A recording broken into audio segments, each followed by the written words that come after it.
is in our DNA. Whenever we let it out, it becomes our superpower. Now imagine an entire city being built to supercharge it. Kadir City, powered by play.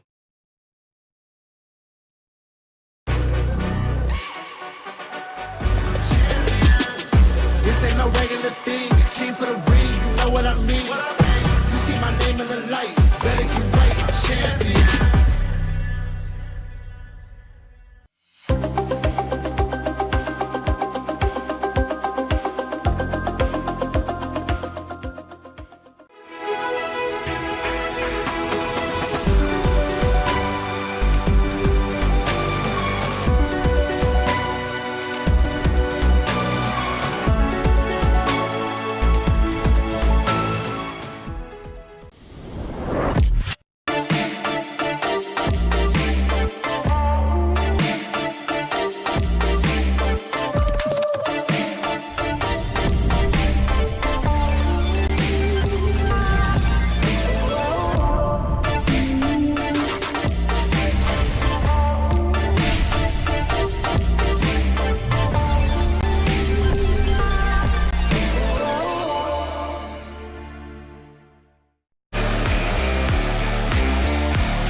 Play is in our DNA. Whenever we let it out, it becomes our superpower. Now imagine an entire city being built to supercharge it. Kadir City, powered by Play. We were there. For every click, every clutch, every respawn. We were there for the years of grind. And we're here. Now. The proud founding partner of EWC. Powering the biggest event in gaming. Shoulder to shoulder with the world's best. Making history. Greatness deserves a stage. Lenovo Legion. Reach your impossible.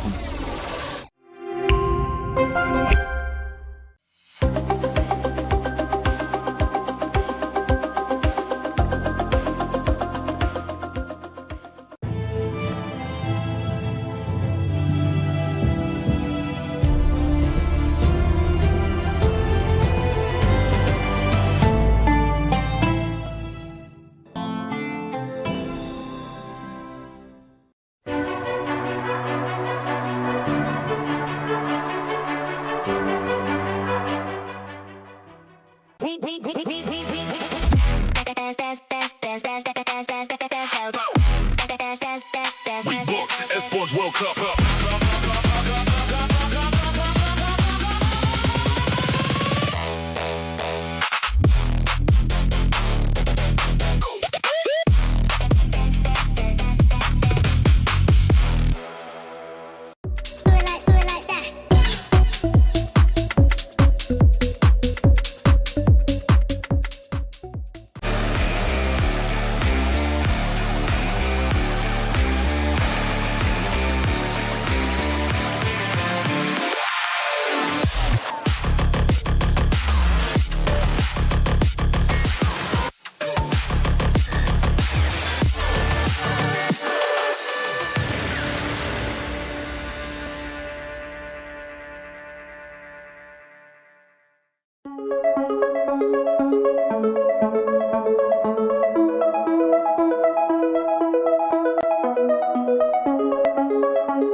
He can come in here and play my game. Let's go. He knows nothing. Let's go! Tyler won. You're done. This is my ladder. You can't climb it. It's better than being hard suck at Masters. You're going too far now. Your eyes buggy. Your elbows ashy. That airline? That's an L airline. Somebody better hold me. Okay, yeah. Do something then. Raw energy. Blow the house down.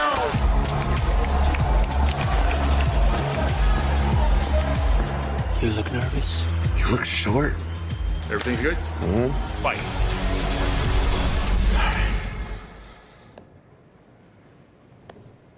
Okay.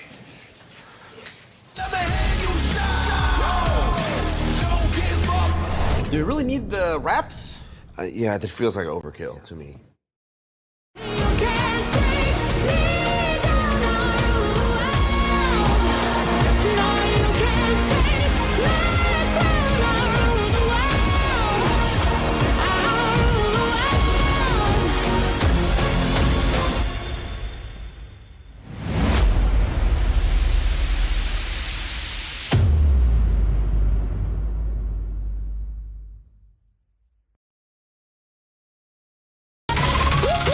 Je suis prêt, c'est parti, voir où m'emmène la vie. Chrome sur mon green, tu m'entends quand je respire. Top le veston, jamais fait une gros pas. Big plan, j'ai fait changer toute la piste. Regarde ma pêche, je sais pas j'attire. Je coupe la line, laisse la qui laisse frémir. Nouvelle état, new name, toujours fluide dans le move. Main en l'air quand je rentre dans le groove. Garde ce regard, je suis déjà posé. Deux pas je tourne, glace dans mes yeux figés. Vite encore, puis je prends tout ce qui est à moi.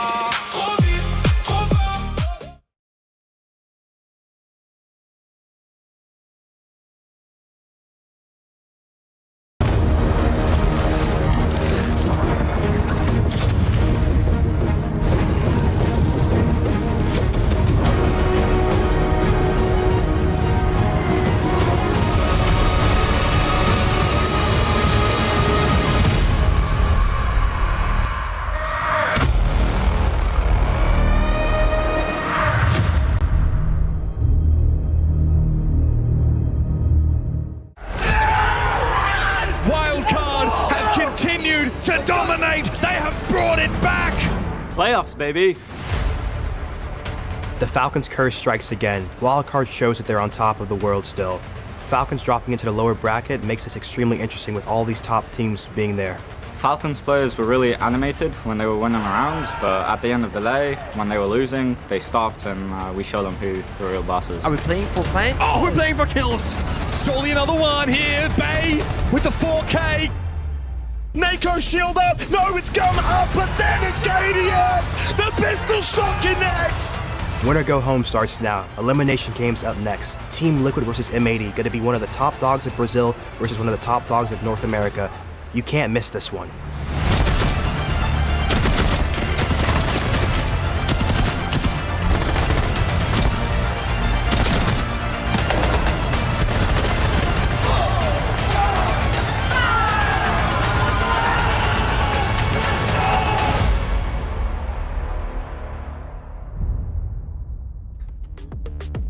Ladies and gentlemen, this is Mumbo number 5. Time for us to get into play day 5, an exciting one with all the fun games behind us. We now look forward to elimination match after elimination match ending ultimately tomorrow in what will be our qualifying matches. Welcoming on the desk, Guz and Xenox. How are we feeling, gents?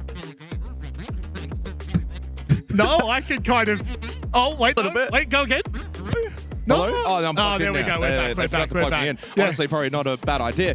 Excited for today, though, Yes. Rob. I mean, what a day we've got. It's a curtain raiser APAC elimination match, a repeat of Salt Lake City, and then after that, M80 Team Liquid Alienware promises to be a fun Saturday. Yeah, as our good friend Iconic was saying there, the best of the regions, not the best at the region, but it does feel like that matchup later in the afternoon, that's going to be a very interesting one. But Guz, we didn't even touch on in the intro, 4 teams already qualified through to main stage. Yeah, they get a pretty significant break now to kind of sit back, relax, and most importantly, watch the rest of these games and get some really good vision on the teams that are still yet to qualify.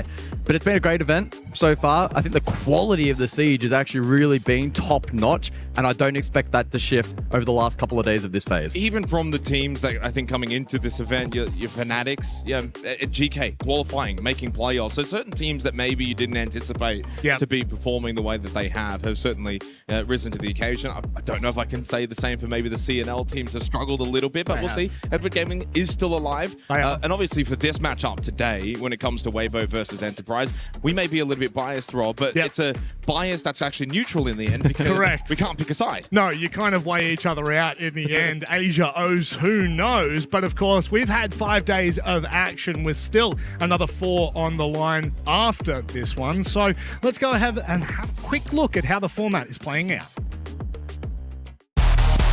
Tom Clancy's Rainbow Six Siege returns to the Esports World Cup for another year of intense FPS action.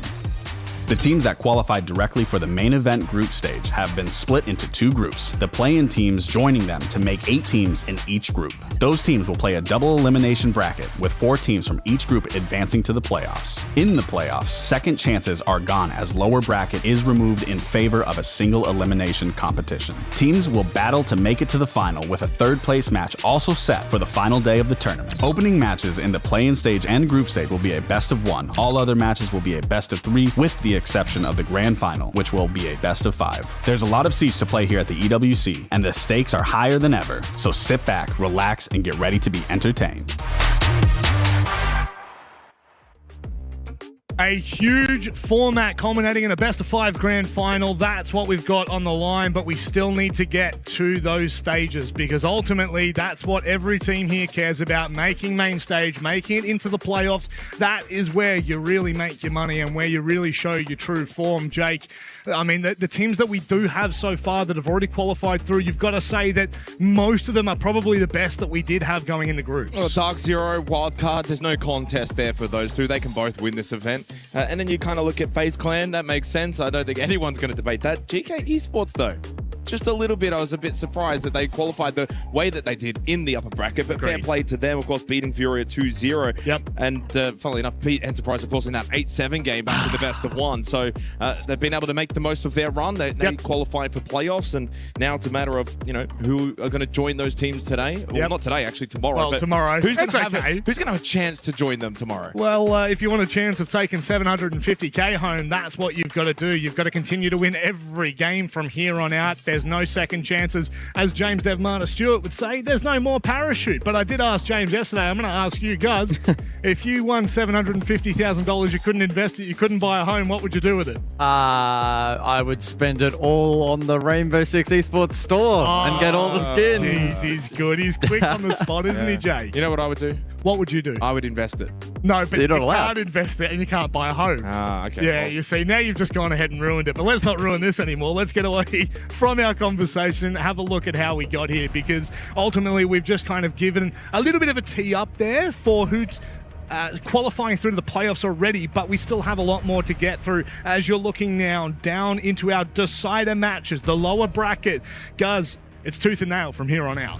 Yeah, it really is. It doesn't get much more tricky than this. The decider matches here in Group A, both Falcons and CAG by Varel waiting for their respective matches, and both of those two teams are still in pretty good form despite finding themselves in that lower bracket position. So it's tough to probably envision Secret and AG being able to go all the way, but for M80 and Team Liquid Alien, we're probably standing a firmer chance.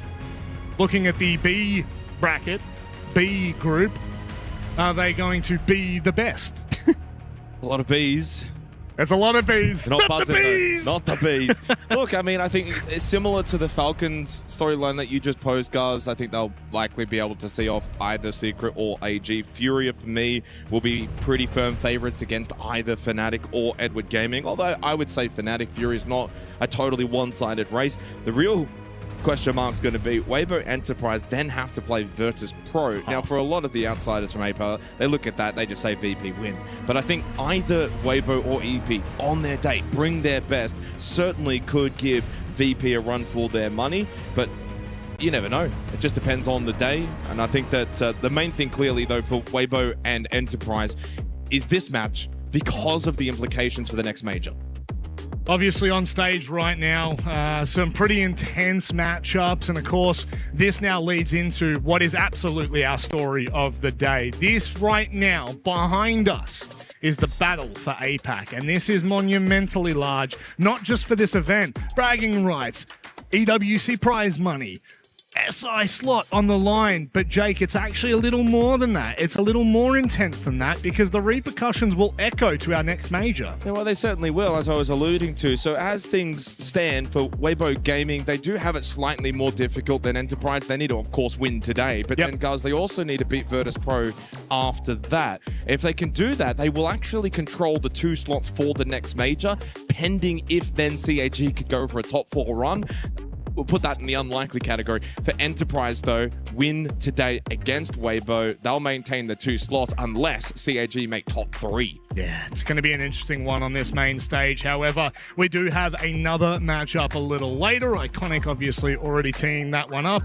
M80, Team Liquid Alienware, guys. That one should actually be pretty close. I think both of these games are complete bangers, to be completely frank. Match 1 should be incredibly tight. And whilst I think M80 might just have a slight edge going into that second matchup, I don't think it's definitive enough to say that they're firm favorites in that particular matchup, right? So expecting probably 6 maps and a long stream here over on the main channel. Yeah, looking back at yesterday, obviously a lot of action took place to get us to this point, and I feel as though, you know, it is important to look back because it is important to understand how some of these teams got here, how some of these teams really started to perform. Actually, no. In saying that, Jake, none of these teams are actually playing today, but it is good to have a bit of a snapshot as what we've seen so far. I will say, like I'm going to say it with my chest, Wildcard look wildly favorited. I mean, they look good, but they've also looked good now for the last 12 months. Sometime. You know, they're at that point, I think, in their career as a team where they should be challenging for trophies. They should be challenging for winning an entire event. So, of course, this match against Falcons, 7-5, 8-6, but the full story not told in the comeback. The choke on that second map. Liquifax standing up, pointing at his name. Funnily enough, I think I was either in the crowd or watching it in the green room, and I said immediately, they're going to lose now. Yeah. And they ended up losing. Bay with the stand-up choke as well, which we saw Player do for Chiefs. And how did that go? Well, he lost that game. Bay and Wildcard certainly did it, and they closed it out in 2. And then you can see, of course, here on the replays, as far down as 5-1 in that first half. We know Fortress is, of course, defender-sided, so I can understand why, from Liquifax's perspective, once they got to 6, it's sort of thinking, okay, maybe we've got this in the bag, but evidently not. And some big plays from Wildcard down the stretch. They look really, really good. They certainly do, and it is a beautiful storyline for them. Self-made, now they're coming into EWC looking red hot.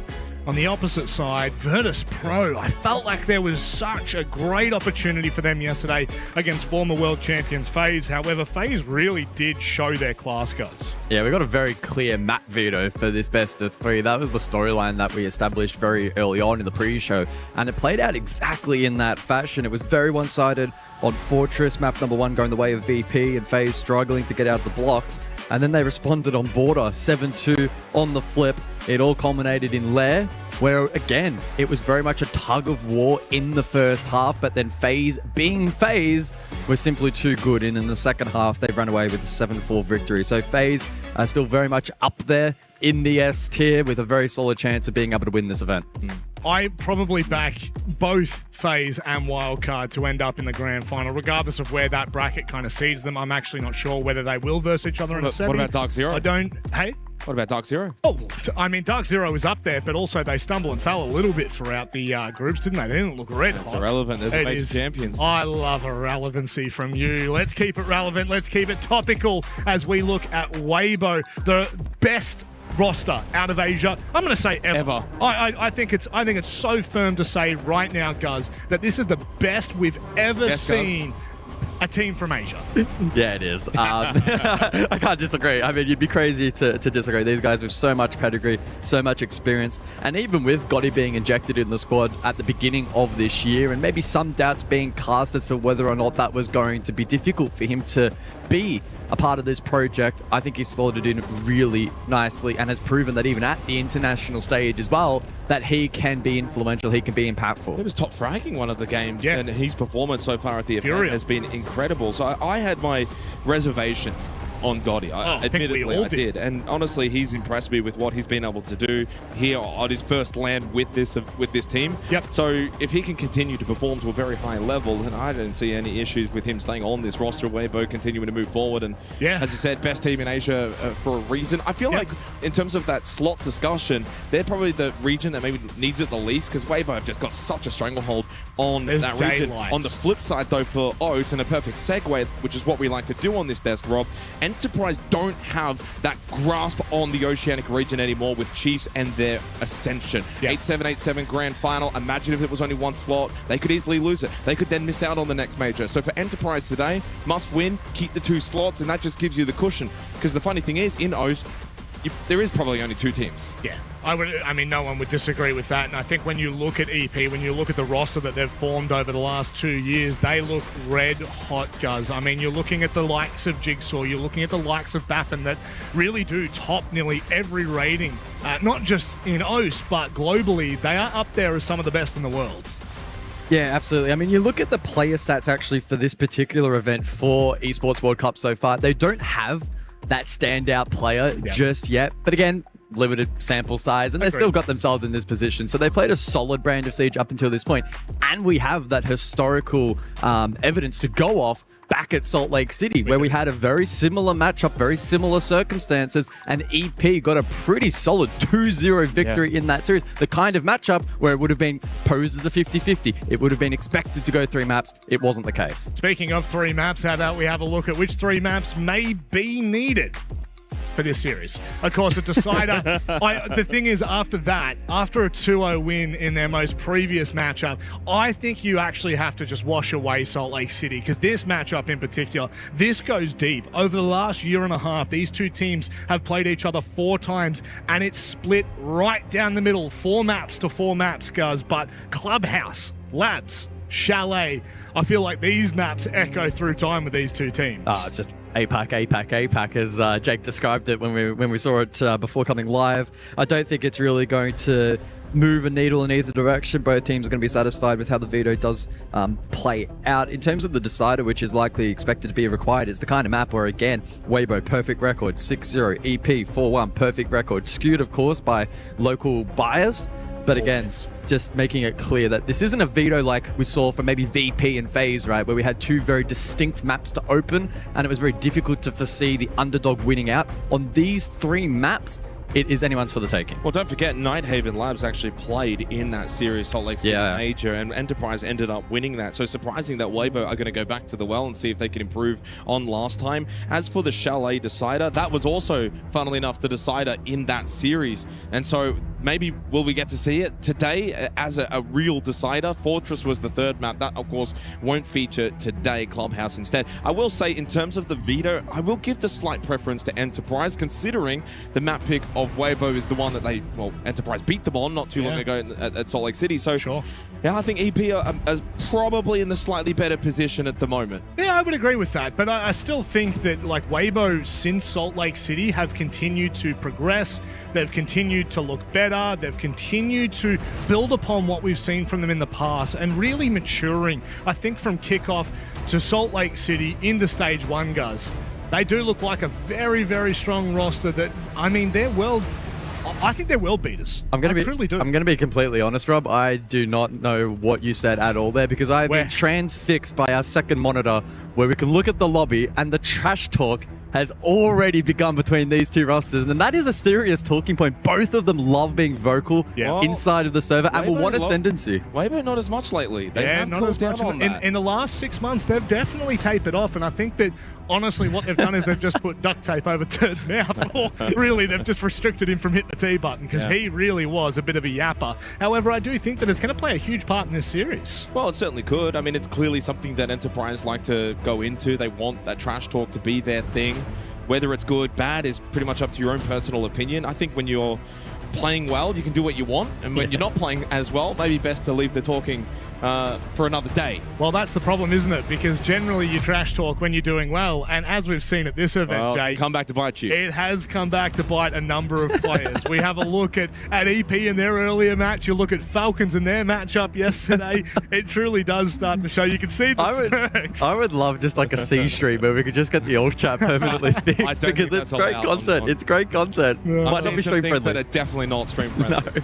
Observers better not show all chat. Again, though, if you're gonna talk the talk, you've got to walk the walk. And these two teams, at least domestically, that's what they're renowned for. Internationally, certainly more mixed. But this is the kind of matchup where there's ego on the line. Like, let's not get it twisted. This is an ego battle, if anything, and that's why we're expecting it to be such a fierce contest. And a lot of love, honestly. Like, you just before we were kind of prepping and setting up, and I see Hoven go over, have a chat with Brendo. You know, these two teams have seen each other 4 times in person over the last year. I think the coach battle as well. We didn't touch on it. We're getting into the game, Rob, but it's going to be so important. Magnet, Gohan, for what they've done to their respective teams. I think they've helped really elevate both Weibo and Enterprise respectively. I would totally agree with that, but the context is very simple at the moment. This is an elimination matchup. This is a battle for APAC, and we have 2 of APAC's best casting.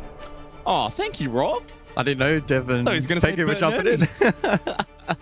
No, I'm excited for this, and as we should be. Weibo Enterprise, it's an elimination match at the Esports World Cup. You've got ramifications regarding the next major. The storylines write themselves. We don't have to do much of the heavy lifting in this one to make it interesting. Repeat from the Salt Lake City major. I'm sure Weibo would want revenge. They want a bit of a strike back at Enterprise after what EP did to them. Of course, potentially now, depending if they've made it home, Chiefs will be watching along, and whether they would want to or not, I'm sure they're supporting the EP boys. They'd like at least the safe net of the 2 slots. Yeah, maybe I'll have the dodgy plane Wi-Fi on the way home if they're mid-air to tune in for this one. They won't want to miss it. K-Star would be watching as well and cheering on Weibo. The entirety of APL will be watching this match. Absolutely. Although I don't know what time it is. I think it's...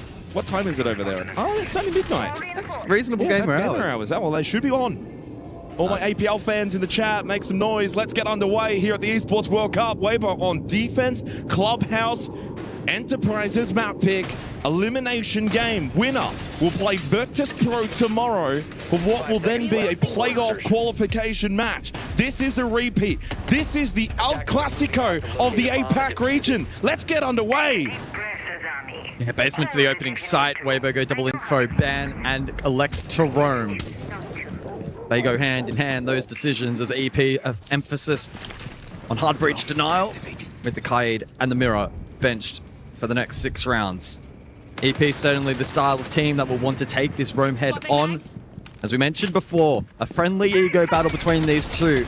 And so by gaining a bit of momentum early, that could be quite meaningful in this matchup. And you look at the split from Weibo, almost everyone off-site currently, just speak easy on the objective, just in case there's any dirt lurk from EP. I had a quick little glance at the prediction poll on Twitch. It does still have 9 minutes to go, but it's currently a... Never mind, actually, just closed. Sorry. 60-40 split in favor of Weibo Gaming for the first map. I think anything and near that 50-50 mark is going to be around the mark. Minute gone. Reaps active towards Kitchen, who can land first blood. This is a big stack roam from Weibo Gaming. Oh, Reaps is isolated now, potentially. If Tuhan goes for the squeeze on drone. Oh, Reaps, swing. Easy clear onto the Monty, but Jigsaw gets the quick trade. Not ideal, though, for EP to lose Tuhan on the Montagne. Reaps does his job. I think you take that if you're Weibo. Yeah, you certainly do. If you want, you could fall back, play basement site, but they do still have a double stack on the top floor. Hoven lurking around lounge. In fact, has now made his way back down safely. Brendo posturing over towards main stairs. Still multiple members of this defense, second floor, so EP have elected to ignore and bypass. And that proves costly. Gotti both finding a kill each. Gotti found his on the top floor against Jigsaw. Brendo, Bappen, last two alive for Enterprise. So far, a strong start from the defense of Weibo. It's a split push and Bappen by himself towards blue. Good start from Weibo, and I like the aggressiveness on the defense. Happy to roam, happy to move around, and happy to swing. Take these fights. Weibo should have the patience here to not swing into Bappen. He is good enough to probably get a double kill. Also going to get pinched as well, top red, Gotti. And let the trash talk begin. And a swing from Turd as he collects the kill, sprays the body. First blood goes the way of Weibo Gaming. Yeah, it was a nice start there from Weibo. Really good aggression off site. Reaps rewarded with a good run out, and whilst it was traded, EP lost the Monty, forced then into a plan B, a more direct approach. And whilst they went for the transition, lost a couple of players courtesy of that offsite play from Weibo. Well, the thing about Turd, the other day I was watching him, I think he went about 2 and 11. Did not make a single facial expression. And I've seen him drop 20 and also make no facial expression. The man is an enigma. He does not change. He just chews away. And a little team ace for Weibo Gaming. Everyone gets one. Sharing the love around.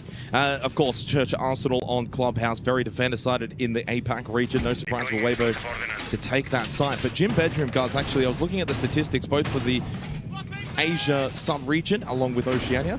Ends up being attacker-sided these days. So this will be a test now for Weibo. 5 seconds left. Attackers must locate and defuse a bomb. More traditional lineup then from Weibo with the bandit available. Speakeasy will play that top left jacuzzi. Attackers have dropped the bomb diffuser.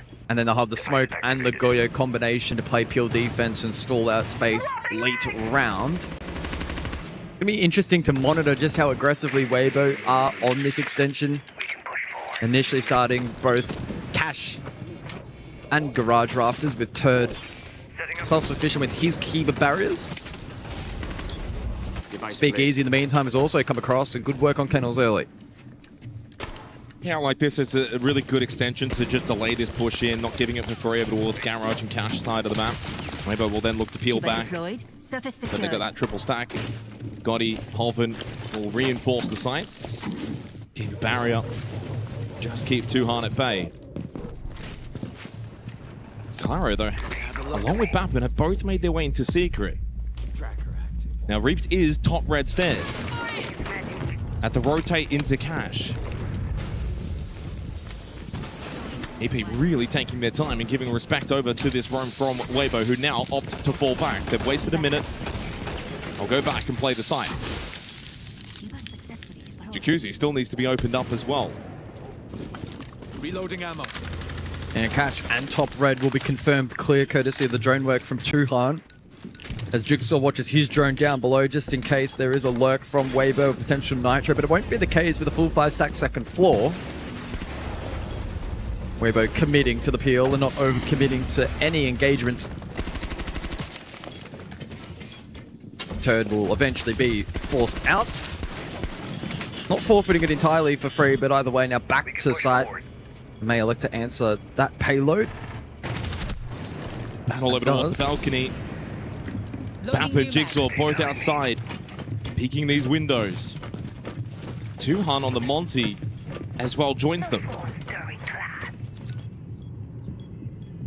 50 seconds, and again, Jacuzzi not really an option. Cairo down below, death mark activated onto Turd. He's gone into bathroom though, he's going to be safe. Or is he? Yeah, he should be. Oven's the real threat inside of Jim. If Cairo elects to clear that, it could break down this defense. Easy. Pushed down main stairs. Cairo wasn't expecting it. Little time remaining, and the vault in for Tuhan looks very uncomfortable into Jim. The Vulcan canister still in flames. Bappin down below wants to try and find a kill with the impacts. Yellow ping, but not enough to clear out Hoven. Tuhan had to go with a pistol out, so he falls as well. That's case down towards Jim. Bappin towards main stairs, needed to win that battle and quickly. The swing and the swing from Speakeasy was unsuccessful, but Gotti and Turd on site defend. Weibo with the early start on Clubhouse, 2-0 lead on EP's map pick. Enterprise not looking particularly comfortable inside of the server at the moment. If you're going to play a slow build-up, that's certainly fine, and they did get their opposition of Weibo in decent positions, but you need to be in sync there late. Fair play to Speakeasy and being able to disrupt early and catch Cairo, who didn't have a trade on offer. Hoffen was eventually dislodged courtesy of Bappin's impact down below, but then the diffuser was dropped on the vault in towards site. Bappin then, as a result of having to play down below, wasn't in a position to then trade for main. Overall, a good start here from Weibo. Yeah, very good start from Weibo. Enterprise just looking a little bit flaccid on the attack in that round, but arguably when you're playing that Montang, of course, that's going to be a big part of your identity. It's going to be slow. You want to push back the defense, but the problem is you never opened up Jacuzzi. So that whole gym, corner side, top main, hallway is just completely in control from the defense. Bappin is a little too late to main stairs because he's still having to put pressure from below because of that push down from Speakeasy to clear out Cairo. So all of these things are going the way of Weibo. They're setting the tone. They're playing well. They're forcing EP to have to adapt on the fly. Let's see if they can have an easier time on Cash and CCTV as Cairo will bring the blowtorch out on the Maverick. Tuhan again on the Montang. Make that 3 straight rounds for him. His focus will be towards Rafters. Control. Turd playing that on the Azami. Reaps sitting in lounge at the moment on the Thorn. And it feels like we've entered a bit of a time machine, not frequent. We'll see the blowtorch brought out here on the Mav for this wall in APL. Cairo's taken a big chunk of damage, and the wall's still yet to be confirmed, although now soft, and it should be pretty simple and straightforward for Jigsaw to impact that open. Or Brendo with a Reterra if they so choose. He's focused though on some of the on-site util, double shield in play here from Weibo, and so Brendo should be able to extract some really nice value. And there is that main breach now exposed. Yeah, not a heavy investment either for Weibo defending this Rafter position. It's basically Turd by himself. He's got company from Reaps. And they don't have catch. If anything, the Shamika launcher from Speakeasy can, of course, help from a long distance away as he sits inside a cache, can get a good lineup to help. 90 seconds gone, and again, you're probably happier if you're in Weibo's position. EP's attacks right now have just looked a little bit slow going, not offering a lot to Weibo. But on the flip side, Weibo's also giving them nothing right now. They're not over peaking. They're not playing overly aggressive. Playing set positions in a rather default-looking clubhouse. Reaps scouted out, courtesy of the concussion from Jigsaw, but will resume his position. Oh, Reaps! Almost got the third onto the Monty as well. Turned then over the shield. Hits the headshot onto Bappin. Total control towards Garage for Weibo Gaming. They have started hot. Only two on Brendo. This one's surely over for the third round. Well, if Reaps is on today, he's going to be a difficult man to stop.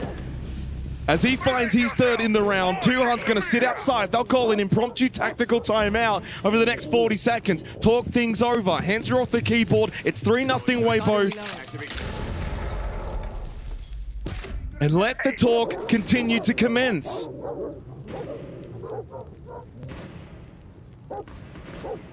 My, oh my. EP are all over the place at the moment. The clear there onto Reaps, or lack thereof, was disappointing. They had the tools, they had the utility, but weren't able to connect that. The synchronization, again, falling short for the Ose outfit.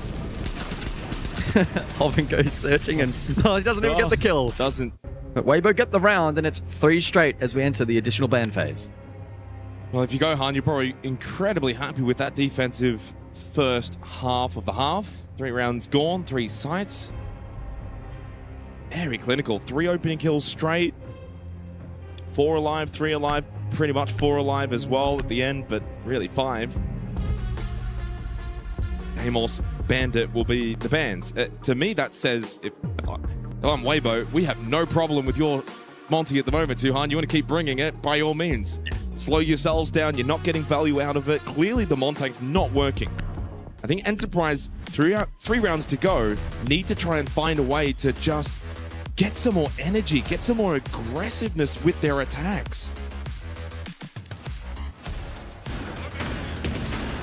I think it'll be interesting as well to see what the tactical timeout strategy will be here from Mag on the side of EP. Presumably, they lose one more round. You're forced into that tack. A 2-4 half is considered the benchmark.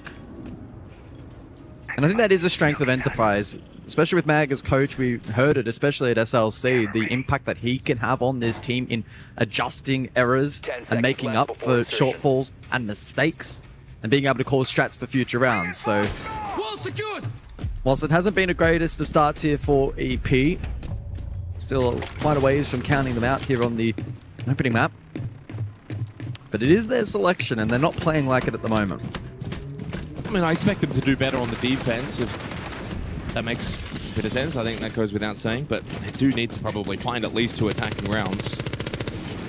This time they're going to double down on the shields. Blackbeard plus the Montang combination. Hikaru is prone to playing shields as well. Rotate hole opened up from Turd to make his way back down Secret. Sensing that into the double shield, maybe the roam game isn't going to be the right play. And I'd say that is the correct decision here from Weibo Gaming, putting some respect into the shields to clear out these roamers, although Turd actually just drops below the secret window. Not the most respectful position ever seen. Very slow though with the entry again from Enterprise. You've got double shield, you're only just now getting into construction. Then for me, not quite alarm bells, but concerns. When you're struggling to synchronize late pushes, you want that extra cushion for just a bit of time. If a plan B is needed or you have to alter plans, and they're not really affording that right now. And Speakeasy, courtesy of this yokai inside of Logi, will call there's at least a couple top main, probably hearing the Monty specifically as well, and can relay that to the rest of the team.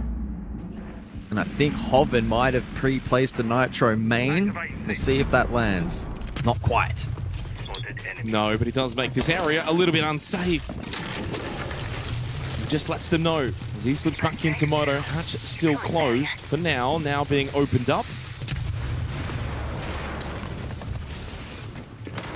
Well, it's going to be the push for EP. That's going to win them this round if they're going to do it. Oh, this is tricky. Alvin aggressive at the hatch. Has it been droned here? Oh no. Turd shoots it out anyway. Oh, he got out. You could see. Hobbit can't believe he's gotten out of that position unscathed. be fair, there was no one really there for Enterprise. It's just the timing. This is going to be very late into the round, though, for Enterprise. If they don't go for a quick drop, go for a push right about now. 45 seconds. And into the triple smoke of Reaps and potentially the util from Turd on Goyo. This looks pretty poor, plus the Yokais. Yokais need to be brought back, though. A lot of them are still around that first floor, so Speakeasy might not actually have the Yokais towards the site. I've only seen them on first floor. Drop into Moto, successful. Prone, up close, inside a church. Speakeasy's got his hands full, can't get on the Yokais anymore. Turd, though, lovely clear onto both the shields. Reaps then shuts down Bappin. It's Weibo that make the first move. They may not be on the attack, but they're doing all the attacking at the moment. Drop down desperately in the hatch will not work for Jigsaw. Down to Brendo, no time remaining. Make it 4 straight from Weibo. Well, Hoven says bad attack in the chat. Turd says something else I can't repeat. And to be fair, I think that it's completely justified. Enterprise, for lack of a better description, look pretty asleep right now. Enterprise, Mag has seen enough. Gohan would be ever pleased with the start here on Enterprise's map pick. I think for Weibo, it's just about more of the same and reinforcement. And I think on the side of EP, it's about waking the boys up. Because at the moment, their map takes are slow, their executions are late in the rounds, and they're making glaring errors and allowing Weibo into positions that are completely decimating these pushes with no time left and no avenue back into the round. That's why we're at a 4-0 scoreline. Weibo dominant at the moment. This is where you earn your paycheck, Mag. Yeah, 100%. This is a tricky position to be in. You've got 2 rounds. And the beautiful part about this timeout at this moment from Mag, you win the next 2 rounds. It's a salvageable position. And you're fine. Yep. The half actually ends up not looking too bad. You only need the 2 attacking rounds on Clubhouse when you typically see in the APAC region, of which both of these teams are from, and they'll understand how that works. So, Gym Bedroom, and then after that, Cash and CCTV. Still salvageable for Enterprise. Can Mag rally the troops? 2 very crucial rounds to play out. They still insist on the Monty.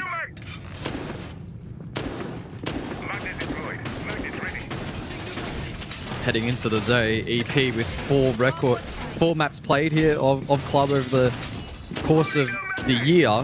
Their attacking win rate, only 35%. It has been a weakness for them, and surely was a focal point for their preparation in this matchup so far.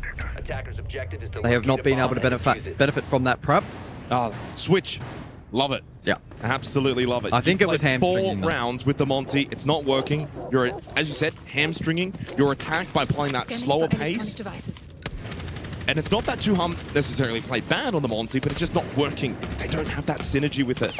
So I love the change up. They'll go double hard bridge, which means eventually they'll be able to open up Jacuzzi this time. It also opens up Cairo to flex onto IQ into the Echo. So overall, positive change here, I think, for EP. This is a better looking attacking lineup for Enterprise. We'll see if it works. Hoven lurking towards blue. Now this is something they may not be aware of.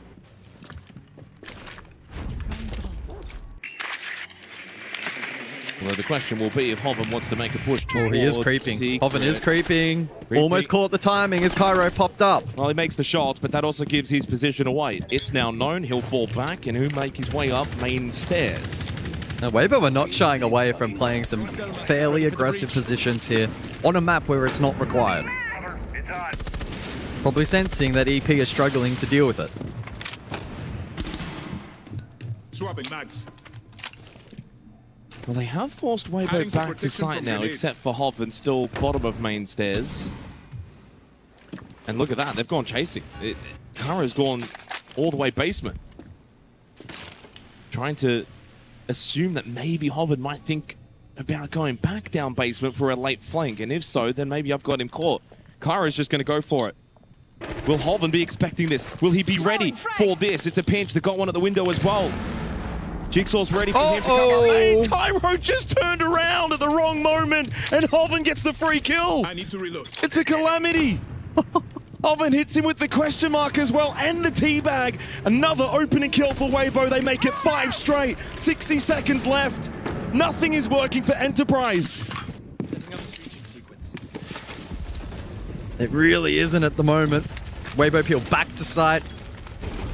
They've got shields to play into. Double Nitro. Reaps utility on the Thorn. And don't discount the impact of those Yokais now bolstered with the IQ and the Grave. This is a poor position for the attack. Time starts to dwindle again for the 5th straight round. Enterprise have left themselves with little room. Brendo searching desperately at the balcony. More aggressive angles being opened up from Enterprise. They've got no choice. They need to be a little bit more aggressive, take some risks, take some chances. Nitrocell gets Brendo low. Jigsaw, the Oceanic hero, will fall inside of construction.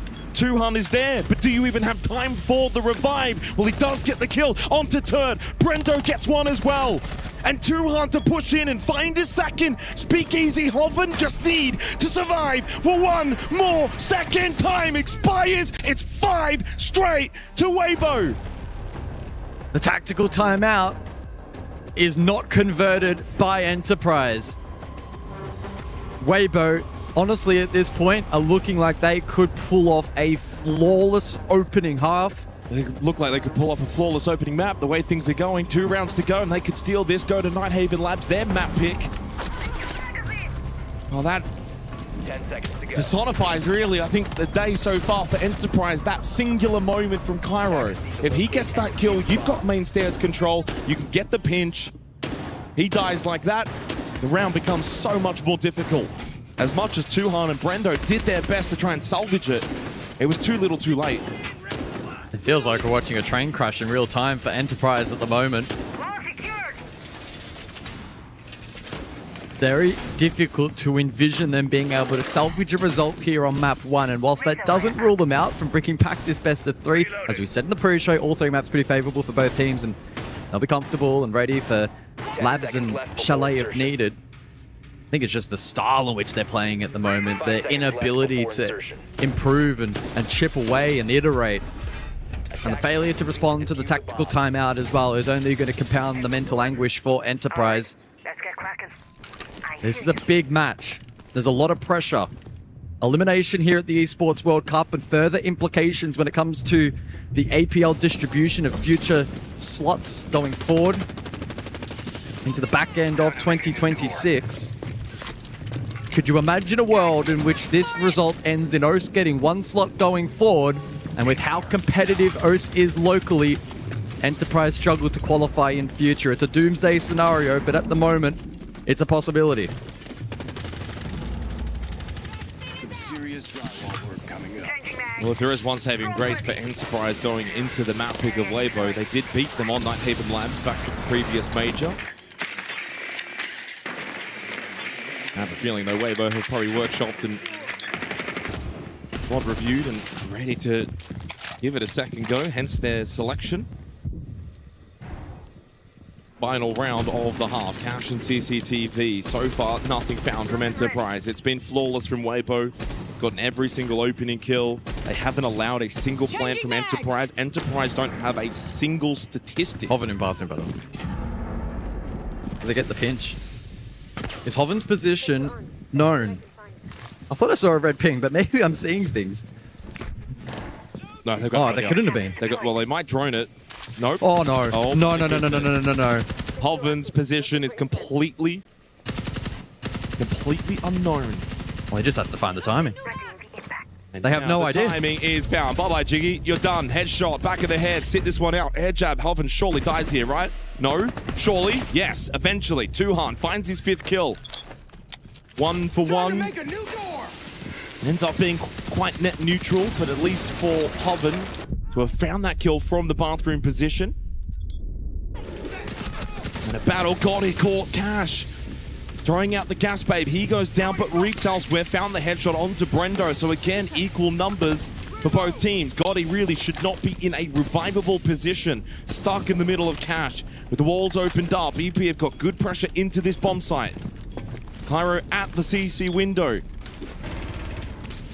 Well, they've got no pressure garage side, so this is really easy for Turd. Oh, this is risky. Jump in, turn around. Explode. Then you've also got the cover being wards. Oh my goodness! Turd has just completely sat Duhan down on the vault-in headshot. It's flawless from Weibo. 6-0 on club. Can you believe it? Turd has absolutely put Duhan into the grave 6 feet deep. Again, though, glaring problems and issues for Enterprise over the course of that round. No more opportunities to find success on the attack as we switch across and the roll swap timeout. EP will need to defend flawlessly to push overtime. Now, the beauty of being in this setup and the fact that we can just turn around and look at player and coach reactions. When that miss drone happened at the beginning of that 6th round, I thought Mag's neck was going to snap off. You could just see his reaction, so disappointed, viscerally, that those kinds of mistakes are creeping in at the top tier of Siege in an elimination match. When was the last time we saw Enterprise get this beaten this badly in general? This is the sort of result that maybe you expect if it's an Enterprise versus FaZe Clan. And even still, I can't recall a time they've been demolished in this fashion. 6 straight opening kills. 6 straight round wins. Not a single multi-kill round from Enterprise and not a single successful plant. There is no statistic that is positive for Enterprise in that half of Siege. You do not see too many more dominant halves of Siege. And for a matchup where two teams are the best in their respective sub-regions, and where we have history between these two rosters split down the middle, and history didn't expect this. Enterprise, of course, beating Weibo 2-0 at SLC. And it was a very convincing 2-0. And not just that, but you go APAC Finals last year, and prior to that, anything online, it's always been close. It's always been a contest. Never seen anything like this. So the halftime break coming to a close in the next 20 seconds. I don't even know what you say if you're Mag at this point. If you're Gohan, it's lock in for this one round, boys, and let's 7-0 them. Yep. Well, they've been playing a ruthless brand of Siege so far. And that has been a huge improvement in Weibo over the last 12 months, is their ability to just close out games. Not mess around, not make mistakes, reduce trolling. And so I'm expecting that here. 7-0. Can they get the job done? On the flip side for EP, that's a mental defeat too. It's a mental defeat. Yeah. As much as it is a defeat. You know, we talk about matches, if you think back earlier in the tournament, the Fnatic lost to FaZe Clan 7-2. And we were sitting there, oh, we can find the positives. Yeah. There is not a positive in this game. No. Hey, trust us. If there was anybody on this planet that could find a positive for an OS team, it would be you and I. And unfortunately, it has just been absolutely a demolition job from Weibo so far. I guess the one positive is the game's not over yet. They've got 6 rounds to try and find. But you have 2 more maps. There is a possibility EP rebound map too. You've got at least 1 more map. Yeah, at least. So the bands in play, Kaid, Mira, Blackbeard, and the Solid Snake. 6-0. Can Weibo close this out flawlessly to begin this elimination series, which feels like it only just started?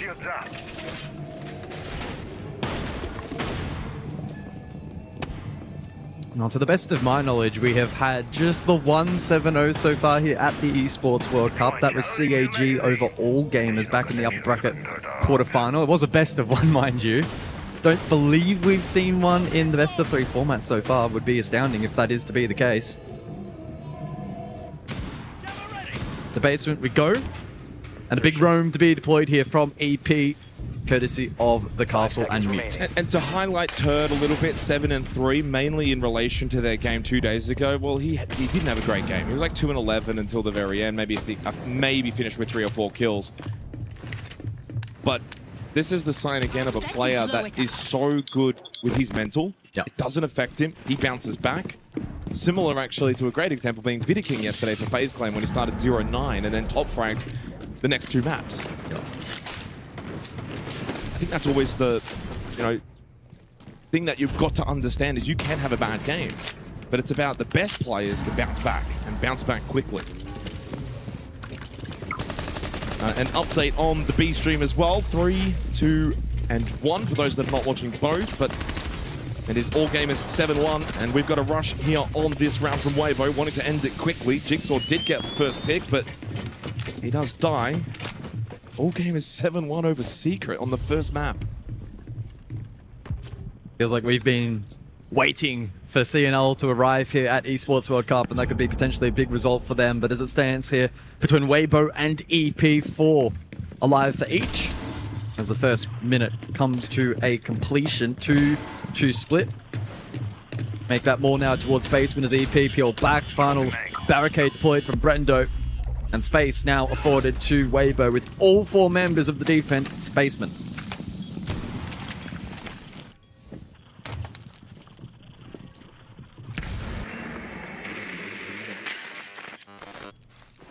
My next target. Well, the curious thing for me will be the timing difference when Weibo go for the execute. Enterprise were firmly in the last 30-second window of the rounds. Look at his jugger payload, by the way, from Turd. Damage onto Cairo, Bappin, and Brendo. Just keeps everyone a little bit lower. And Tuhan will be next. 60 seconds remaining in the round as the Blitz of Speakeasy posturing towards bottom of main stairs. Gets rid of the mute jammer, allows that drone to go down. Weibo in days gone by really loved electing for the Ashwall rush here into B. I'm curious to see if they try and go for something similar here. Pretty challenging given the setup though from EP, so it's probably an unlikely outcome. Turd is pressuring outside of Dirt. But the creep down bot main is successful for Hoven. Cairo may not even know that he's tucked in. They are leaving it rather late into the round, and it will be a drop down through the hatch of Kitchen for the Blitz. Turd has made his way back to Kitchen after showing some presence towards Dirt, just to keep Tuhan honest. Last smoke from Tuhan. Throws it out. Hoven clears out Cairo. They've got bot main control. Church has opened up. Tuhan's low. Bappin, clean headshot. Speakeasy will go for the plant. They've got the cover positions, though, well set from Weibo. Hoven, easy clear onto Bappin with the plant successfully down. It's only Brendo and Tuhan to clutch up to avoid a 7-0 disaster on their map pick of Clubhouse. Speakeasy, pistol out, but that leaves an opening. Brendo takes it, but needs to get moving. The kit being watched from above. Both attackers are on this first floor position. Brendo needs to be quick with his decision making, and same for Tuhan, who gets on the kit. Brendo wanted to cover, but dead immediately from Turd. Tuhan's off the kit, 15 seconds. He cannot do anything. It's going to be 7-0 on the opening map of this elimination game at the Esports World Cup. EP wanted the trash talk in the first map, and then they themselves get trashed.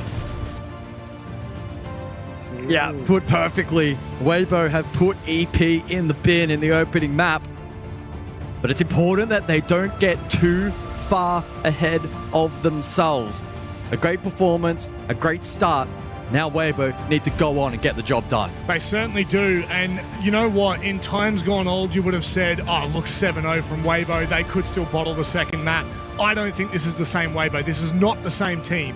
This is a different beast altogether. Salt Lake City, throw it out the window. It doesn't matter anymore. This roster has improved tenfold over stage 1, and coming into EWC, they have turned into a different team altogether. This is what we need to see if you want to be an APAC fan.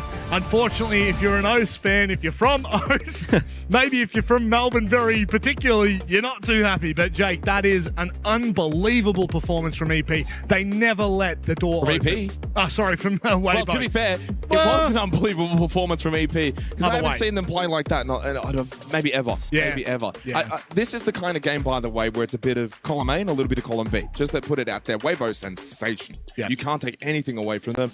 Really clinical. I think they responded from the first day's performance coming into group stage. They've had 2 days to kind of warm up into things, probably scrim, and certainly VOD review. And they look like a team that has got back to their best. Really good control around the map. Happy to take gunfights, but on their terms, and then know when to fall back. And so EP were afforded nothing. Weibo make 0 mistakes, and EP struggled then on the attack. They just were too slow to push through. They didn't want to take risks, and therefore they weren't rewarded. EP could have played this so much better. They would know that. Weibo would know that.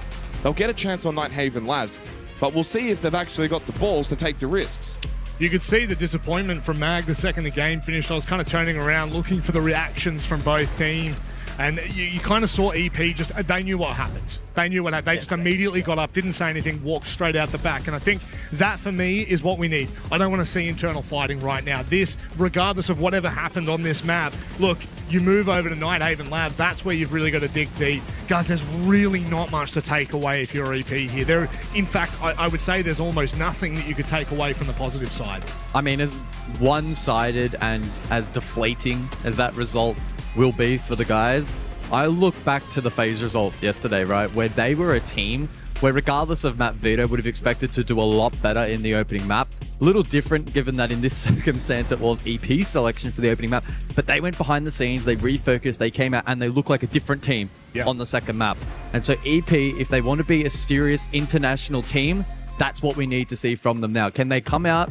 Can they play well from the opening round? Can they take more risk? And if they elect not to take more risk, can they be more refined? Because on Clubhouse, they played a very safe, very slow brand of Siege, the kind of map where it can work, but you need to be refined. And they made way too many errors to have ever won that map. They would have lost to a lot of teams if they played like that. It wasn't just Weibo playing well, although they did. And that's the concerning thing now. We're going to Weibo's map pick, so I'm not expecting them to put the foot off the gas whatsoever. No, that's the big problem right now. Weibo, they've got the bull by the horns and they are looking phenomenal. In fact, probably the best we have ever seen them. It's time for us to go to a short break. EP's game is on the line.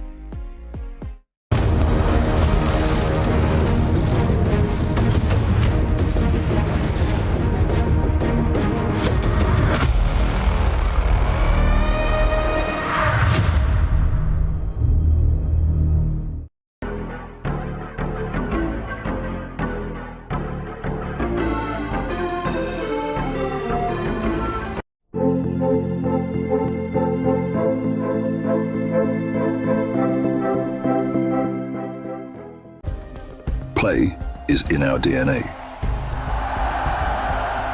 Whenever we let it out, it becomes our superpower.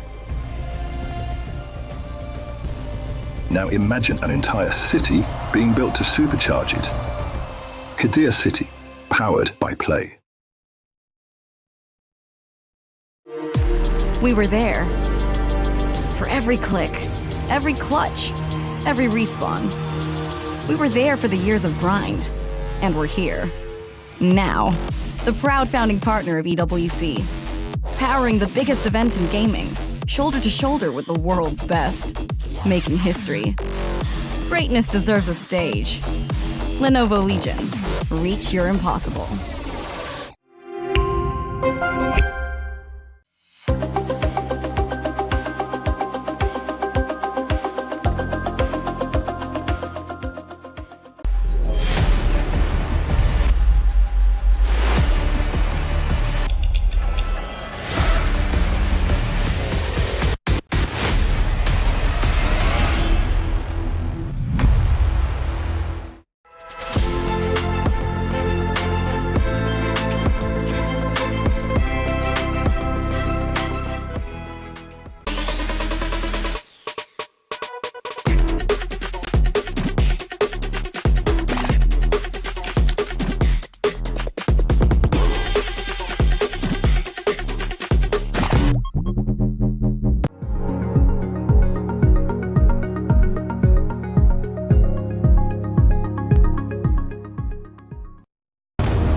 It all comes down to this for EP. Their series, their EWC life is on the line.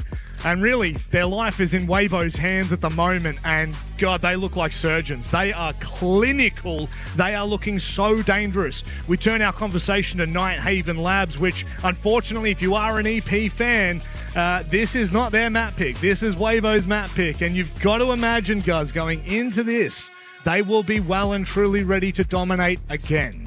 Yeah, I would imagine so. Weibo have developed themselves into being a very ruthless team domestically.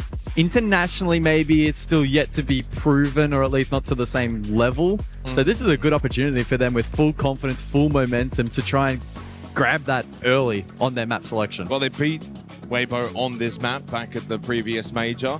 But my concern would be then when you win a map, do you then go back and try and get better at it? No, probably not. Weibo would have. Hence why they picked it. They're ready to go back to the labs. We know what you did. We're going to beat you. Now we're ready for it, and we've got some new tricks. So that's my expectation going into this map. The 7-0 in Clubhouse is really going to be dependent on the mentality of Enterprise. Can they reset quickly? Yep. And if they can, the 7-0 is irrelevant. You go into Nighthaven Labs. They are going to start on defense, which is going to get them some rounds. That will get them some confidence. They'll probably try and trash talk their way back into things mentally, and that may work for them. Maybe that's something that actually could get them going. So if they can start well in the first half as expected, yeah, don't be too surprised if this map is far more even than, of course, the opening map, but that really should go without saying. Well, look, the stats will definitely suggest that. These two teams have played 4 different series. In 4 different series, they have played Nighthaven Labs 3 times. What's the record? It is 2-1 to EP. Well, could be equaled up. It should, realistically, at the moment, with the way Weibo are playing, every sign points to the positive. Well, Rob, I'll go to you on this one. What's your win condition then coming into this second map if you're Enterprise? Look, if I'm Enterprise right now, they are starting on defense. They cannot afford to stay limber. They cannot afford to allow Weibo to dictate the pace, because that's what Weibo were doing. Weibo was saying, you know what, Clubhouse, we know exactly how this plays out. Let's play time here. And boy, did they play it well. Right now, if Weibo come onto this map and you look at what they did when they went attack on Club, what did they do? They picked the pace up. They turned on a dime. Right now, EP needs to control this match. They need to control the pacing. They need to control their own destiny. It's time for us to get underway. EP are but one map away from being sent home packing. Whilst Weibo, their storyline, it's only just beginning. Oh, that's fire from you, Rob. A bit of analysis and then a great throw. He is not just a host, not just a pretty face. We'll see if this can actually end up being the game that we build, that we set up to be the APAC El Clasico. Because right now, it's looking like just a regular old APAC Day 2 groups. Oh, well, I hope so. Let's jump into the ban phase, as it does now conclude Kaid Mira, so double focus on Hard Denial. And then EP responding with the Monty and the Solid Snake ban. I'm very intrigued when we enter the second half, mind you, as to whether or not that Monty is going to be left up for EP, but a discussion for a later time. And again, reiterating, starting on the defense for Enterprise, that is so important for them. They just need some rounds. They need a bit of comfortability. I think a big factor, and usually is the case in any match that's a 7-0, more often than not, is the starting side. Of course, Weibo being able to start defense, Clubhouse sets them up to snowball those rounds that eventually gets them flawless first half, and then all it took, of course, was the one attacking round. But we only got to see the one attacking round. Now they will be far more tested in their attack here on Nighthaven Labs, 6 rounds at minimum. No surprise, top floor to begin. Enterprise need a nice early round win. 5 seconds to insertion. And this is a coach battle just as much as it is for the players. Whenever you go and play a map that these two teams played against each other a couple of months ago, Enterprise winning it, but then Weibo picking it, to me that suggests it's as much Gohan versus Magnet. Now, unfortunately, back on map 1, when EP were 4-0 down, Mag called that tactical timeout, and unfortunately for him, the team failed to successfully respond. Ultimately developed into a 7-0, a crushing defeat for Enterprise. But the beauty of the best-of-3 format is it will remain irrelevant if they are to win out Labs. I saw Tuhan lounge early there, and I think that's a good sign. You want EP to be active. You don't want to just be sitting back. Of course, Command Server is going to largely play in that fashion, but I think what you want to see them is be on the front foot, be active, happy to swing, hold positions, fight for things like electrical and rafters. You play too passive against Weibo and give them space and the time of day. They will punish it.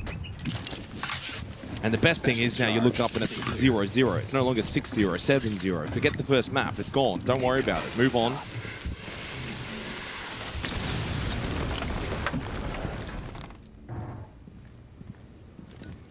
So 5 death marks available here for Hoven. He can take his pick and start pressuring on the Verp, and there's no one from EP to greet him on that first floor position. Triple stack con meeting side right now from Weibo, so that's not bad if you're Enterprise. You want them coming one direction. Got a lot of IT rafters pressure, which is really good for Brendo on the Azami. He can be more comfortable, although Hoven creeps now through control, so he can actually make his way back up to create a battle with Brendo. So Brendo's going to be cautious here. Yeah, it's all quiet on this front now, but there is a lurker. Well, Weibo leaving it late here in the opening round, and they've also left the kit behind. If Brendo goes for a... Oh, never mind, Hoven's made too much noise, but I thought if Brendo wanted to go for a door swing to gain intel, well, Hoven was in a great position to punish that, but Brendo kept himself sitting nicely tucked in on that corner position on the rotate. Yeah, time a big factor now for Weibo. They'll need to find the first kill or two pushing into sight. That's not good for Speakeasy either. He's going to be stuck in the corner for a few more seconds. Deathmark activated from Hoven. Has Bappen dead to rights. Good follow-up from Speakeasy, but a massive Nitro Cell from Cairo. Shuts down Gotti. And a good swing onto Jigsaw from Speakeasy. Keeps the round alive for Weibo. He's not done yet, but the Vault team will not be successful. Cairo's found two, and a third from Cairo. Hoven needs all 3 kills. He doesn't have the kit, and the time is starting to expire. It's taken far too long, but Enterprise have got around in the series. Big round from Cairo, 0-7 on Clubhouse. Maybe doing his Vida King impression here on map 2 as he gets off to a very strong start. You guys can't see it at home, but the chatter resumes in the old chat as well. They're going at it. This is good. Maybe we have a contest on our hands. Speakeasy got crunched over towards Con. Hoven down below on the Deimos, not in a position to find a trade, and the rest of the team then also isolated. Reaps specifically caught out. And finally, some emotion on the side of EP. Well, that's what I was saying before. I think it's them starting on defense, get themselves pumped up, get themselves energetic. Clearly was the case after winning that opening round, which whenever you get 7-0, then you can win the first round of the next map. That's all that matters. Good round from Cairo. Very active. Makes 3 important kills. A little bit questionable, though, from Weibo in a lot of the decision-making in that round. Very one-dimensional push. It's very easy on that side to get kind of squeezed in if you're going singular in a way, either IT side or you're going con side. 2-harm, by the way. First pick inside 10 seconds. Spawn kill gets rid of the Maverick. With no secondary hard breach either. Hard breach is gone in this round for Weibo. Now, the importance of this, guys, is on control storage. You want IT opened up. It's not going to be possible now for Weibo. Do they go for a big pivot and think control might need to be the site of choice? That's a huge opening kill for Enterprise. Yeah, you would imagine they kick into gear for some horizontal play. Although still currently hovering on the buck here. Clearly eager to establish some vert and at least flush out these defensive positions from Enterprise, but with IT remaining closed, it's going to open up more freedom over towards rafters, and EP not going to be as easily deterred from this second floor. This is a good tester for Weibo. This is a tricky round for the attack. This is a shootout, the drone testing. Reaps is giving over to EP. This is also a good test for Weibo too, in their ability to adapt to what's happened. Losing the Maverick, no longer able to open up those holes on IT. Speakeasy will go over towards blue. Watching for a potential rafters. Window swing from Brendo, but he's on call right now from the Juggler payload. He will eat the call, take the damage. And Bappen will fall to Speakeasy. Successful push into blue. Cairo's also low inside a server, but a wonderful headshot. And dancing around the server rack very nicely as Weibo are still opting for this top-down clear. They have got command control. Cairo will need to be precise, but he cannot find the scalp of the Blackbeard. But what he can do is drop. They give up top floor, but it's a 4v3. Double smoke still up here for Jigsaw, and a lot of problem solving to take place for Weibo. Can they isolate these members of the EP defense? I think a large portion of the round here for Weibo hinges on Speakeasy being able to find a bit of space, a bit of information, maybe a kill or two. And then Turd and Reaps need to play supporting Axe. Capello call onto Tuhan, and he's getting peppered as well. Over towards Storage. He's going to have to eat this call. Doesn't have the space or the time. So he gets taken low as well. He and Cairo, both low on health. Turd collects one. Traded immediately, though, by Jigsaw, who throws out his final gas babe. Speakeasy, shield back up, heading into Storage. Still need to get the plant down, and they can't knock because Brendo, Jigsaw, both combined for one apiece. Make it 2 for EP. This is better from Enterprise, looking far more cozy and comfortable here on defense. Labs. Weibo losing that key stakeholder in the round of the Maverick, and it really constricted them on the top floor clear. Early tactical timeout from Gohan. 2 rounds in, he's seen enough. He feels as if there's some fundamental issues. In fact, even Jigsaw in the chat says, holy early timeout. Something must be seriously going wrong. I will say, you've got to remember, Enterprise are good in this map. We spoke about it, guys. They beat Weibo on Nighthaven Labs back in Salt Lake City. Not only that, but you look at the teams that they've beaten on this map over the last 3 months. This is the record. 7-1 over Chiefs, their main competitor within the Oceanic region. They beat Falcons on this map, 8-6. And they lost to Shopify Rebellion only in a 6-8 fashion. Of course, beat Weibo, and they beat Man LFO. But, I mean, that one's take it how you want. Early timeout expires for Weibo. Gohan sending the message. Wants to rally the troops. Basement up next. Mag would be much happier with their performance here on Labs than what he saw on Clubhouse. And happier with the response. Yeah, absolutely. They have awoken from their Clubhouse slumber and they're here to play on Labs, which will hopefully mean that we have a good contest on our hands. Basement, third side of choice here from AP. And I think for Weibo, it's just about refining things across the board a little bit. I think it'll be intriguing to see what their approach is going to be on this specific site, how much of it ends up being direct versus indirect. Do they want to go for the clear? The sledge would indicate that's probably going to be the case. And then I think it's probably looking across at the likes of the Deimos and the hands of Turd. Can they try and extract maybe a little bit more value from that, find some more information? But a good opportunity for the likes of Speakeasy on this roster to kind of stand up, be the leader for the team. We could see there from Gohan, he was on the receiving end of a lot of that messaging. And it's up to him to then instill it on the rest of the roster. Well, let's see how Weibo can respond after the tactical timeout. An early one from Gohan.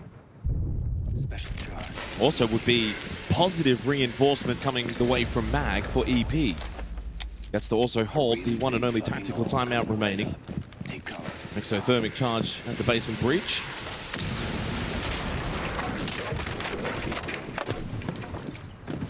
Not a big investment from Enterprise on this first floor. No one top floor. Deathmark on to Tuhan, but he sits basement. In fact, the only one basement at the moment. Weibo will get a very easy clear on the top floor.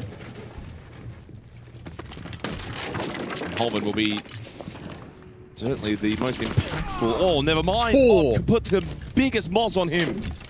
What a shot from Jigsaw.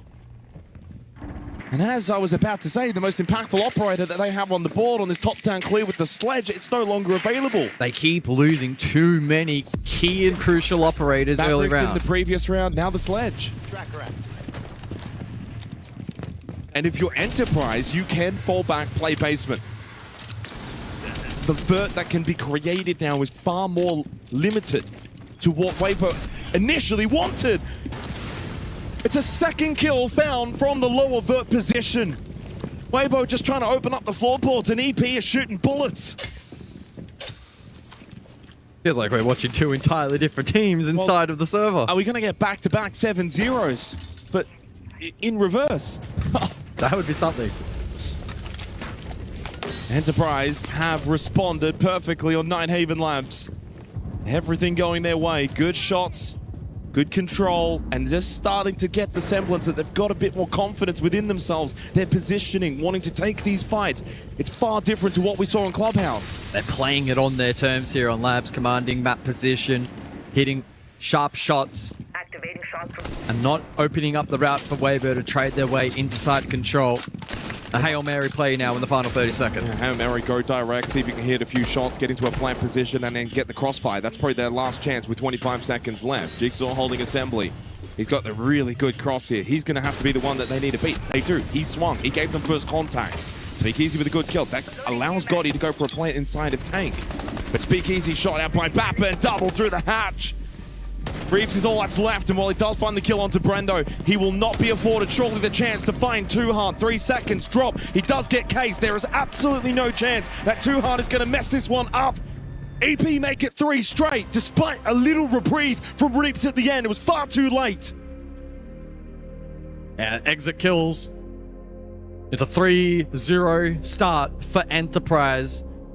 And Weibo failing to convert that tactical timeout puts them in a very vulnerable, a very compromised position for the remainder of this map. We'll see what the additional bans end up being and what each team is sensing is the best foot forward. Weibo will triple down with hard breach denial. And EP taking the ace off the board. Maybe trying to force Weibo into that Thermite, which has been a selection for them over the course of the half so far. Well, back to command server, and the way that this story goes, guys, is this site is very difficult to attack. 4-0 is more likely right now than 3-1. We did not get the chalet decided between these two teams back in Salt Lake, as it was a 2-0 to Enterprise. Right now, at this very moment, it feels very, very likely. But this is defender-sided, Nighthaven Labs. Although I said the same for Clubhouse back in the opening map, and it didn't matter in the end.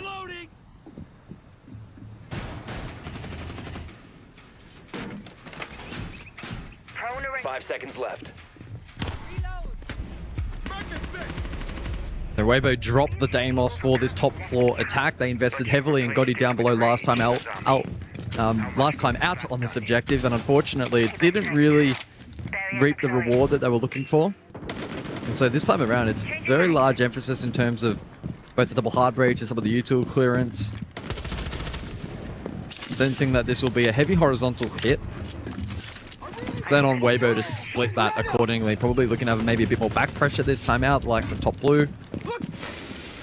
Rafters as well will be a focal point for this attack. But for the first minute and a half to 2 minutes, it will just be checklist. Time to ring some ears. No contact with RCE. Take cover. It's hot. I mean, the ace ban is still very intriguing to me when you've got the Thermite and the Hibana combination anyway. The Maverick was played earlier, so they've even shown that they're more than happy to bring that out too, depending the game plan for the particular site. Oh my god, I heard just a one tap, and I see that Reeves is dead. Jigsaw with another question mark. Jigsaw with back-to-back opening kills. And again, it's another isolated entry fight. Weibo have gotten nothing from that, and there was no trade attempt allowed. Information from Cairo. It's all going the way of Enterprise. Doing to Weibo what Weibo did to them on Clubhouse. I'm getting flashbacks of FaZe and virtus.pro yesterday, guys. This is so similar. It's an even more extreme example at the moment. Cairo connects with a Nitrocell. Turd, 50-second kill. Air jab collects Jigsaw. Good follow-up from Gotti. And now if Weibo want, little reset, fall back, breeds. You've got a minute, 3 versus 3. It's a stalemate as things stand in the 4th round. But Hoven wanting to push forward, dies to Tuhan. At least the trade was there. Brendo caught sprinting. Gotti finds the kill. Turd as well, catches Cairo. Weibo unlock the top floor. Whoa. From what looked like maybe a 4-0 start, Weibo gets a crucial attacking round. Yeah, some really good comms late round there in terms of the positioning of the defense with one below, and Brendo then caught the flood and the trade in towards the site as well. Weibo have done a really, really nice job to recover that round, and whilst it started out great for Jigsaw, that mistake right there by missing the air jab, it opened up that window of opportunity. Brendo then got caught, isolated courtesy of the smoke. and Weibo clutch up a critical round. Yeah, a huge round to win. Top floor on the attack for Weibo. Arguably with 2 rounds to go in this half, they may only need 1 more attacking round. That could be the difference on the defensive-sided nature of this map. Control storage to follow in the 5th round.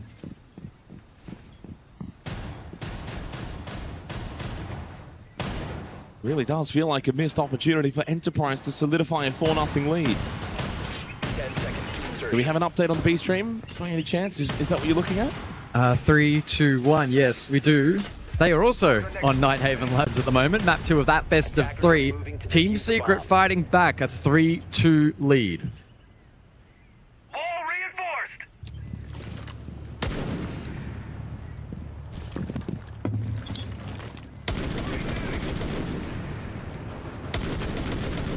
Reminder, the winner of this series will play virtus.pro. The winner of the B stream match between All Gamers and Secret will play Furia. Those matches will be tomorrow.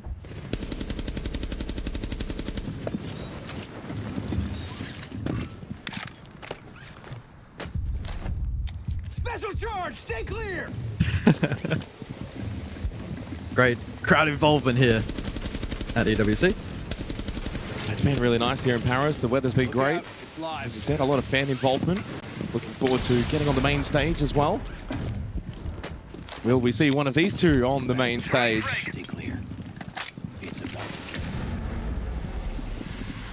So checklist work from Weibo here for control storage.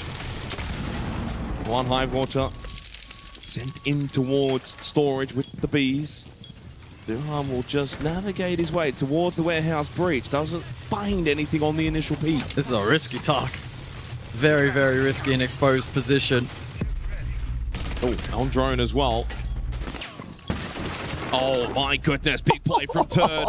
The impact trick down below on the Sophia and expecting a follow-up. He absolutely rinses Gyro. Huge power play from Turd.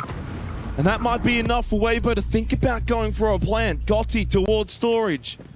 Although, they're not going to go for it just yet. Yeah, Gotti's still outside watching IT breach, keeping Brendo at bay. Enterprise are expecting this plant. They're expecting to try and contest this breach and the vert, but it's easier said than done. Mappin falls to Speakeasy, who finds 2 quick kills at Rafter's position. This may end up being flawless. It won't be, though, because of Jigsaw. Down to a single health point. Weibo to find back-to-back attacking rounds when it looked like they were on the canvas. Killed him with the flashbang. Are you serious? He has killed him with the flashbang. It just grazed the shoulder. That's a rarity. Probably summarizes this series so far. Seen it all. Seen it all. 2-3. Weibo fighting back on Nighthaven Labs. Let's look back at the replays. It started with Tuhan, a little risky. And then Turn. What a double kill from him. And let's look back at this flashbang. Oh my. And look, that's all right. Things have changed so quickly. Weibo have really snapped into action here and applying the pressure back onto Enterprise. Weibo have reached the benchmark. They'll be pretty happy at this point in time. Enterprise will be eagerly searching for the final of the half. Yeah, I mean, if it does get to 4 rounds for EP, probably not too bad. But the question is, I can don't know they if defend this side? They're going to get to 4 rounds because we're going kitchen cafeteria. Oh boy. We saw it earlier in the tournament, though. Was it Shopify Rebellion from memory that played it? And they won it on the defense. It is possible, but probably best described as improbable. We'll see what they've cooked up. I'm eager to see. Well, yeah, again, this is the most attack-decided site on this map, and it's not even close. This is a brazen call from Enterprise, but let's see what they've worked strategically on to try and make this a difficult site for Weibo. It looks like they'll go for the lobby stairs stack with the clash and then the catch from Tuhan. Trying to absorb a ton of utility, and it actually works out early. Reaps gets caught on the overpeak or maybe trying to lodge some util into this position. Cairo ready and waiting. So 4-2 split on the entry battle for EP in their favor this half. Will they be able to close out the half with a round win that feels now very much needed?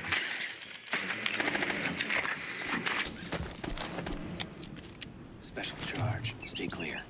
Take cover. It's hot.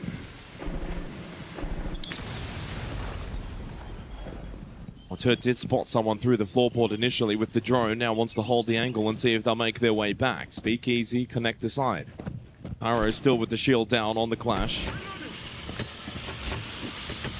Doesn't opt to pick it up, instead opted for the swing while full white. Turd beaten out by Jigsaw. He finds his 6th kill of the half. Cairo still alive. He's done a really good job to just stay alive. I don't know if he can stay alive much longer, but he almost catches Hoven and still able to escape. Despite the pressure and despite his health, Cairo has gotten away. A big moment here for Enterprise, 5 versus 3. Oh, all the big moments in this round going the way of the defense. Weibo well and truly on the back foot. 60 seconds, so time to work with. And an Exo that can expose the objective. Still a very, very difficult prospect. Hoven creeping down the hallway. There is a yellow ping. Good clear on to Brendo. Knew of his position. They lose 2 hard. Jigsaw to fall as well. 3 quick kills in succession for Weibo. And Speakeasy gives a signal. Let's wait. Hand up. Well, there's plenty of time still left. Bappin also losing out in that battle, so low on health along with Cairo. Cairo's found another one. Bappin can't win his though, and then Gotti shuts down the clash. That looked so ominous at the beginning of the round. We are tied though at the end of this half. It started with 3 to EP, and Weibo just go whack. 3 straight themselves. We are tied. Yes, we are. And it looked good for Enterprise at the tail end of the round with a 2-player advantage and a successful peel onto the site. But a great push 90 and really good leadership there from Speakeasy. Like quite literally hand off the keyboard, telling the guys, let's slow down, let's stop. And with Cairo low on HP. 5v3 though. 5v3. Yeah. Kitchen Cafeteria is a difficult piece to defend. You have to be perfect. And honestly, Enterprise looked perfect in the first 3 rounds, guys. This is a little bit surprising. They had all the momentum. Started to get the trash talk going again. They had some good form built up. Go back to a mistake such as that. That was a 4v3 moment with the air jab. That opens up the site on that top floor. And the rest of the half crumbled after it.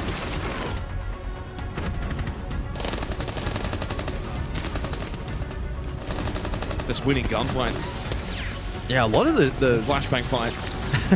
A lot of the straight up 50-50 fights ended up being pretty favorable. Another really good example there with Bappin dying in the final round and a half as well. Just a little more clutch around the board at the moment for Weibo. A 3-3 scoreline. 8 kills for Speakeasy. He is the kill leader at the moment here on Nighthaven Labs. You do not say that sentence every day of the week not for these Weibo. days. A couple of years ago, certainly. 7 for Cairo. We're looking at the series between the 2 maps now. 13-7 for Speakeasy, 14-7 for Turd. Both of them are actually 2-0 on the entry.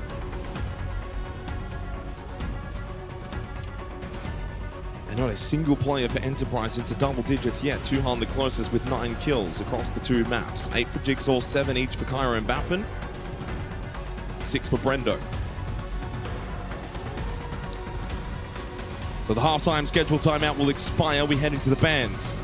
Weibo 4 rounds away from knocking out Enterprise. And as per the story of the day here for the Battle of APAC, the 2 slots for the next major. Weibo need to win this and then beat virtus.pro. If they are successful in that, Asia will acquire 2 slots. Enterprise need to hold on and try and get themselves back into this series.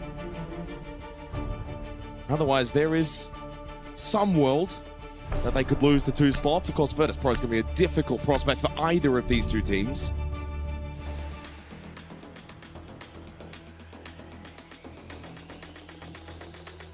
For the bands for the second half, Solid Snake and Nomad. EP responding with Heartbreak Denial with the Mirror and the Kaid. The Nomad Bed's an interesting one. May suggest that Weibo are going to look to play a lot of off-site lurks and roams and then go for the mid-round aggro, especially in retaking Vert, which is a pretty typical playstyle on a map such as Labs. And by taking away the solid snake, you are naturally just going to strip some of the info away from the attack and make the gathering a little more challenging. And again, disable some of the lurk potential from EP.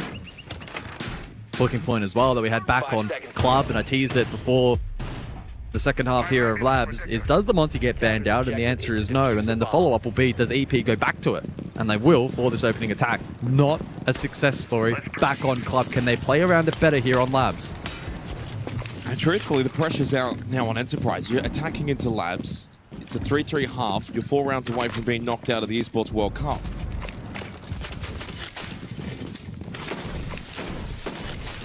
Hasn't really been a great campaign for the Oceanic teams. Chiefs were unable to win a map. Oh, sorry, a series, I should say. They did win. Oh, straight into the clash. Hold on. Oh, Tuhan, fortunate. Oh! Never mind. Turd just kept spraying. You're kidding me. And the prayers are answered. Oh, might get traded though. I mean, it's not the worst result. Indeed, the clash will fall. Both shields have been eliminated. What a strange start to the round. You don't often see an all-in like that in the first minute of the round, where both teams get something out of it. And we're equal 4 versus 4, neither with their shield player. Oh, things will settle for a little while now, you would imagine, as both teams reset and go back to regular programming.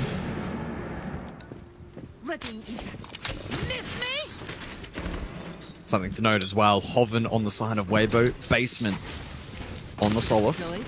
Rest of the team committed second floor. Turns out to keep a barrier, so I don't think Holy Rafters is going to be as simple for him now, especially with IT opened up, no clash. Probably best to fall back, play command, force them to push through IT, hold the angle.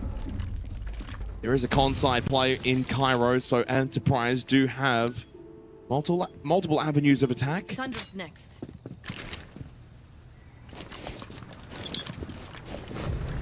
Cairo does win his battle and slips in towards Electrical. Well, this would be super impactful for Enterprise if they too can attack into this command server site. Advantage 4 versus 3. Into the final minute, Brendo searching from IT. Cairo's found another one. He's been their best. And Enterprise are then able to just walk into the site with ease. Cairo opened up the front door and said, boys, follow me. They take top floor on the attack. Yeah, that's what they needed. Big confidence booster for EP. Signs of life. Yeah, I mean, it was an awkward start. Losing the Monty early, but the response to the util dump rafters, Defiant Speak Easy on the clash was clean. And then exploiting that opening at the tail end of the round. Here is that replay package. Tuhan fell. Stunned out by the clash, but then Speak Easy fell. Opening then discovered. Hoven off site. And a pretty easy mop-up for EP. And Cairo showing up. It's not his first international rodeo and tends to actually play, I think, better internationally than he does back home. He's got a bit of that Fisher-Kai magic. Didn't find a kill on map 1. Was that typically? Turned it up on map 2, though. That's the most important part. That's all that matters. It's the response. It's the Vida King. It's the Vida King meta. Well, I wouldn't compare Vida King to Cairo. Probably on slightly different levels. There's levels. There's levels. Jumps onto the 0 as well here for the 8th round. An operator that is incredibly niche at the competitive level. 5 seconds to go. And it will remain niche as he jumps onto the sledge. So there'll be an emphasis on the vert with both Brendo and Cairo resuming those roles. As for the side of Weibo, you can see the split. You can see their positions on player cards. Hoven will start alongside Reeds on the second floor. Speak Easy to support Turd first floor, and Gotti will hold down the fort on basement. So a full map extension from Weibo.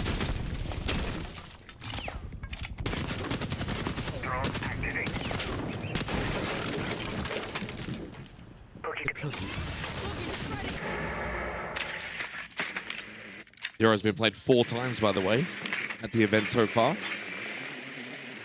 When was it played? If you click the... There you go. Bank Labs and Bank. Adrian, Fiber, Sharif, and Didi. There you go.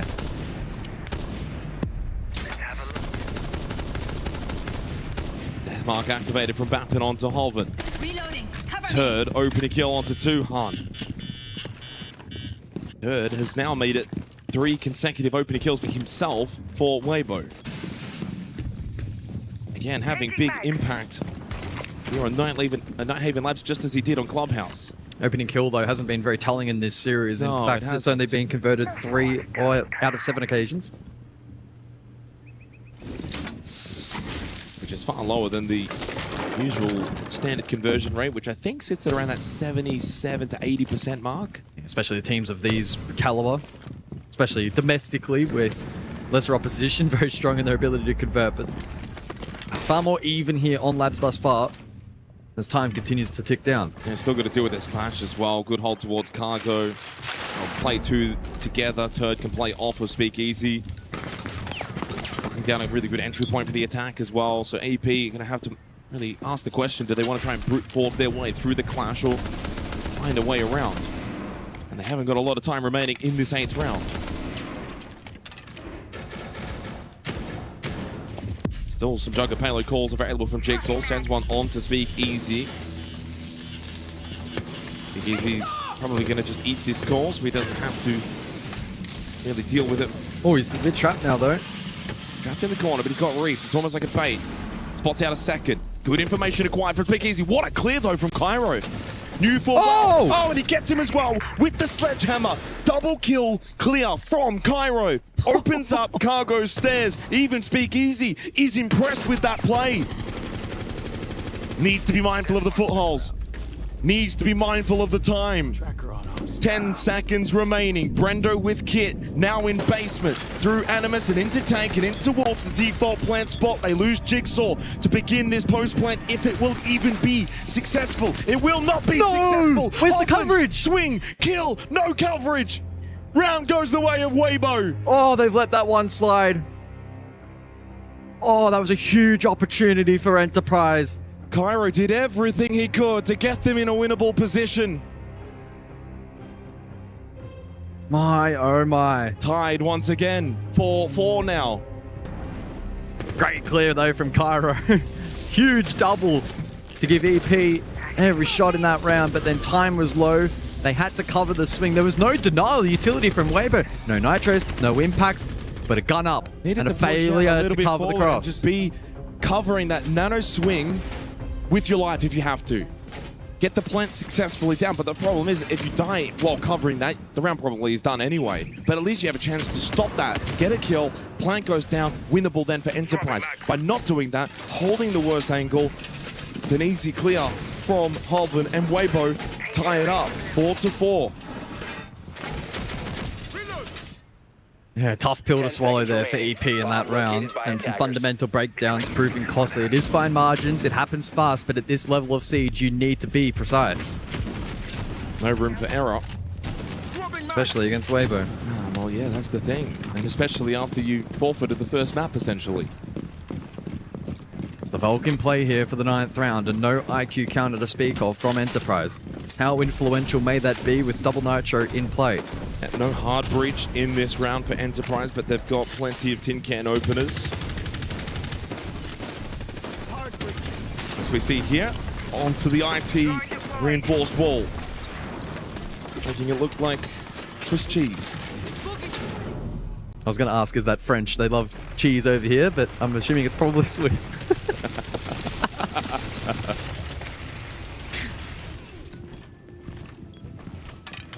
Speakeasy not too minded by, of course, the vert being opened up, as they've still got storage control.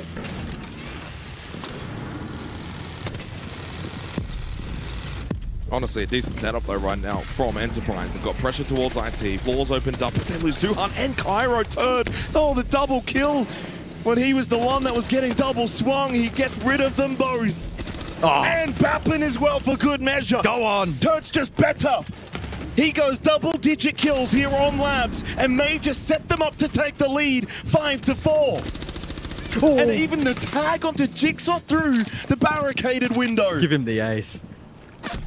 Give him the ace. Give him the ace, Jigsaw. You know what you've got to do. Will he expect Jigsaw close? He's hunting. Turd wants all 5. And he will get all 5. Because he really is that guy, and he stands up and points straight to Enterprise.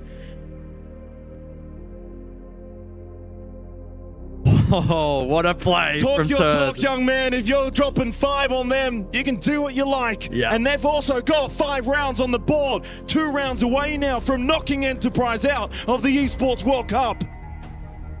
Turd is locked in. Now up to 12 kills. 21 and 8 in both maps with a 150 EPS. He's been the best because he is the best. Turd asking in the chat, how bad do you want that 30-hour flight home? And it would be a long flight home for Enterprise if they lose this in a 2-0 fashion, especially. This reminded me, I've got a 30-hour flight home as well. Except we win either way. Well, I'm not also going home tomorrow, so... No timeout, by the way. No, it is the Deimos and the Clash as well banned out. Magnet opting to just talk through, of course, the ban phase that you get going into round 10 and saving the timeout. Now, if you recall, let's go all the way back 2 rounds in. Gohan called his tactical timeout. Ag has elected to hold it this whole time. It is now, by the way, 5 of the last 6 rounds to Weibo. And 4 of the last 5 rounds, Turd has found the opening kill onto Tuhan. Now that is a stat line. 3 in a row and 4 straight in the exchange between those two.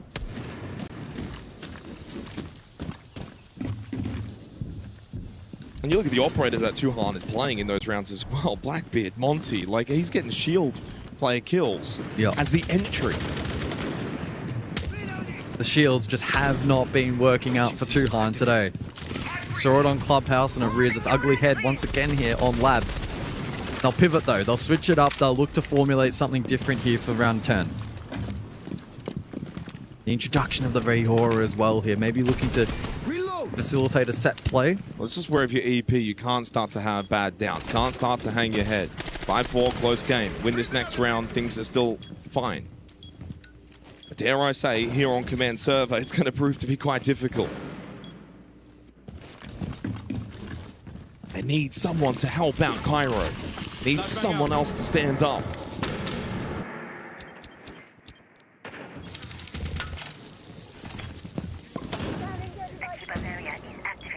Realistically, they need Jigsaw of old. It's time to give Jigsaw the reins and say, go and save us. Oh, this Nitro could land. Jigsaw needs to be mindful as that one doesn't. Cairo survives it, but he is incredibly low. Oh, and that one shot out. And Reaps then gets rid of Jigsaw. There will be no I thought that was shot saving out. him. I must be seeing things. What? Gotti gets rid of Brendo. The Bappin comes through IT to try and save the day, and he says, who needs Jigsaw? I'm here to save the day. I am that guy. Hovering down below for plant denial. Tuhan attempts, but he won't be able to commit. Rear a gate, and Tuhan getting off that plant finds that kill, but Bappin gets caught on the timing, and Speakeasy gets the kill, and we've got a 2 versus 2. Cairo watching and waiting for the push, but he's low on health. He needs a headshot, and he finds it. And Tuhan will get the plant down, but we go 1v1. Hoven versus Tuhan, and Hoven is just shit all over him. It's 6-4, it's 2 match and series points. EP are on the ropes. Matt cannot believe it. This is why he says that he's an APAC regional MVP. Hoven, the #1 rated player this stage, has put EP at death's door. What a moment. This has to be a timeout. Matt cannot believe it. He thought they had that round 1. What? A round from Bappin. No timeout. There is no timeout? They haven't used it, right? I'm not missing something. Am I?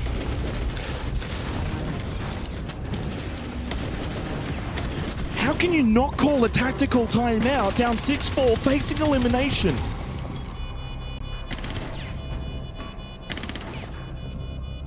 Well, talk about trust in your boys. Yeah.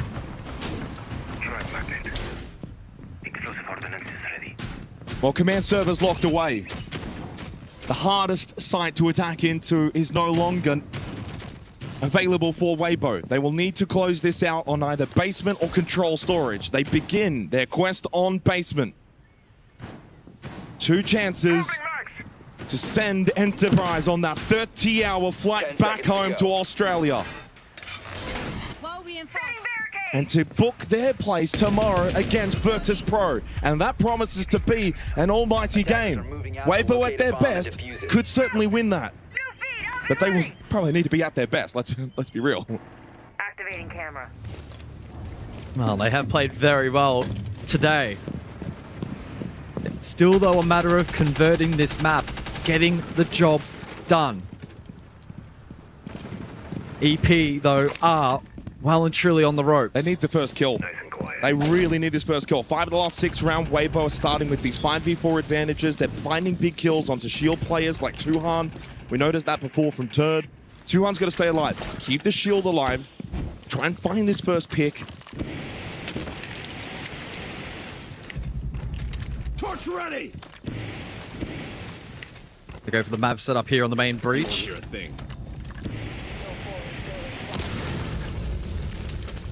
And Bapid being peppered and pressured immediately from that limited on-site hold from Weibo. Yeah, Vulcan canister pop, that's fine. Nice and early into the round. In the meantime, the rest of EP shaping up over towards kitchen side. Maybe thinking about an eventual Exo finish here with that shield. You think about the default plan position. You can then cover the cross from main breach. Hoven, by the way, is connector. Top floor, lurk defender. And playing a rather intriguing vert hole towards the hatch. He has been droned down, so clearly Enterprise are aware of this. A Nitrocell was thrown from Turd. Doesn't do a lot. Tuhan stays alive. Trying to fight from down below is Turd. Hoven finds the opening kill onto Jigsaw. He will not save the day. Another early kill for Weibo and Hoven to shut down Cairo. Well, it's happening, isn't it? EP are going to walk away from this event without a map win after top 8 at the previous major? Surely. Surely not. Bapin, Brendo, Tuhan, you must clutch this. But Tuhan falls, it's 3 to Hoven, and the MVP says hello and goodbye in the same sentence. Massive moment from Hoven.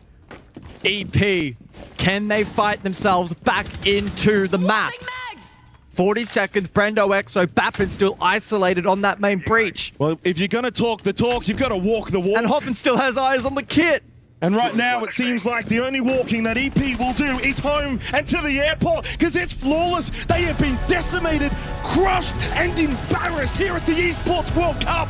That is sweet old revenge from Weibo Gaming. The Demons of Salt Lake City Major have been expelled as they 2-0 Enterprise and book their place in a match tomorrow against Virtus.pro. Tell you what, to be or not to be, that was the question going into this match. And we got a very, very firm answer. Weibo are to be versing Virtus.pro tomorrow. I tell you whilst EP are unfortunately on their way home. If you're Virtus.pro, you've got probably the harder matchup, let's be real. Weibo at their best, they've got international experience, they've got quality. Hoven back to his best, Turd back to his best. Reaps, what if he's back to his best tomorrow? That's dangerous. If you're Virtus.pro, Weibo at their very best are more than capable. And if they can pull it off, Rob, 2 slots for the next major will go to Asia. Ironically, it's not even if they can pull that off anymore. I think the conversation about APAC's best has changed dramatically over the last 12 months, and I think we've just seen that on display. We've just seen Weibo at their best. They looked dominant. They looked unquestionable. And I think at times, even when they were 3-0 down at the start of that map, guys, you still had that inkling.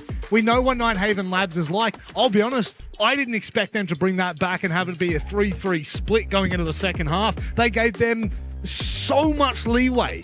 They really dug in to this match, and Weibo show us why they are the best that Asia has to offer. Yeah, EP got off to the best of starts, right? 3 rounds straight, but you throw the tactical timeout in there from Gohan, and eventually they were able to reset, find their footing. 3-3 at the halftime break. If anything, in a slight lead heading on to defense. And again, EP off to a decent start. Second floor, you think about that successful attack.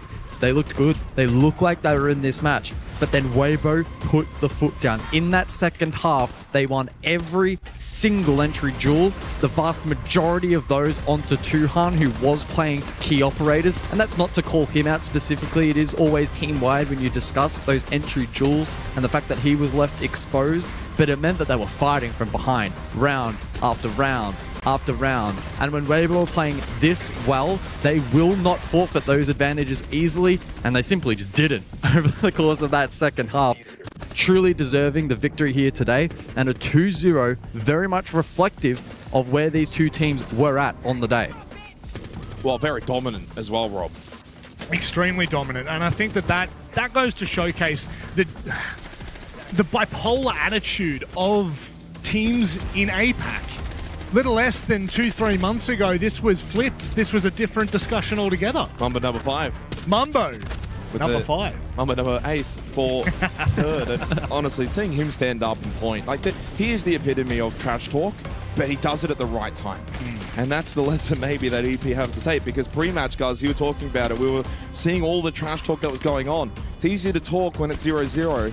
It's a lot harder to talk when you get 7-0'd and then you get completely torn apart on Nighthaven Labs. Like, it's a defender-sided map. They got the 3 defensive rounds, so that's not enough. And you saw that in the second half when Weibo won 4 straight defensive rounds themselves. Yeah, look, we'll take away the positives that we can for EP here.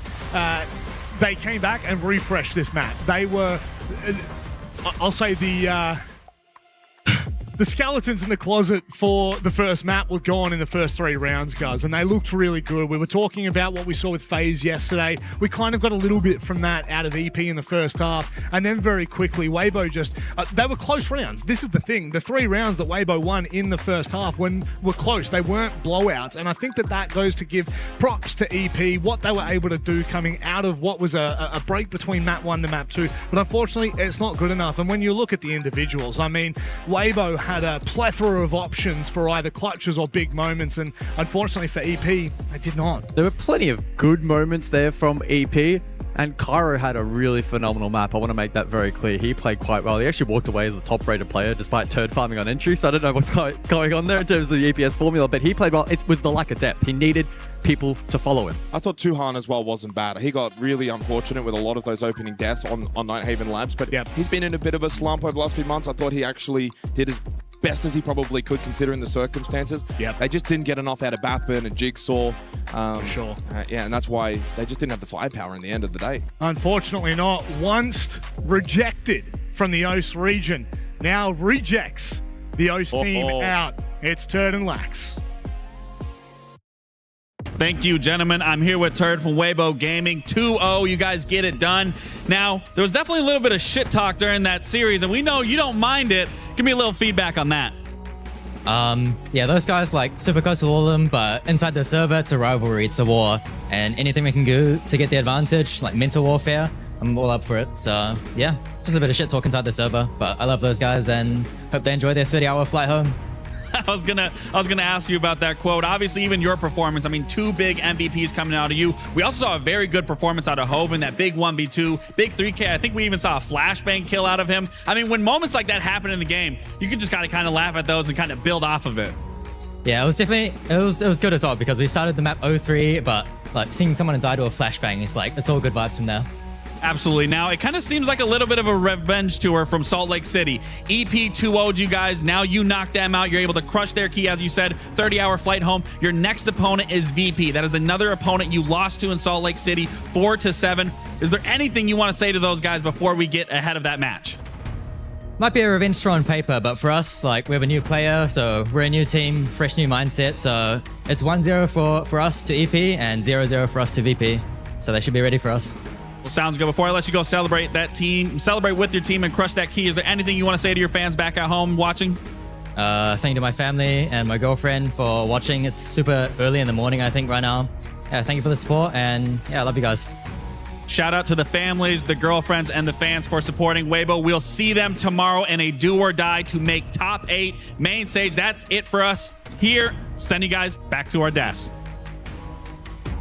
I think that interview in particular epitomizes what Turd has gone through in terms of his maturity arc, his arc as a player, guys. We see him, he still enjoys the trash talk, but there is such a humble nature about him, about Weibo, about the Asian region in general, but really this team is just looking on fire. Look, I think it's fair to say that the Turd that we saw in that interview is actually pretty closely aligned with the Turd you actually kind of see behind the curtain. He's a very courteous, very mature player behind the scenes, but as you said, he knows when to turn it up inside of the server. He knows when it's appropriate to go in on the old chat, and he backs it up with strong performances. He did that today. I have a question for you specifically, Rob. Please. Who is the happiest team with this result? Who is the happiest team? What, sorry? With this result, who's happiest right now? Poor CAG. No, it's Daystar. Oh, it is Because Daystar. right now, if tomorrow Weibo can beat virtus.pro, the Asia sub-region will get 2 slots. So that's going to be really the most important thing going into tomorrow, that matchup. And the team that's probably the least happy with this potentially is Chiefs. Because of the 2 slots that Oceania had coming into this, it could create a world in which we go into the next stage, the battle for the next major. OS might only have the 1 slot. There is a void of unknown entities here for the APAC region, but obviously, you know, Weibo, I think they really do deserve this victory. I think they've shown since Salt Lake City, since they were knocked out by EP, that they've really gone back to the drawing board. You heard there, a new team, a new player. Gotti has been, let's just take a second to talk about Gotti, because when he moved across to Weibo, when Arpe left, there felt like there was a void there, guys. And we were questioning so much, was Gotti the player to fill it? I think we've got our answer across just the course of EWC. He's turned out massively. That's one of the big challenges when it comes to the APL region, right? If you have a player that either voluntarily wishes to leave for retirement or maybe not up to the task, and you're forced to make a change, finding that depth and finding a replacement, we have seen it so many times, finding the right fit can be such a challenge. It's still early days, I think, for Gotti at the international level, but so far what we've seen has been good. You know, what's funny is that I remember when it was announced, and then it was like the same day or the next day were the ENC qualifiers. And for Team Korea, Gotti was playing and he went 0-7. And I was a little bit like, oh, they made the right choice here. But in terms of his performances and the way he slotted in on the team of Weibo, sensational. He slotted in really, really nicely, and his performances so far have meant I don't think there's any doubt in terms of the core 5, because I did have some doubts thinking, could they have maybe gone in a different direction? I think they're pretty happy. Well, as Speakeasy said in the server, it's time to crush your key, and crush their key he will. A player that is probably the longest standing veteran, I think, of APAC at the moment. It would be him, maybe Anaton, maybe I9, but this is just a real display, I guess, of what it means to compete here at EWC. Again, I know I've said it before, and I know I'll say it again. This has got to be my favorite system I think I've ever seen. Again, I get to enjoy it. He's having a blast. Again, why do we need the key crush machine? Just give it to Gohan. I'm sure he could crush it. It goes bang. I have to say it. That was just far too easy for Speakeasy. We're still on that. Bye-bye. Bye-bye. 30-hour flight home. Enjoy. Here's a question for you boys.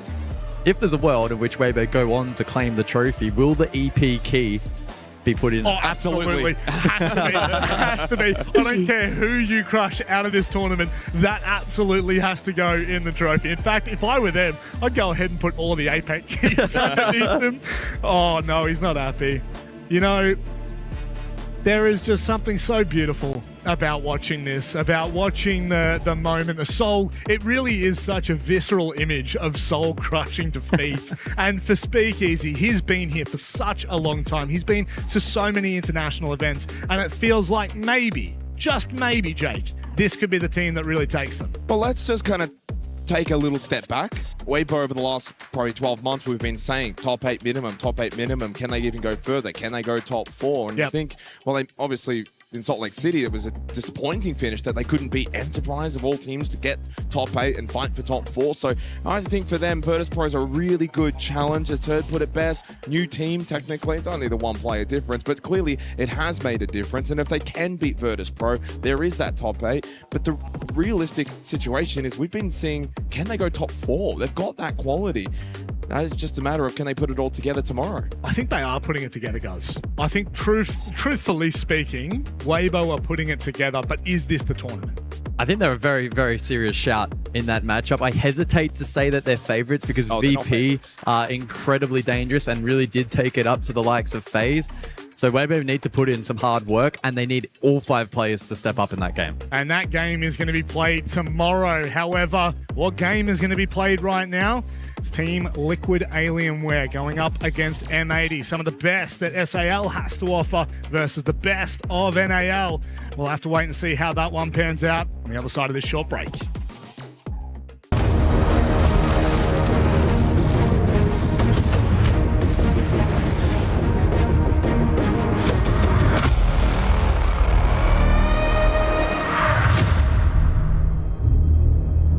There on Nighthaven Labs, now here on Chalet. That's the best round we've seen from them, but it still wasn't enough. No, it was not.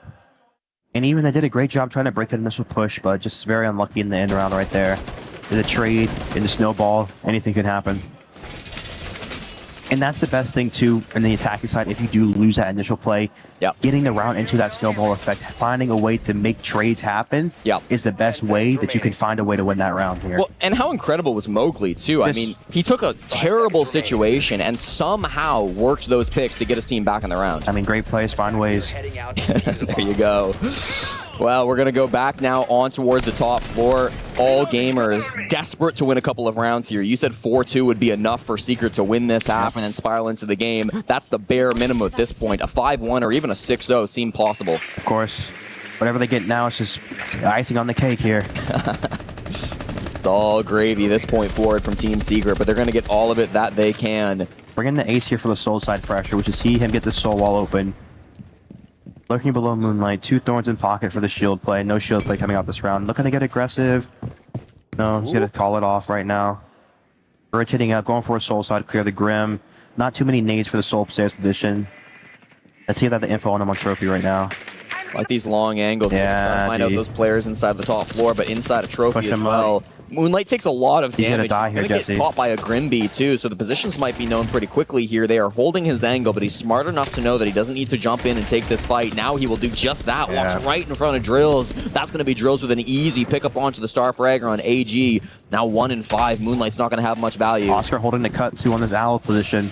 Great point. This could be 5v3 soon. Really difficult. He jumps it though. Loses the fight down from the bottom floor. Mowgli's going to take down Yaz for the trade. That's good teamwork still coming in from Team Secret, making sure they do not lose this lead. 4v3 still pressuring in on the Solar side. They haven't actually been able to get into Solar just yet, but they've got bodies down below and 1 player just outside on the window. Railgun, a lot of pressure on him to get a pick back at some point. Yeah, they're going to slow their round right now. Shotgun below with the info. He's done so well from this position. He's just finding these players when they've got good intel. Mowgli now 8-2, finding so much success on the server for Team Secret. 75 seconds still to go, and Solomon and MC have a huge job in front of them. Yeah, Oscar's still cutting off the B2 for the power right now. Yeah, they're just punishing them here. They're going for plays. They have to, Dave. It's their only hope in this round, but they're not working out for all gamers. So Solomon doesn't want to be 4 on site. Walking on in. Mowgli for a triple. They make it look so easy for Team Secret, and they have still yet to drop a map on Chalet. Mowgli just looks relaxed right now. He's fragging hard here. 5-0. All gamers are the only team to suffer a 7-0 defeat here at the Esports World Cup. That was a few days ago versus CAG. Now they're on the precipice of another 7-0 defeat on map 3 versus Team Secrets, which would eliminate them from the tournament. It's tragic, but in this game, there's no remorse. There's no, they don't take it easy on you. You know, if you give them the upper footing, they're going to take it. Team Secret looking like... give them the high ground. The full package now on Chalet.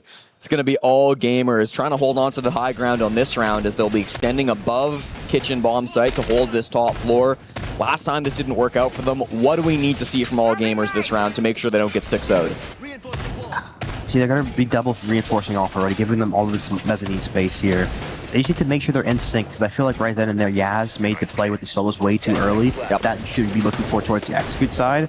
And I feel like they're kind of going one by one. You see it even in that round, Relative just sitting in a spot. They're kind of sitting still, expecting them to be able to win the round. But you have to be able to make plays, make them uncomfortable. And also, too, this info game's been killing them. So I really need to see the solos try to help get these pre-plays cams and these cams in the mid-round to kill this information. You kill the information, and you can start making more aggressive and aggressive plays. Nomad coming out to slow this aggression too. Nice to see that from Noah. Going to be trying to spot some of these players on the side of all gamers. They have all this control so quick, Jesse. It's too fast. Yeah, it's crazy how fast. Mowgli's basically cut off half of the map at this point, already pressuring in towards Piano. They might even recognize that he's here so early because he's done so much good work, but he will get back on his drone. He's got 4 of those Flores drones still to work with. If he destroys the shield, that'll be massive. He's going to get just that. 40 seconds deep, and the Piano shield will go down for MC. That's really good work from Mowgli. He's been finding the frags in this game and using the util as well. They're in the site right now, Oscar Jesse. goes down inside the site. Yes, they're already fighting for the bomb site, and Flex is going to be going for this plant. Upstairs, these players are not going to be able to get the denial. If Mowgli can be good, he will do just that. Takes down MC, but Moonlight is able to stop the plant as it goes down. He's on that office vert. They weren't able to apply that pressure up above just hard enough. Noah fighting in the basement, takes down Yaz, the major pick to come through from Team Secret. Mowgli and Drills still finding so much success here as Mowgli is putting more pressure onto the top floor. Moonlight has to be perfect. He's got solo mid here on the trophy stairs, trying to support him from back of the site. They could try to jump in and go for a plant, but I think Noah might take that gunfight. He will, and he'll lose it to solo mid. Now the player outside on the balcony, he's not going to be able to do a whole much. Moonlight finds the frag on a Mowgli, and Drills, there's just nothing that he can do. Finds out the player's position in on the trophy stairs, but he's got to grab this defuse kit. He can try to nade out this spot, but close to the shotgun, it's just not a fight he's going to take. Goes in aggressive with the F2. Smoked out, and he's going to have to go back towards the site. Minute 20 to play with. This diffuser will be watched from the vert. Drills is going to have to try to find some way to get this diffuse kit down. Picks the safest plant spot. It's a little bit predictable, but they can't really deny it from up above. So Solomon's going to have to move his way through the hatch. Now wins the fight on a Moonlight. Hello, Drills. The stage 1 rookie. He's yet to play more competitive lands than just this. This would be the biggest clutch that he's had so far at the Esports World Cup. Through the wall, he's just missed. He's got good information if he wants to use it, but with the F2, he wants it up. He's already got the good pings. That's all he needs. His teammate's calling out Solomid's position. He's got the better weaponry. Pre-fires the angle, and Drills is able to do it. Shuts them down for the flawless half, and the rookie at the Esports World Cup makes his biggest play. Drills, letting them know. Great play right there. Great play. And again, you have the info on the plant spot. Make sure your sole player is taking the fight when the player on the hatch is taking the fight. Take the 2v1 while you can.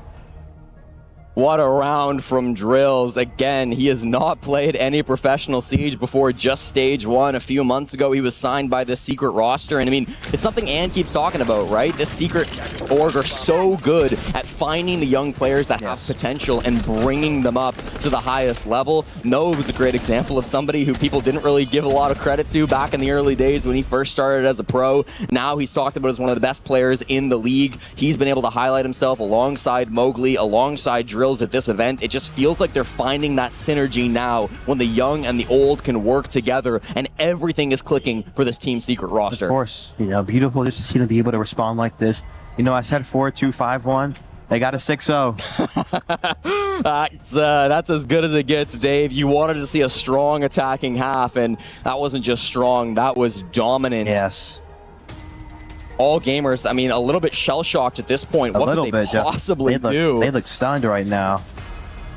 Already facing 1-7-0 in the tournament. You can see now the head coach trying to have some kind of an impact in this game, get them back on track, but I just feel like at this point, it's so far gone. It would have to be the greatest comeback of EWC so far if all gamers were to win this game. And I feel like right now, too, Jesse, it's not even about strategy from the coach being delivered right now. It's more or less mentality and making sure that they're actually in this game mentally. I just feel like they haven't had any emotion, any charisma to themselves in this game at all. They haven't just felt... Because if you're having fun, even in these lost rounds, you see yesterday DZ losing the CAG, they still have a smile on their face. You see Twister when they're losing these rounds, they still have a smile on their face. You're still enjoying the process, the journey of this tournament, and that's what you have to do. It's been incredible to watch so far here at the Esports World Cup. Even just over the last couple of hours, the change from Team Secret, going from getting blown out on their own map pick, from looking down and out defeated back on map number 1 versus All Gamers, to now here where we see them finally putting the pieces together, working as a unit, hitting the shots that they need to. Drills and Mowgli have just been an absolute unit here in the server, but it's everybody working together with that coordination, the calling from Flexi, the 3-2-1s, the positions being held by Noah and Oscar. It's been everything to get them through now on Chalet, with only 1 round needed through this second half. We'll get the operator bands. Dave, what are we thinking? See the Monty coming out, staple. The Ella, good. I feel like Ella, the trap meta is a little bit old meta right now because the Yazami, the Wamai is so strong here. See if it's a double trap. Okay, they get rid of the Ella, they get rid of the Yazami. 2 good bans here. The double shield ban coming out just to make sure they can't even get that space, that pushing power inside the map here. It's going to be more of an info-heavy lineup coming out. Doke Snake. A lot of traps here. Looking to finish this one off strong. Hoping to just make this one quick and easy. The 7-0 on the table for Team Secret, the reigning EWC champions here in Paris. Hoping to make things happen, indeed. In the home country of Mowgli, he got to play in front of his friends and family just 6 months ago at the 6th Invitational. He'd love to do so once again to accomplish that goal. Of course, he'll have to win this game versus All Gamers, then beat Team Falcons tomorrow, but one step.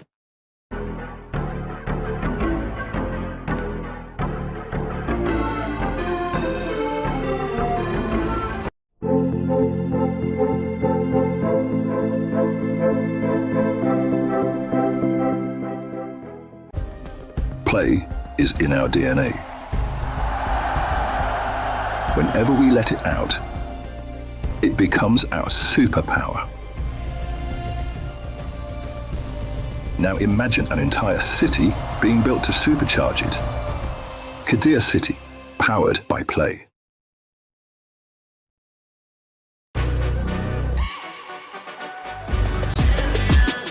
This ain't no regular thing. I came for the ring, you know what I mean. You see my name in the lights, better get right, I'm champion.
Let's run it back. Version 2. Welcome back. It's time for us to get underway with our second best of 3 of the day. Unfortunately, EP can't get it done against Weibo as they show their supremacy.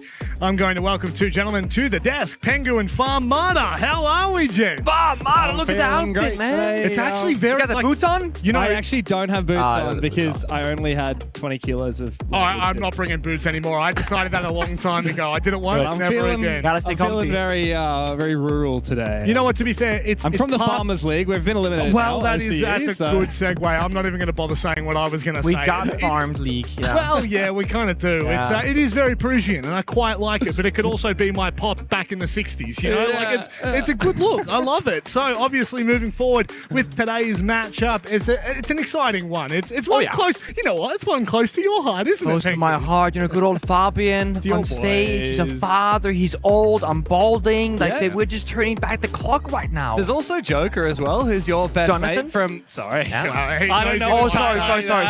Yeah, from the PSG Talon days, he's been reunited with Papa Fabian. Yeah, it's a great time for M80. But on the flip side of that, like, I don't know, I've always had a real soft spot for the Team Liquid boys because back when they were W7M, their rise to power was right when I was casting them a lot, especially their first big hitting event in the Berlin Major. I've been speaking to Igor and the boys plenty over the years, and they're on the verge of elimination, just like Fabian and the M80 boys are. Yeah, it's a bit of a scary prospect, but also a scary team. When you look at this lineup, you just think what they've achieved in Siege. Everything. And look, it's obviously, you know, you could kind of look at individual players, you could look at the whole roster, but right now, do we really think that they should be an elimination matchup? No, they shouldn't be here. That's a scary opinion. I think both teams, M80 and Team Liquid Alienware, should be in upper bracket probably, but bit of a funky tournament, if you will. Speaking to the different players, I said, we're feeling great going to the tournament. You know, we're probably going to go very far. One of them will be eliminated in only a couple of hours from now, and that shouldn't have been the case from either team. Yeah, I mean, the way I see it for Team Liquid is that this is the most dominant streaking team of all time, winning everything for an entire year straight, including 2 majors for the first time and a 6th invitational, but they're still looking for their second wave after changing organizations. Now for a second time, they went to Furia. Of course, they won Reload. That's all they really did with Furia. Yep. They even had an early exit from the 6th invitational, and since then, of course, they've joined Team Liquid, and they haven't been looking too hot at all. They even failed to make it to the Salt Lake City Major, and now they're on the verge of elimination here at the Esports World Cup. Yeah, it's very different. It is from hero to zero, their storyline. And look, that sounds a little rude, I guess, to say, but when you look at the history of these players, of the coach, we always expect kind of a moment of magic from them, and they're going to need a moment of magic against M80. This roster coming into this event, people are calling them one of the best in North America. You've got a coach and an analyst that are kind of reuniting after, you know, let's just say a bit of a failed attempts. Well, is that fair? Good start, bad ending, sort of thing. Right? So they land in the middle, but Yeah. No, M80 on the flip side, though, where do you put them now, Pengu? After we've seen them at a couple of events, how are you feeling about this roster? Well, obviously, M80, they've been around for quite some time, former like exit roster, core, etc., that's been building over the years. But now there's been one big switch up, getting a European player into the mix, getting Savage, the ag.al from Team Secret, winning the previous EWC, going to an SI Grand Final, a self-made younger-ish rookie to lead these guys forward, and it's a big deal because Fabian is a European coach and he has his way. Savage, European player, in a similar mindset, because M80, the individuals, while they did win that Munich Major, there were some mental struggles. And I feel like Savage was brought in specifically to fix that problem. And in their very first game at this event, up against Falcons, we did not see that problem fixed whatsoever. It was like 3 people had their mics muted and there were no comms in the server. Yeah, the thing that's really unique to me about M80 is they're actually the second youngest team left at the tournament, an average of only 22 years old. And despite that, you look and you've got 3 double major winners on this roster. You've got a 6th invitational finalist who's also been an EWC champion last year. And then you've got Ashen, who spends too much time in the gym to do anything else. Talking. Jokes. He has a lot of talk and maybe he can walk the walk. But yes, you're right. Like, they have hit extreme highs in a very short period of time, relatively, for their careers. I mean, they would have been, primary school back when you were winning tournaments way back in the day. But, of course, talking about today, right? Salt Lake City, both of these teams actually failed to qualify. For M80, 7th place in the NAL. How on earth do you cop that, right? Now they're here at EWC. They had a pretty good NAL, and there was a lot of promise for them this time around, but we haven't seen them, as of yet, actualize that in the server. No, we have not. Speaking of the server, let's see where we're going in it. Fortress, Lair, and Chalet. Nick, does it feel like no matter the veto, this is going to 3? More or less so, I would say. Yeah, I mean, I expect it. In these matches, I like to go the distance. I will say this. Chalet will be the game of redemption if it means you can make it all the way to that third map, because as I said, it's where they started off against Falcons. It was not a good look. Fortress and Lair play quite popular, or are quite popular in North America, so I feel like off the rip, Emmanuel should be happy with this, but I also don't think the Team Liquid Alienware should be unhappy. It feels kind of in the middle. Yeah, I do feel like Team Liquid Alienware have gone with a little bit of a curveball by going back to Fortress, where they previously lost in their match to Wildcard. That seems like a bit of a ballsy best, pick. you know, in theory, but best teams in that. Sure. And look, M80 have had their fair share of struggles against Wildcard in the NAL as well. But yeah, it does feel like both of these teams are going to maps where they have lost in very recent history. So it's about the quick turnaround from one day to another. One thing I do wonder, and I said this before in a previous cast, but Savage, of course, is a very rare Portuguese player in Rainbow Six. Yeah. You don't see many players from Portugal, and of course, he's be one of the few that would understand a lot of what the Brazilians are saying. I wonder if maybe he can use that to engage in a little bit of smack talk. Walks by their prag room, puts the ear to the door. I mean, we don't often get to see players get to smack talk the Brazilians in their native language. That's true.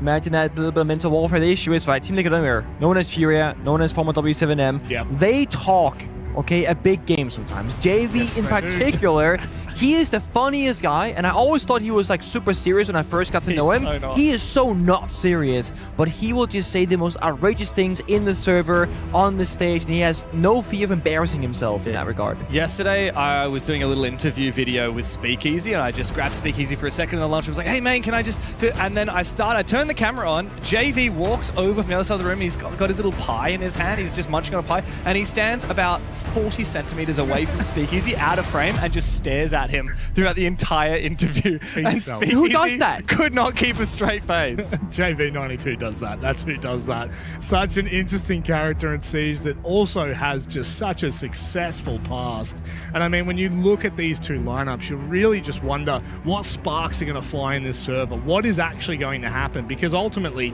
at the end of the day, elimination matchup, right? EWC, the context has changed this year. Prize pool, still the same, but everything else around it, the time that we're here, the amount of opportunities you have to continue to progress, and the fact that there is an SI slot on the line really changes the context as to what to expect from this event. It's no longer about just turning up and using it as an opportunity to get to an international event. Now there is so much more behind this. And when you look at both of these teams, Pengu, there is so much pressure, there is so much expectation placed on their shoulders. You see right now from Team Liquid Alienware, they've been in that huddle for quite some time right now, just talking the mentality, the strategy, and probably saying, guys, don't worry too much if things go south. It's a BO3, it's going to be a long series. We need to just play it round by round, take it step by step. That good old saying, don't apply too much pressure on ourselves. They've been in so many grand finals. They've won so many grand finals, but in recent history, they have not found the results they want. And going from W7M, a smaller org, to Furia, a big org, to Team Liquid, a legendary org in its own right,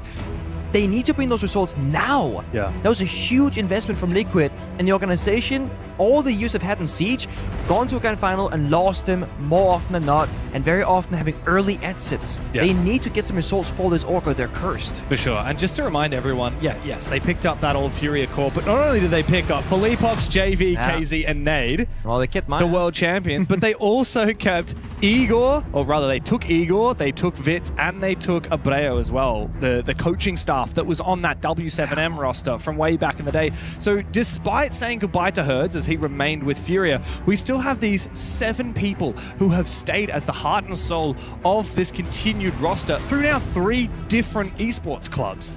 Can they find that second wave of success on Liquid? Well, I hope so. But to be honest, the meta hasn't favored them in recent years. They were really at the peak of the gunfight meta, of the split theory meta. And since shields have really become a large force in the meta, it hasn't been to their strengths. We've seen them dabble a little bit with JV and Felipox, but it hasn't been the same. Can they find that next opportunity to really make a showing that is deserved of the Team Liquid brand, which that organization has been looking for years upon years. I mean, this organization has been in Rainbow Six since what, late 2017, early 2018. Oh, yeah. They won it. Their first Pro League finals against you, by the way. In Atlantic case City. you forgot that. We had a sub.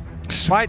We had Kanto subbing in for like 2 weeks. Oh man, poor you. You had Pete Kanto. I got a second parachute. So sorry. They played Lion Toku every round. Okay. No betting of operators back then. Okay, second parachute. But my point is, it's been 8 years since then, and Team Liquid haven't really done anything in Rainbow Six since then. They haven't found a victory, but they've gone to a couple of different grand finals. They've lost to BDS, for example, in Sweden that we had. And I thought, honestly, that was going to be their victory. That was going to be Nesk and Palu getting that duo together for a win. Yeah. But the reverse swept, I believe. Just losing. Funnily enough, Team Liquid also went to the grand final in the Copenhagen Major, and funnily enough, lost out to... Oh, who was that again? Oh, that was W7M. That's now the 4 players that are on this roster. Yep. Also, a fun fact about that. That was the last time that Fabian found himself up against Team Liquid when he was coaching G2. He lost in the quarterfinals in Copenhagen to Team Liquid. Fabian actually, historically, has struggled against Team Liquid. Only won once in the 4 times he's played them. Well, all I can say is this is a game of expectations. This is a game of 2 organizations that are really gunning to make a main stage and go even deeper than that. But it does come down to a best-of-3 elimination matchup on the line here. M80 take on Team Liquid Alienware in what is going to be, and I can say this with all my heart, let's hear it, an absolute classico. Enjoy. Lovely. Thank you, Rob. Speaking to Fabian going to this, doesn't seem nervous, but certainly has that probably deep within him and saying, guys, we had to show up today. And like I alluded to earlier, the very first opening match here for M80 that happened against Falcons, it seemed like 3 players had their microphones muted, that they weren't on the same page. And I honestly will always go back to saying, playing in play-ins, the beginning of the tournament, low-key is a benefit. I think it's great to go in, a little bit weaker opponents, double elimination, you're kind of chilling, get some reps in on stage. For example, like what happened with Shopify Rebellion. They had a nice little warm-up, and then they just... Okay, you went that way. I was going to say, look at CAG, because they had a struggle to stop, but then they came back. Yeah, okay. Well, for Shopify, they should have won. They shouldn't have lost. That's their problem. Fnatic's also copped their first loss since playing. So, look, I get the theory, but the results just don't back you up right. Well, it's 50-50, because half the teams will win, half the teams will lose, right? That's how it goes. God, I guess that's how maths works. I personally love a good warm-up. Imagine if you started with the grand finals worked your way backwards. Wouldn't that be just weird? Yeah. Look, I certainly feel that way, even casting. Like, I've said this to you before, but I feel like the first couple of days, there's a bit of brain fog in there. And once we get into the deeper parts of the tournament, once the matches really ratchet up in the stakes, that's when things start to feel real. And it's certainly feeling real for M80 and Team Liquid Alienware right now. On Team Liquid's pick of Fortress, it is elimination or elation. One for each of these teams. Who will progress further and who will we say goodbye to later today? A quick look here, the Solid Snake Dokkaebi again. M80 wanting to stick around on the extended roam. They play the trap opposite support as well. The Ella, the Thorn, they got the fallback and the Goyo, the Smoke. They're playing a 2-layer defense right now. They can stick around, fall back, play both at the sides. So then Team Liquid Alienware, they're just kind of looking, opening doors, barricades. No one's like really inside the building as of yet in the first 60 seconds. But the way a swing there is action. Shotgun on the exterior window. Takes down JV92 on the Grim. Still got some power-ups though. They got the Glass, they got the Monty. They can still progress this round.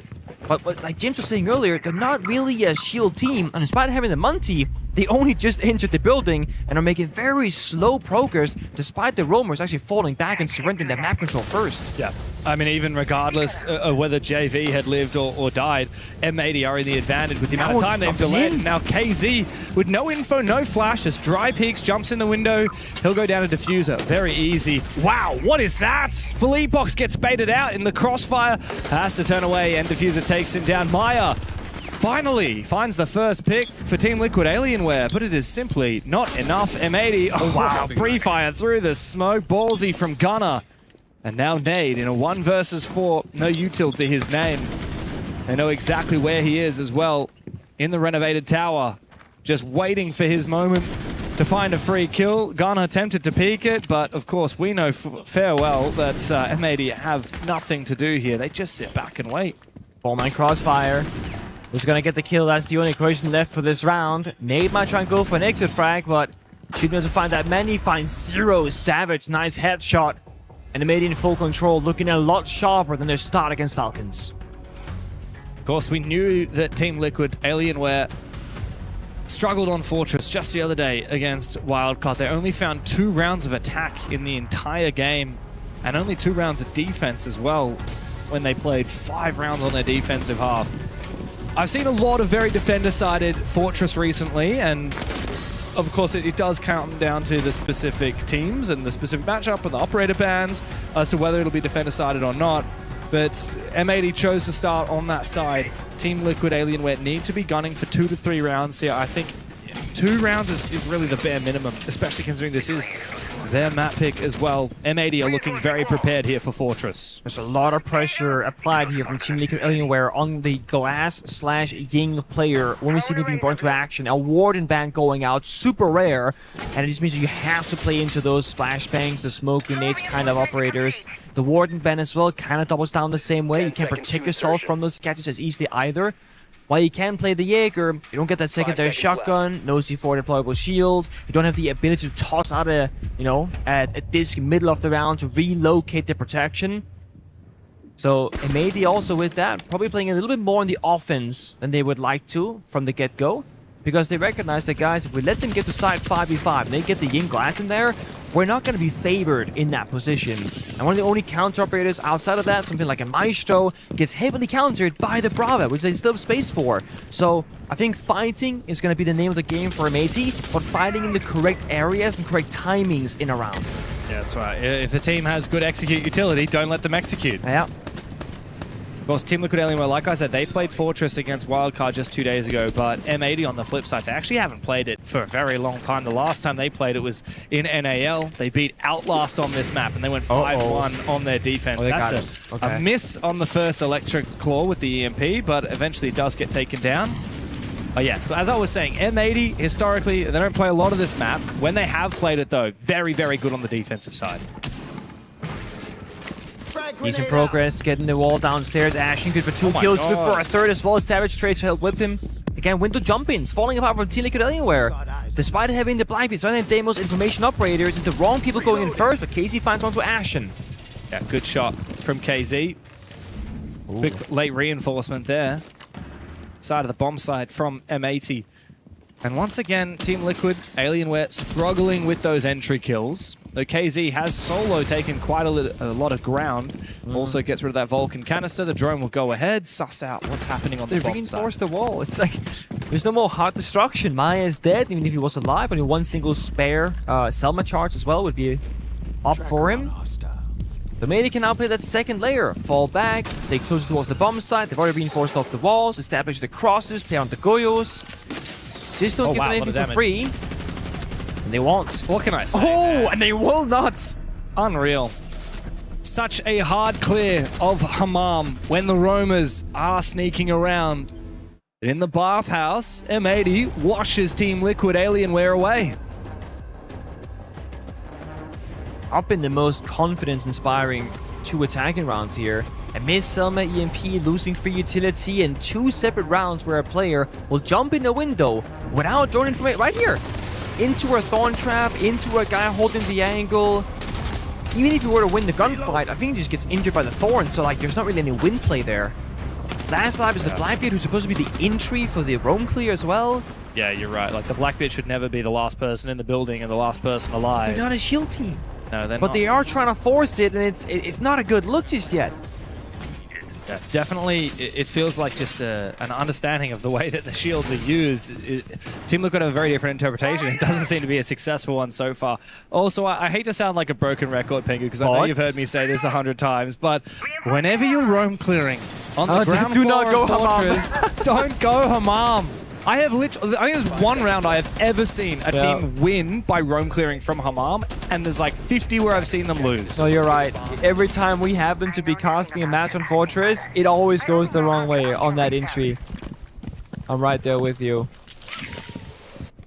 So Team Liquid Alienware, they haven't called the tag timeout just yet for their coaching staff. They're gonna keep playing on. They do believe they have what it takes to solve the issues. We'll have to see if they actually can back it up in the server. Similar operator lineup. You know, JV on the Grim, Felly on the Blackbeard, Casey on Grenade, just like before. Nade actually getting onto the Maverick, recognizing that, hey guys, they might play a ton of wall denial, they might try and, you know, peel back those layers and reinforce everything off, but no. One of the few rounds right now where there is no real wall denial but the mute jammers, which honestly quite easy to deal with. The can openers from JV that go straight through them, unaffected by the mutes. They want to work on that exterior wall, but there's actually a feet line of sight on it, so the Maverick is not going to be having a ton of value outside. Wall's already opened up. I have to wonder how Philippox intends to use this Blackbeard this time around. It's a good way to do it. As diffuser. He does, and now he's trapped. The Tachanka will fry him. And he has to go all the way down the stairs into the barbed wire. Good gap found by Maya, but he is punished. Nice thorn trap from Gunnar, but T-Law have actually done the damage here. They found most of the picks. Now Ashen and Savage are the last two left for M80, but never count out a man with a TCSG in his hand. Never count out the Lord himself. And Philippox this entire time, low HP, has been waiting for Savage to stop firing him. Stop keeping him at bay, and Philippox is just surely gonna die. There's nothing you can do. A Blackbeard up against the Tachanka, read like a book. And Savage, well, he's speaking their language right now. 3 rounds in a row for M80. Disgusting round again. M80 are so prepared for the pushes. The thorn traps in the perfect location to trade themselves back and give them that sound cue of where the attackers are entering the building from. Blackbeard last alive for another round. Ineffective as usual. Operator bans. I love the Monty ban right now. It's one of those cases where they've been kind of rough on the shields here from Team Liquid Alienware, but the Monty will grant them so much safety to that clear back the roam game, and it's a hard operator to deal with as a defender. That's gone. So if you want to keep playing those shields, you're talking Blitz, you're talking Blackbeard, a lot tougher, which Philippox has been struggling with. On the other side, it's a Goyo ban, which talks about the clock, the timer, and maybe this is going to be Team Liquid Alienware calling attack time as they have, and playing a little bit slower. A little bit more fundamental. Step 1, make sure we drone it. Step 2, breach the wall. Step 3, hopefully go for a plant. Yeah, what is Igor saying to the boys right now? One of the most enthusiastic coaches that we see. He has so much energy, and he always has a lot to say as well to his team in these tactical timeouts. He speaks very fast, but he speaks with a lot of authority as well. He's taken tactical timeouts in so many different countries all around the world. He's seen his team raise the trophy in Denmark, in the USA, in Brazil, twice in Brazil actually. We'd love to add Paris, France to his trophy cabinet, especially as a gift to his new organization. He wasn't able to get many trophies for Furia compared to what he did for W7M. But for for T-Law, right, they're looking at what could now be a pretty terrible split on this attacking side. We already knew against Wild Cup they only found 2 rounds out of the 6, and I'm starting to feel like 2 here is the best they could ask for. Right now it does look like it. Also, just like going back to the Warden ban, we've seen 1 round of glass. No Ying. Yeah. And I'm like, okay, so the Warden ban is achieving what exactly? Yeah. Not a lot. Philippox on the Blitz, Maya on the glass. I feel like this is Igor saying, guys, play into the win con, play into the strat that we spoke about. Why are we banning on Maya Warden and then not playing those kinds of operators? Yeah, I mean, especially banning the Goyo as well. You want to be playing a lot of shields when you do that. The Tachanka last round made an absolute headache for Philippox on the Blackbeard. But it's funny now, we say that Team Liquid on a shield team. Have a look, we got double shield in this round. Yeah. The Blitz and the Blackbeard. M80's Savage knows very well how to use these shield operators, and we saw last round that he knows how to counter them as well. He's got, this time, a Nitro Cell prepared on the pulse, ready to take down that shield should they drop. Already pinged all 5 defenders here on the left-hand side, so KZ can track anybody on the defensive side. All about going to be coordination now. Who are we going for? Okay, Deimos tracked him, get that intel. But first, can we gain that foothold in the building? Oh, he sees him. Initial injury, sees the feet. Does he get someone else to sit on that camera? He doesn't at the moment, so he's going with that info. He draws out the peak thanks to the noise that he's made, and he almost finds a second one, but M80 seem to be everywhere. Wow. I can't believe that not only was there a player in the renovation tower to peek him from up above the ladder, which, by the way, he did actually read, there was also a second one. Gunner ready to swing him from down below. Gonna try and think about this. Was it a worthwhile peak? I mean, yes, because you took down the smoke. That's going to give more freedom here for JV and Phillyfox playing those shield operators. So the smoke is dead. Goyo's banned away. A lot of freedom. But who's going to do the entry job? Who's going to enter the building? The two people right here, the shield and the glass. Oh, wow. Big peek there from JV. Wants to try and take the gunfight. Surely there's no way that Gunner survives here. The nade will injure him. JV will finish him off. Great usage of the smoke as well to give a little bit of cover. Well played now from T-Law. They're starting to use these shields properly, and they've got the glass to support as well. By the bomb site walls right now, let's keep it off for a second. But there's going to be a double shield push with the glass, so limited ways of taking those gunfights. DMR, low fire rate, and just pistols. No one's watching the breach. Savage wants to make a play here.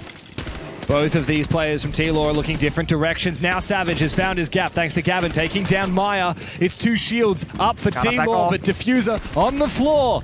And Savage and Gavin help on out. It's Nade now on a 1v2 with Diffuser still injured.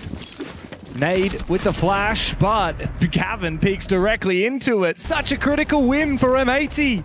Team Liquid Alienware were the closest they've been so far to a round win. And the North Americans say not just yet. A great swing there at the end. Gavin recognized that, hey, either I run to my right-hand side when he can cut off my runner when I'll just die while I'm blinded, or I stay in the corner, he can push me for free. So saying, you know what, gonna go for the swing, get the pre-fire through while he's sprinting towards me. Again, M80, the right players in the right location peeking together, making that 1 versus 1 against a shield, a 2 versus 1 in their favor. Yeah. 2 shields dying while ADSing, by the way. Yeah, that's the thing. When you have double shield and glass, taking those fights is so uncomfortable. It looks like a solid position to be in, but it's not. You have awful weaponry. No smoke grenades to peek through.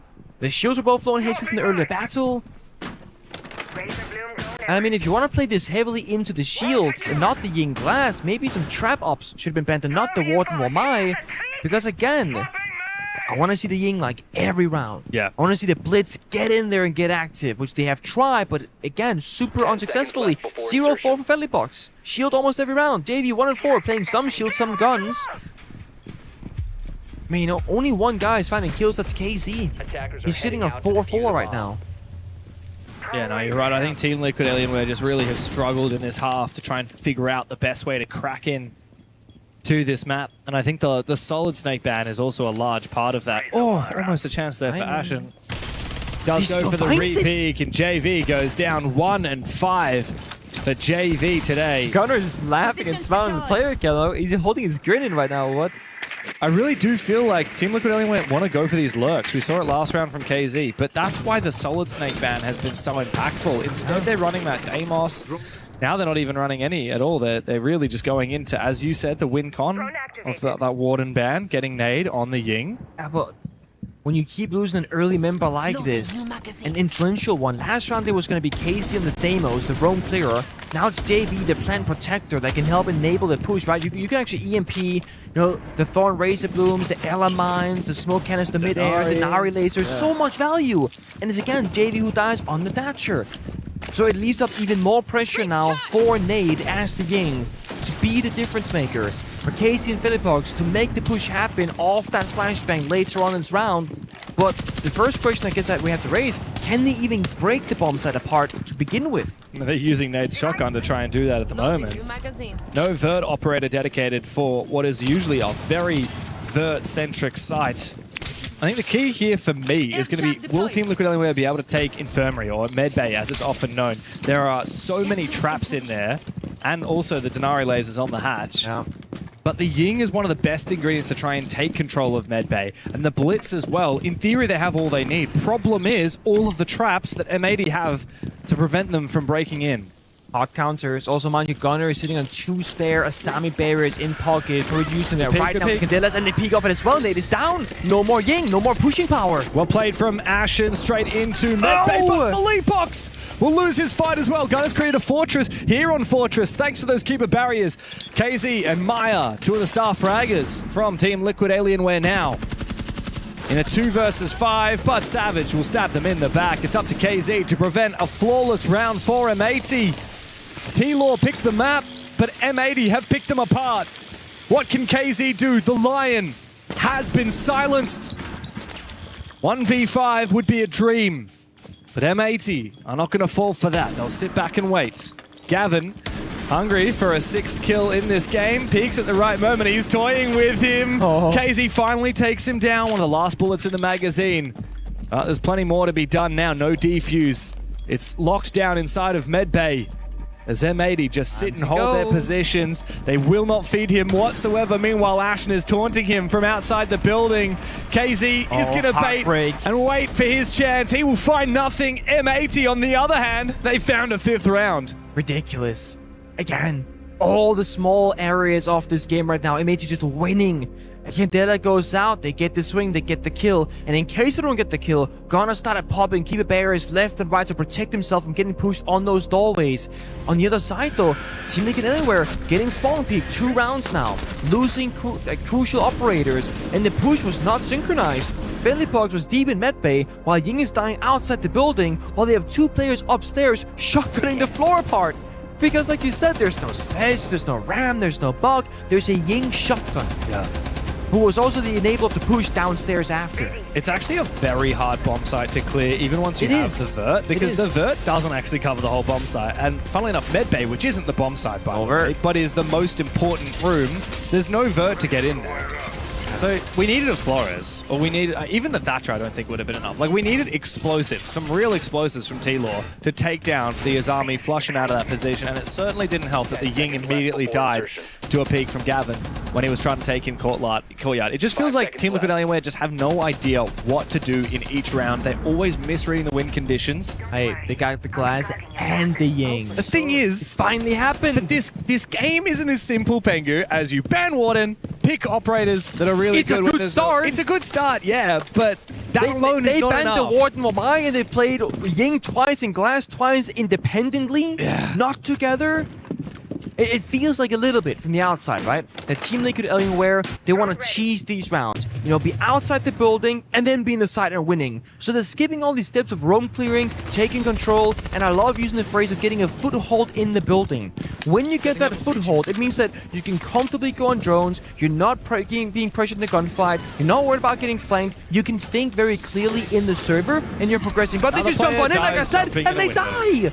Yeah, I don't know what's going on here, but it is a very aggressive rush directly into the bomb site. Philippox has found his first 2 kills of the game with the glass. And Savage has not been in position to deny the plan. In fact, he will go down. The first round finally on the board for Team Liquid Alienware on the back of an explosive glass rush. Finally, the Brazilians have a round on the scoreboard and perhaps a chance here on Fortress. So actually, it is that easy. You pick Glass in together with the Warden gun and you win him out immediately. Right off the rip, James. They should have done this, not the strat. Do you want to fight? But the operators. Do you actually want to fight? You look like a farmer today, so I'm not going to do it because they got that buff. I ain't got that buff today, I've been working the field. I've been working the fields, carrying the loads. I'll set my dogs on you. You'll what? I'll be setting my dogs on you. Like, okay. Not those dogs. That's it. Is that I didn't know that it was that easy to get you to bark for me.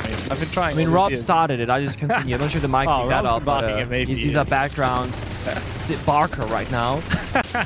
but I mean, I know the game isn't as simple as like you pick the in-glass, you win the round because then every team would do it. But when you're banning the Warden, you have to unless you're trolling. Yeah, otherwise, I feel like it is that simple. Yeah. Otherwise, why are we banning the Warden? No, I do agree with you. I do agree with you. I think leveraging the glass was a great idea, but it's not the only thing that went wrong for Team Liquid in those first 5 rounds, that's for sure. But yeah, I think you said it really well when you said Team Liquid Alienware are kind of trying to cheese these rounds. They even did when they were using the Ying and Glass. It wasn't necessarily the perfectly thought out plan. It's a lot of spam util, spam bodies, and we'll probably win. And that's exactly what happened. I mean, they technically lost Maya straight away, but at the end of the day, they push all together, and even if Maya falls, someone else will find that gap on the bomb site, and if you force the plant down, it pretty much means GG in the round. It was a bit scary because if M80 had information that the plant was going down, they did have to Shanka. They'd have a ton of plant denial, but they quite literally just didn't have a clue. That could have very easily been a rush that was going to be stopped, and you see the player cams on M80's side, they're signaling things with their hands. I'm not sure what they're signaling there. Savage and Gavin. Looks like Savage is explaining. The experienced ag.al says, so Gavin, what you want to do is you want to put your hands like this. They're not too bothered, it seems like, right? You lose that last round? Ah, guys, 5-1/2. Look, all they need is 2 rounds on the attacking side as we come to the close of the halftime timeout.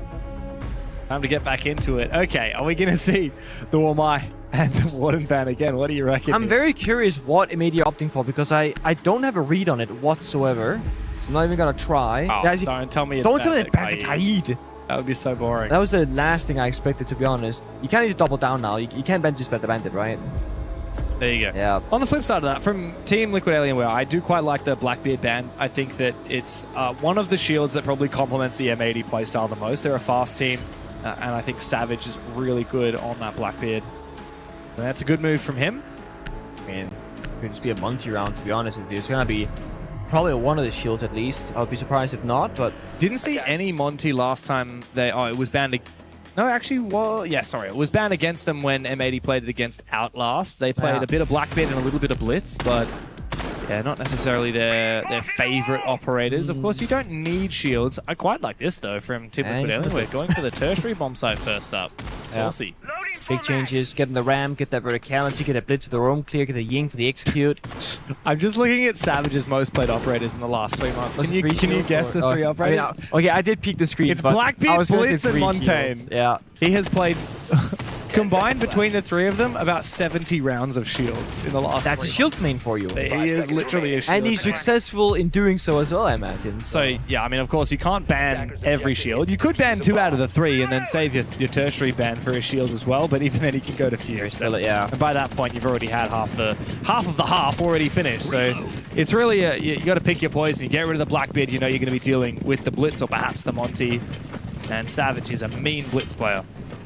The great thing about MAD is that with this 5-1 lead, they can try out your cheese rushes, your very simple plant executes, you can play for kills, and they got all the ops for it. They got the Solacent, they got the Demos, they have the Ying, they have the Coveted open as well, they got the Grim open. They can really just like work through the different iterations of the attack and lineup and just figure out what's gonna work the best. Team Liquid Alienware ideally needs to find that opening pick, disrupt MAD from getting to that bomb site in a 5v5, because if they can get there, they have so many ways of just getting the free intel, like the Solid Snake, scanning like a quarter of the map from one single up position. Do that by the bomb site later on, it's going to be unplayable for the defense. Maya pre-places a C4, but actually doesn't land, despite having the info from the Valcam. So I think a slight miscomm, the call out from Nade on when to blow that Nitro just didn't quite land. A little bit of damage, but if Savage had gone down, that would have been huge. Bit of a mischance. They got in full top floor control, they locked down the flanks. This is what I mean with the foothold, right? This exact state that I'm talking about.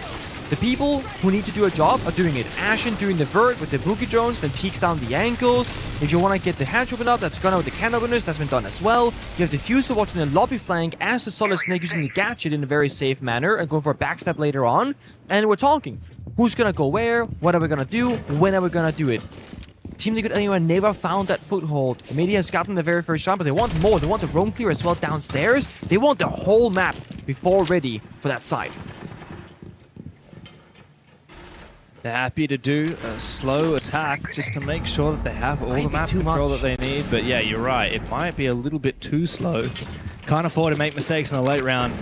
If you're not quick in the early round, this smoke will not fully cover the angle. But Savage does sneak past anyway. KZ just allowed that gap to be found. This cast barricade though does make it a little bit more claustrophobic as the Candelas start to come in. Open kill is indeed for M80 as Ashen finds one, but KZ, after that smoke subsides, is able to backstab these players. Savage will try and keep himself protected with another smoke, but he's very low on HP. Now Gunner deep into the bomb site. Maya will catch him off guard, and Team Liquid Alienware look a little bit better on their defensive side. It's Ashen who started things, now forced to finish them, but KZ has come back to the side and tears them apart. Great round from T-Law. And they finally fight back at the right times. And again, that little bit of disruption before the execute came through. Good uses of the toxic babe stuff from the smoke, stalling out the blitz, and the teammate behind him getting stuck in the hallway. Because that was going to be the backstab on Medbay with the Deimos pushing from the front. It's going to capitalize on that cancel in the middle of that room. And that was going to be a freebie most likely. That was a great job, well done, but like you said, it's such a hard bomb to execute on. Getting inside from the hatch drop, probably not going to go very well. Sneaking into any of the bomb site doors against the, the castle barricades, the airline mines as well. It's going to be so tricky. There are so few ways that I actually clear as an attacker. In fact, nothing was cleared that round. Oh, yeah. I mean, that's the thing. This map is actually quite big, quite claustrophobic on the ground floor. The top floor is a little bit easier to handle in a way, just because... I'll say so, yeah. I feel like there are fewer rooms. And technically, the top floor is actually smaller than the ground floor, because this entire balcony on the left-hand side of your screen doesn't obviously exist as interiors on the top floor, but it does on the bottom floor. So the bottom floor is technically a much larger part of the map. There's a lot more to deal with. And that's why roam clearing can be a little bit of a fickle affair, especially if you're prioritizing Vert. There's a problem with that medbay bomb site. Rather, it's not technically medbay, cafeteria bomb site. It feels like the bomb site because it relies so much on that area of the map. Yeah, it's technically waiting room and cafeteria. It's not even kitchen. Yeah. The kitchen isn't technically part of the bomb site. Neither is, I think it's called furnace. You know that room that everyone I remember we had a class cast that we did where a team kept trying. It looked like they're trying to plant in there. That was quite funny. I'm not sure that was APL or where that was, but it was a funny one. I think it was Chiefs actually. Yeah, that sounds about right. But as I said before, for Métis, they have so many strong operators open on the attack. They can flick between them. This time it's gonna be the Grim, obviously. We also have Sophia, who is looking to drone downstairs, so we're gonna try and get the big booms from below. Seen a lot of kills with that gadget this event so far. We have. Shot in the main staircase. Red ping is there. I like the idea here from Savage. A shotgun versus shotgun, and he will win the fight against Nade. Beautiful. Love to see that. Quickly taking down the camera as well. The Nitro Cell looked to try and trade, but no, that was Gavin outside. Yeah. Savage will be traded regardless by KZ. Down below, but Gav swipes his head clean off to reply. M80 restabilizing after losing a single player. Now they're back onto it. Now they just have to play slowly because Team Liquid Alienware are more than likely to try and lash out. You see exactly right. Hop on Jones, make sure the flanks are safe, and now watch the angles. If Philibox has the incorrect read right now, here somehow just here's the drone. It wasn't even moving, but has that 610s. Getting a good bit of value. Mind you, Ashen, who dropped into tower construction right here, cannot move forward because of the angle and soft wall. And the big booms came from below from Gavin, but didn't find almost any damage there onto Philibox. Now the Zoph is all out. He will use the concussions to try and put some extra pressure on Philippox, who just shoots another drone. JV, though, uses the space to try and peek on up. Gav must have heard him, though.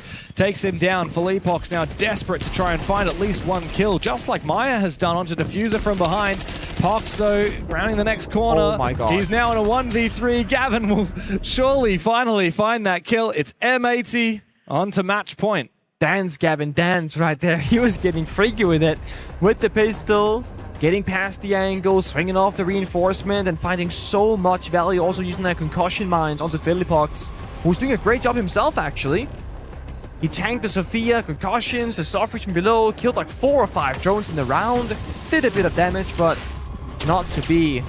Yeah, I think that a big part of that round was just M80 finding that initial kill with the Deimos shotgun. It's so valuable Main there. stairs control is hard to get, so for sure. It is. I mean, you invest a lot of your defense into this single position at the top of the main stairs, and we saw what happened as soon as M80 had control of that top main stairs, right? There was very little to be done for Team Liquid Alienware.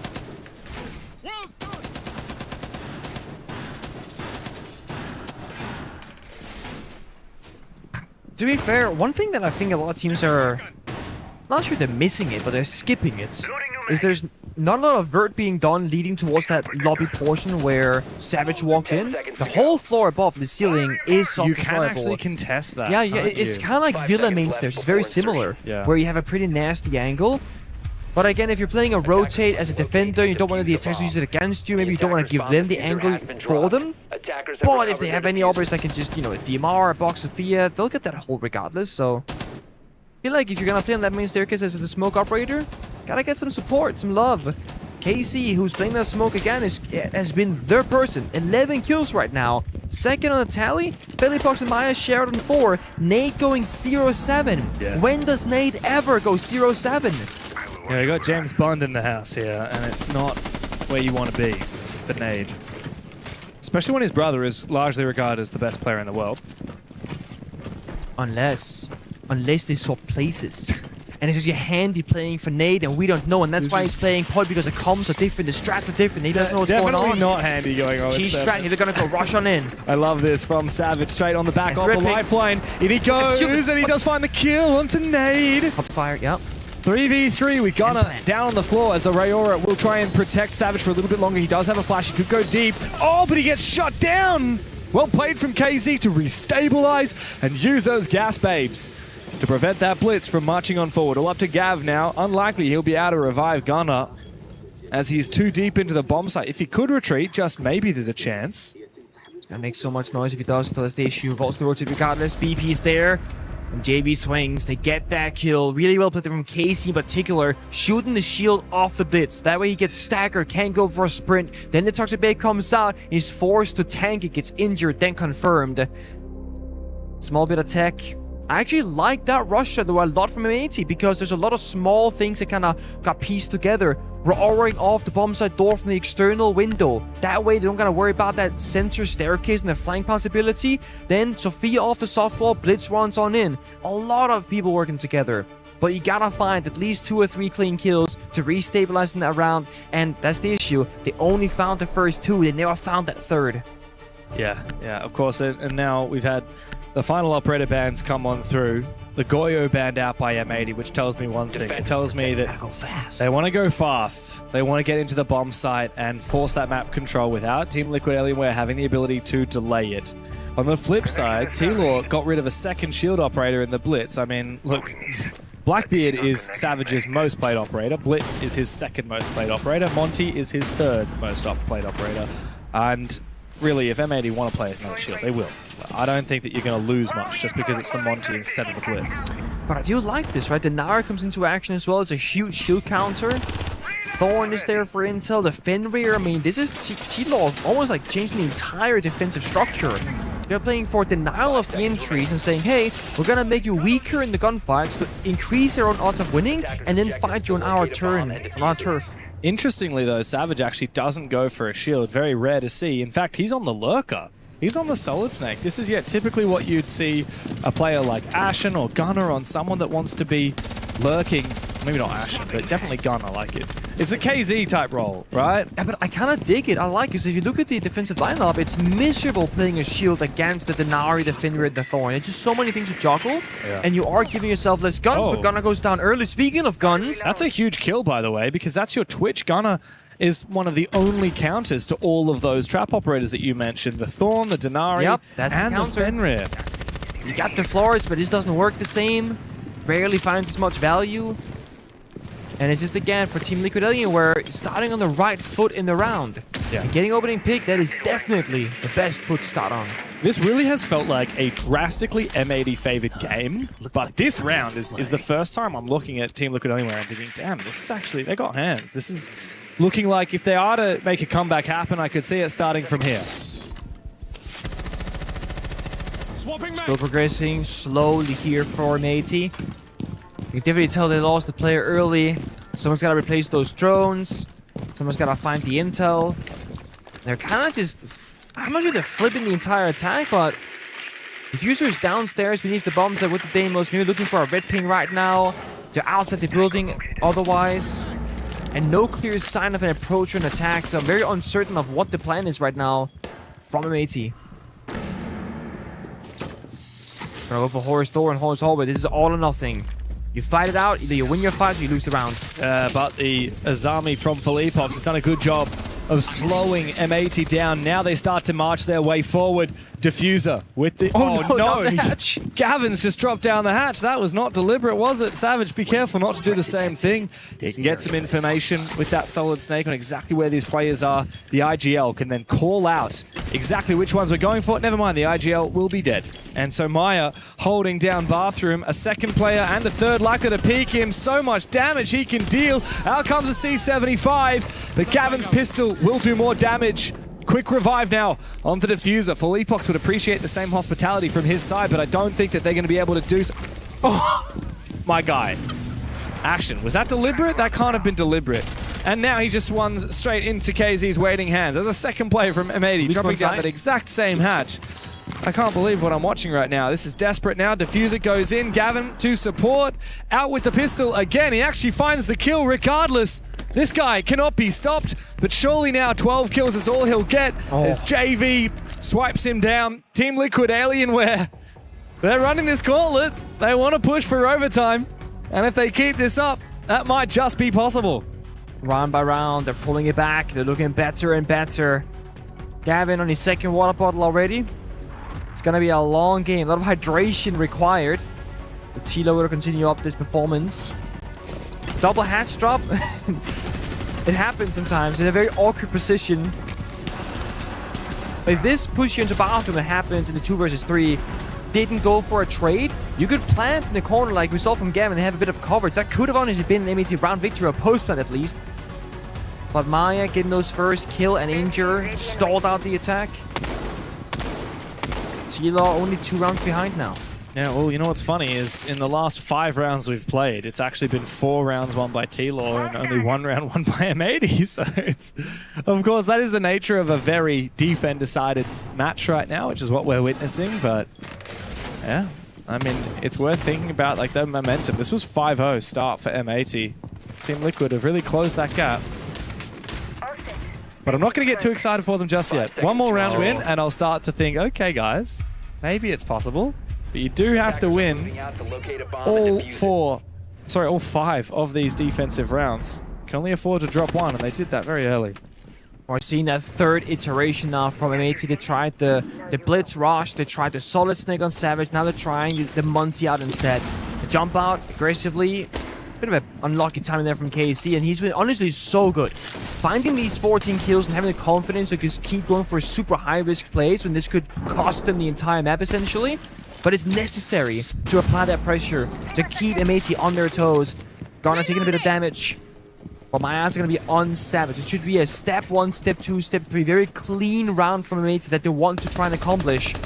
So that, again, Tilo playing Game of Destruction, that is going to be a good counterplay.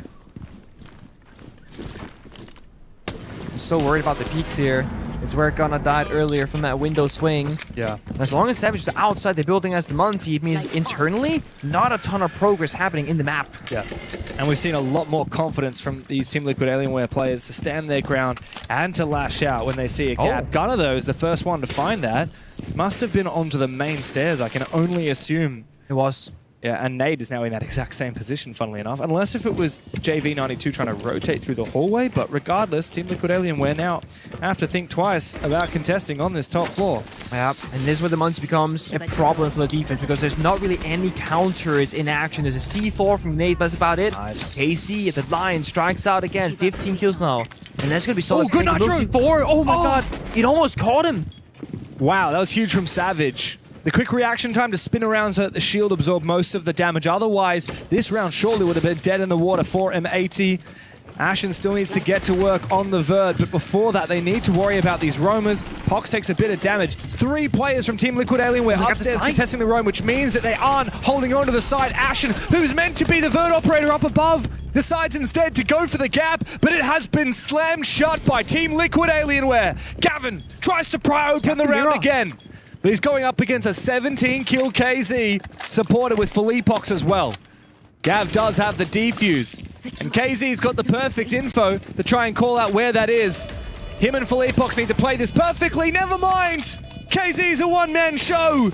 18 kills to his name, 4 in that round, and just 1 away from tying the scoreboard with M80. He just keeps saving his team, time and time again! They had the bomb site, they had the gap, they had the plant, they were in the post, and yes, that was a 1v2, but still a super winnable spot there from Gavin. If he finds that victory in the gunfight, he's up against the best player in the server of KC, only trailing by 1, and this is where I get a little bit worried for mates. There's a technical timeout as well called from Fabian. They tried the Solid Snake, they tried the Blitz, that was spent away. They tried the Monty, ineffective despite the fact that there was almost no counters on the board. That Soul C4 did 80% of Savage's health bars, the Monty, and that was enough. It gets tense now for M80. 5-0 start. Ever since then, they've just found a single round.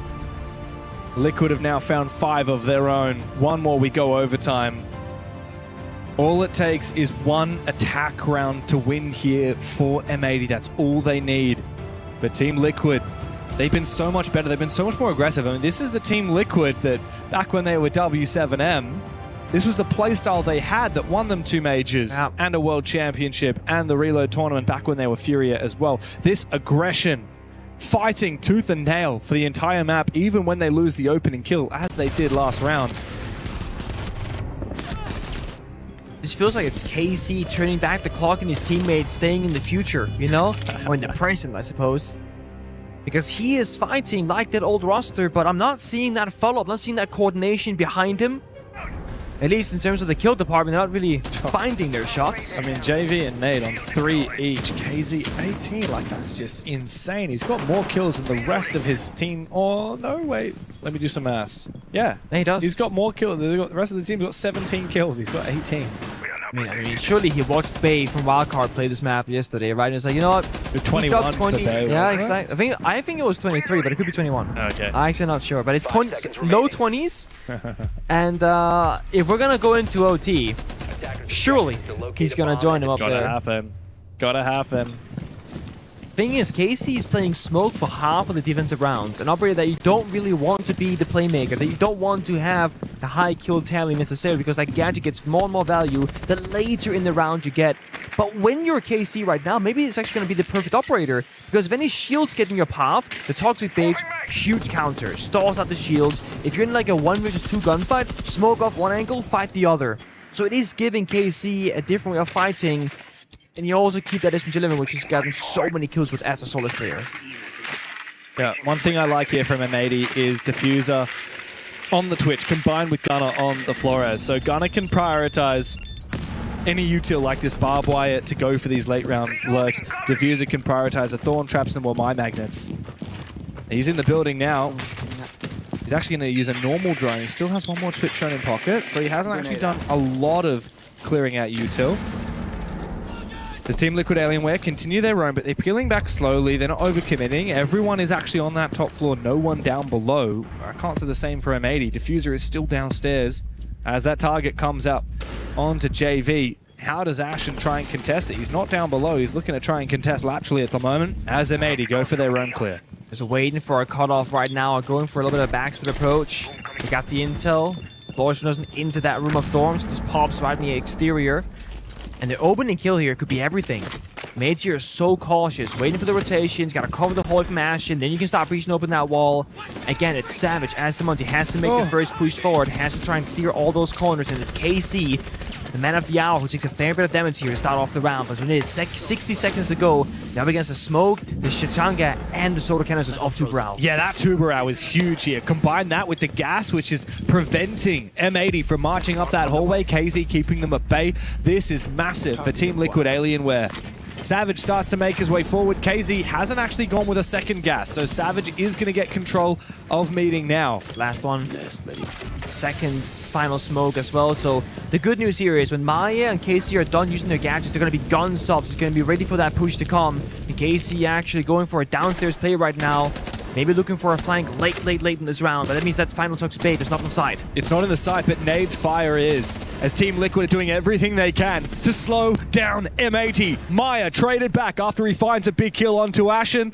The Deimos finished off, but M80 still have this Monty. He might be able to go for a plant, especially if Gavin finds that gap on a JV. I don't know. To start forcing that plant down, but KZ could 19, well be the man of the hour. 20. Make that 20 for KZ. It's now just Diffuser and Gunner, but they've got the injure onto Felipox. 21! Gunner needs to clutch up for M80, There's no time. But the Lion is roaring. He is stalking his prey. And the King of the Jungle has sent Team Liquid to overtime.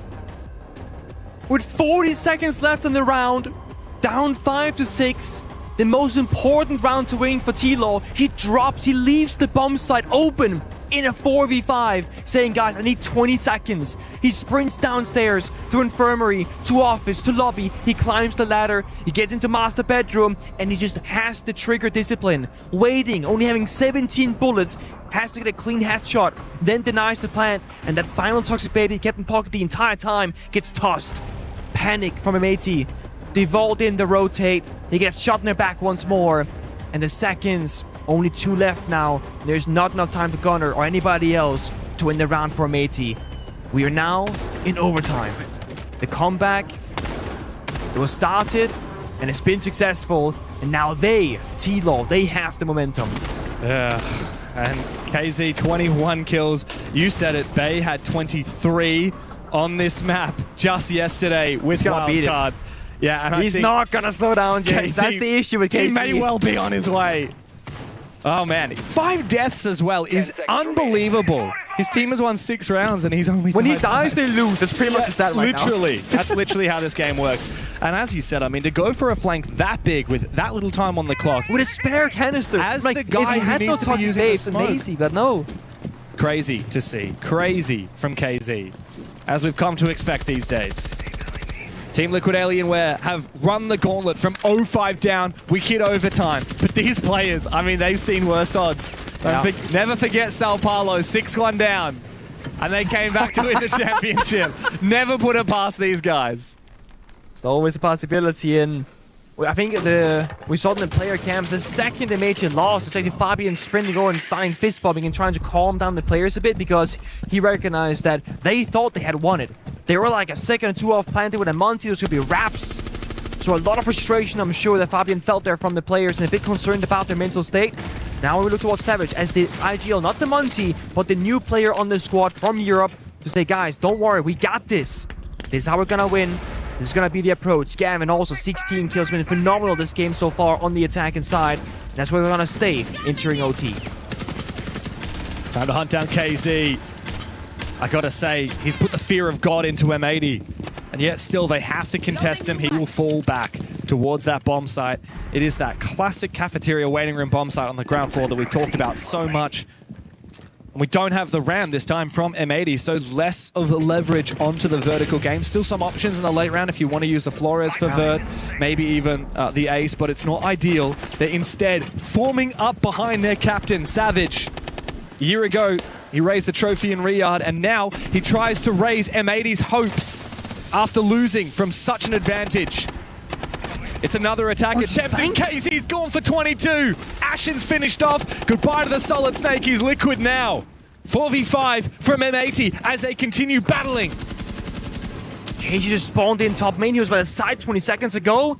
Now we see Savage approaching that side, but the issue is Gunner's outside the building, so he has to back off right now and wait for reinforcements.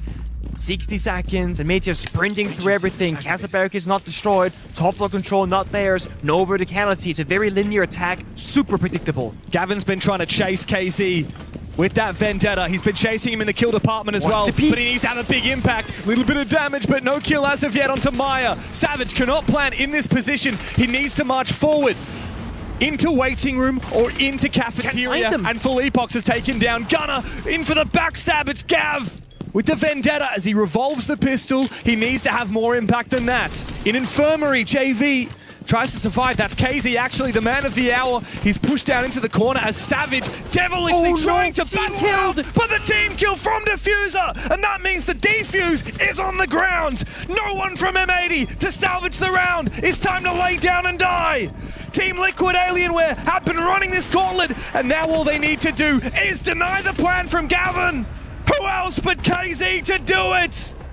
0-5 down to now have map point on Fortress. It's another round where M80 should be winning. They're in the side. They found the gap. They found the kills, and Savage gets the bonk onto Mira. That should be another one for M80. He gets one tap by his teammate right before he can confirm the kill. So Savage goes down. His team is in a bad spot. Diffuser, the case on the ground. And they're panicking, sprinting through the side again because the timer, 10 seconds, 9 seconds. So when they play slow methodical and they get into a good position, it still falls apart. That's now 2 rounds in a row where they should have just closed it, but they're so unable to because KC exists and T-Law, they're so back. There's nobody that fires up like the Brazilians. We've seen them do it all over the world. And now they're looking to do it here in Paris.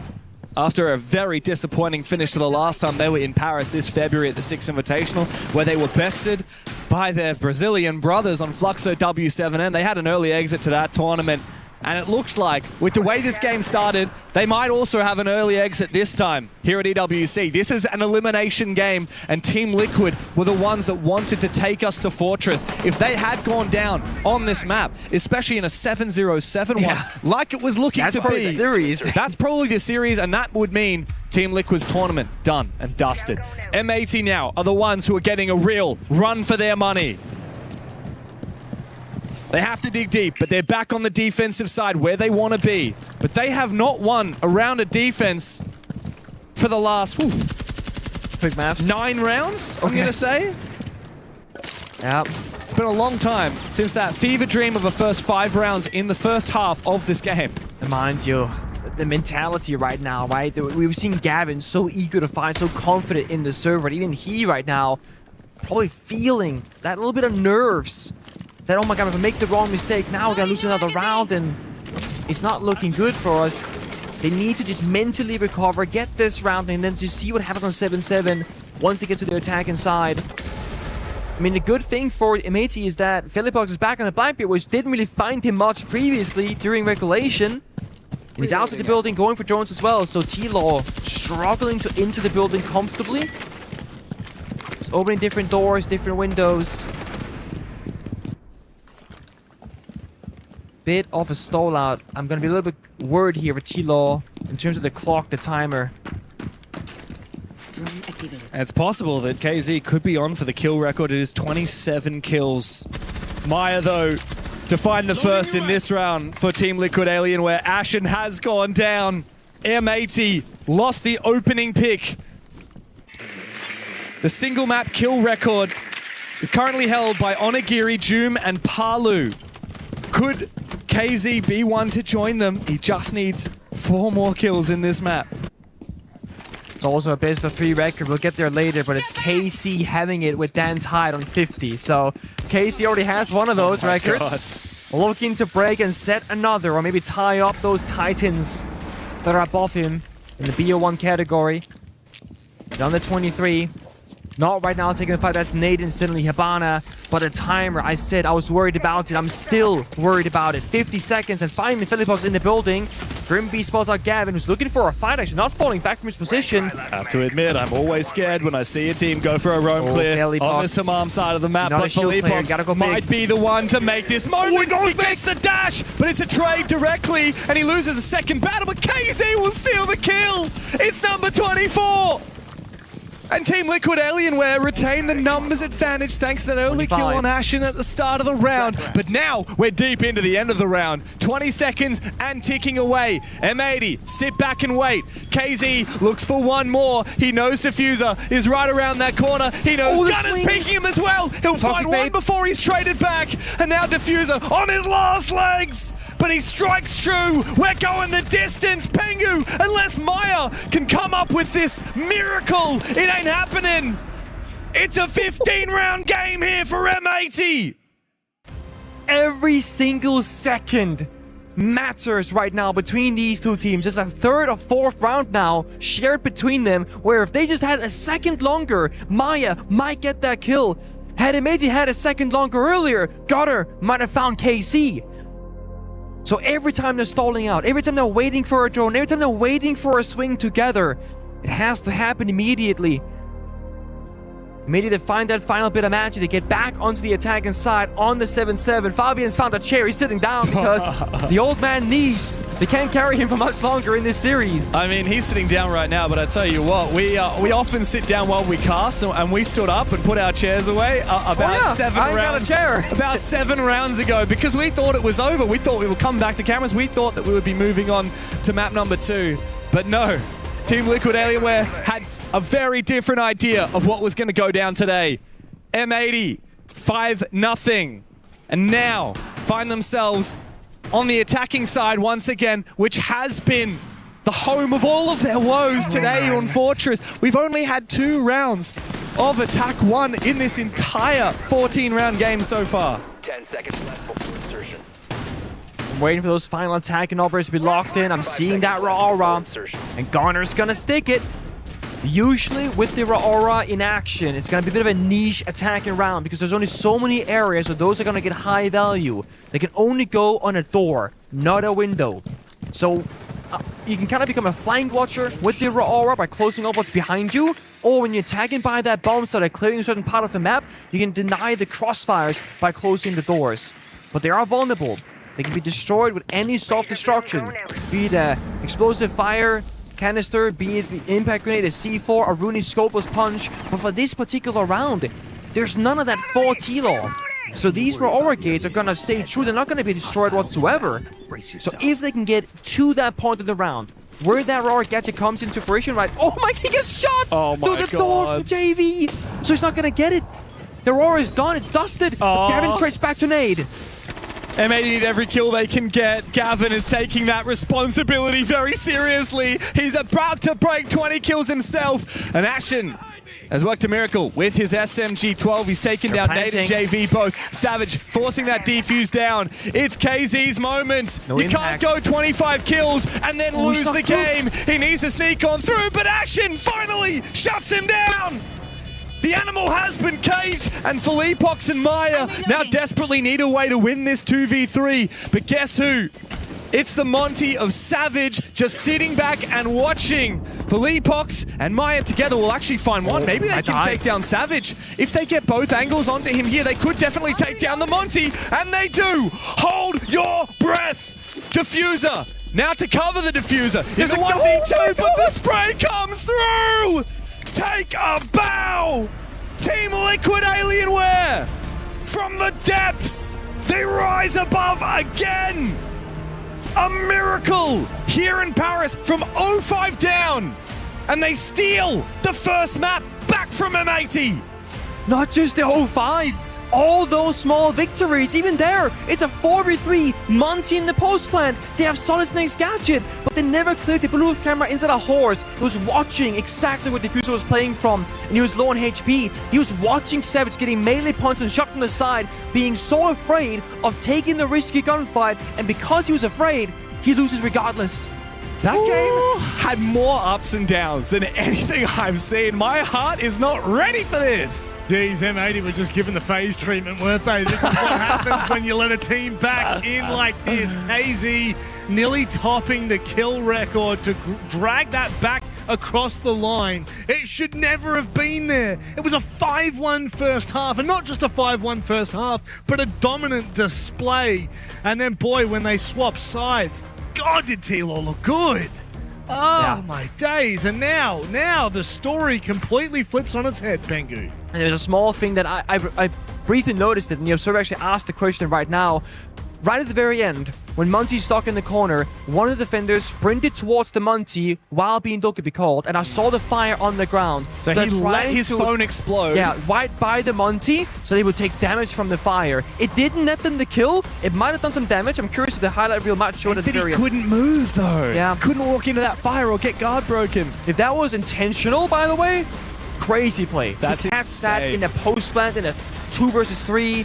In such a crazy series as well. Look at where we were! We were 5-0 down, and Team Liquid only won a round on the attacking side because, I'm going to be real, they just cheesed the hell out of Glass. They cheesed Glass, and they jumped in every window, and they just happened to win the round. But then the story very much flipped on its head. That's just it, isn't it? It just completely this round flipped around. As well, and you know what? 6-2 down. Oh my days. I actually did not realize that it was 6-2. I thought it had gone a little deeper. From 6-2 down. I've seen it before. I've seen it before. We have. And you know what?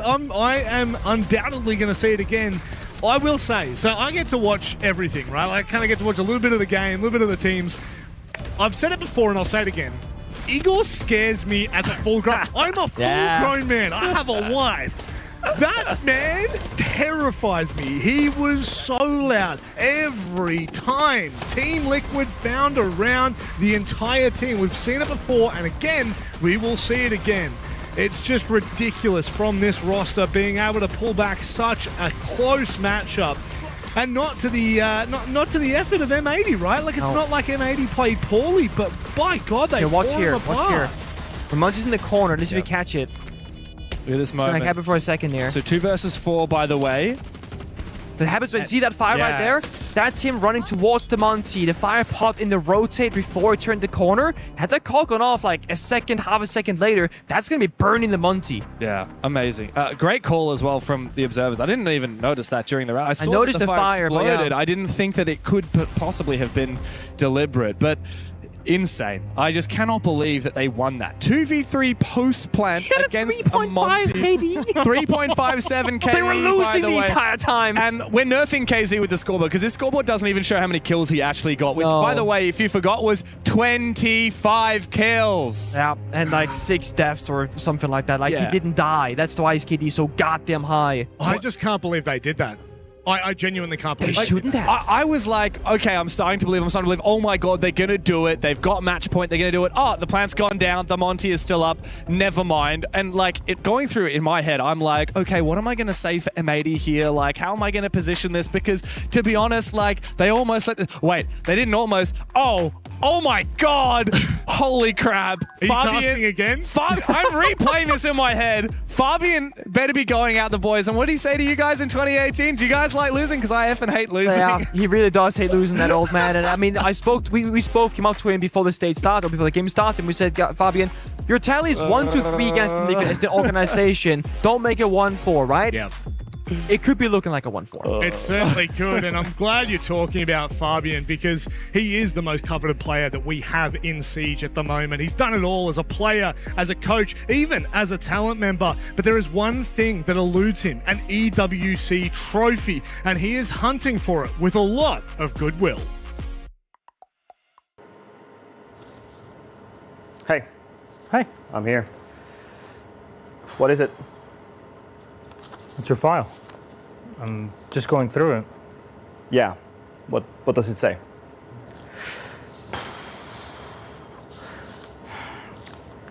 It looks like you lost the spark, Fabian. Look, EWC is the only trophy you still don't have in your cabinet. I mean, look at this. What do I say to that? It just broke you down. What? Look at this. 2023 with G2, and what next? PSG Talon? Absolute disappointment.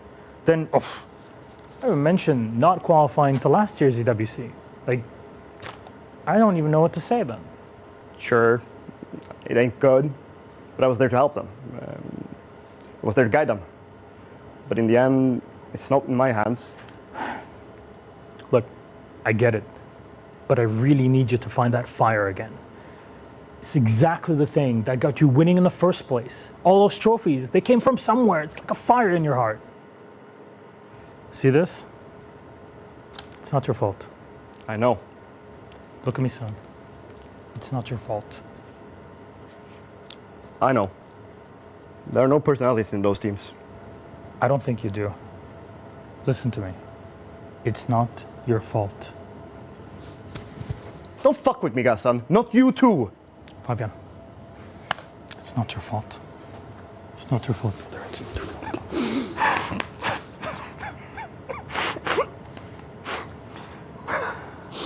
I just want more. It's that simple, Gassan. I just want more. I want to fucking win.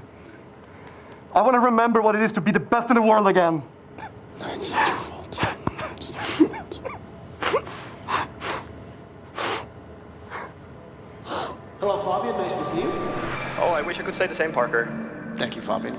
You're welcome. Well, the trophy fit good in my hand last season. It might as well do this one, too. I mean, I do all the work because I'm the best player in the world. Tjenare, Commander General, whatever you want to be called this time. God Emperor. God Emperor. God Emperor Fabian.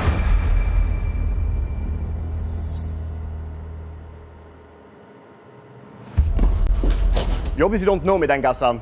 I'm the best there ever was. Never doubt the God Emperor.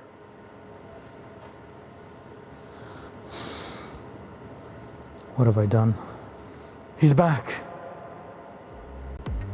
This is easy. Do you know how easy this is for him? It is ridiculous. He doesn't even have to think about it. Although right now, maybe he does. He's down 1-0 in the series. Team Liquid Alienware took control of that in the second half, and all of a sudden, the script is completely changed here, Dev. But we do go to their map picks. Yeah, look, all I can say is Paul Atreides lost a few battles before he became the Lisan Al-Gaib, and I feel like Fabian's on his path to become the God Emperor again. He's been there once before, but look, yeah, that was a pretty embarrassing loss to go from 5-0 down, 6-2 down, 3 versus 2 post-plant with a Monty. I don't know, like, this is very much an old and the new. I mean, yeah, Fabian's from a 2018, 2019 kind of era, but the boys on the other side are the best team from 2023 to 2024. Now we're 2 years since their dynasty was forged. Yep.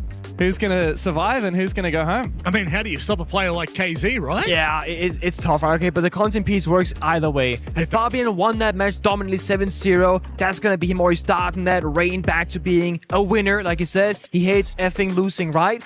Now, they start down the map. What's not to love? The comeback begins. Gonna go slowly get back to that position. Starting down one map, that's all. Just one map down? I feel like he's done it from 2 maps worse down before. Exactly, right? It's been a lot worse before. No, the fire is there for me too. I think the fire is there for Fabian. They want the trophy. They want to keep it for them. That's why they got Savage, why they got Gavin, why they have this roster they have right now. They brought Ashen in as well, by the way, right? So they have these like 3 people that I think are really worth talking about. The Ashen, the Gavin, the Savage, and they're all so influential on that map. But despite that, Casey outdid all of them. There's a lot of parallels between both of these teams, and one thing that we often talk about for people who have won it all, right? Fabian's won it all. He's still hungry for it. You know, all of the boys on an M80, 3 of them have won 2 majors now, both with the Beast Coast days and then with M80, of course. You know, Savage just won an EWC. Same with the Team Liquid guys. You know, most of them have won 2 majors and a 6 Invitational. But of course, one thing that is in common between both of these teams is sometimes you fall into a little bit of a false sense of security. You get a little bit of complacency. But now they both have players on their teams that have never won a championship before. We got Ashen, we got Maya, and now, of course, that fire, that desire to win, that passion, it has seeped back into the rest of the team, and they are so hungry to stay alive here. But one of them we will bid farewell to today. We certainly will. And right now, M80 are down. They're down the mat. It doesn't mean they're out for the count, not by any means. We've seen this happen before, and we will certainly see it happen again. They will dig their heels into this matchup, but they are going against what was an immovable object in that second half. Hopefully, they might be able to find a little bit of grit. Kickstart there. Let's get this underway.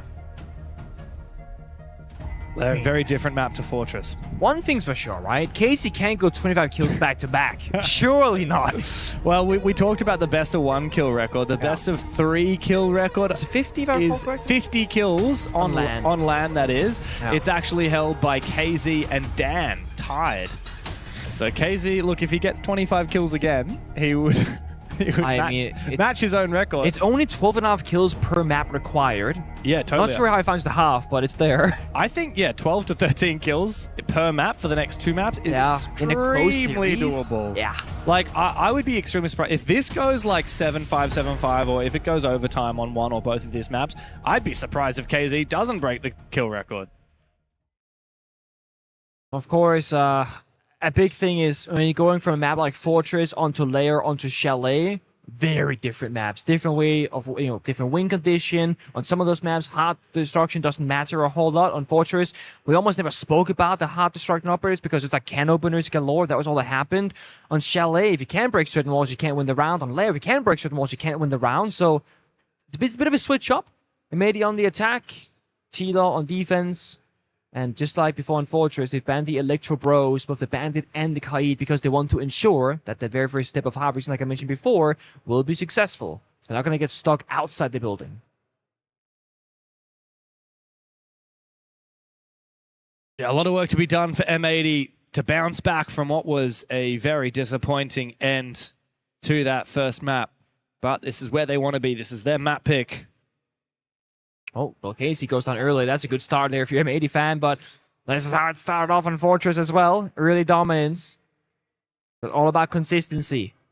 Gunners on the A's on the roof, looking to get that wall popped open, just taking the Skybridge drone for safety. But we also have a couple of players in the windows of Museum and Bathroom. This could maybe a split take, but Phillips finds Gavin on Lion instead. With Lion being dead, you can't stop those defenders in their tracks with that Lion scanner anymore. Yeah, almost gets traded as well. He went for a very ambitious peek, abandoning his safe position.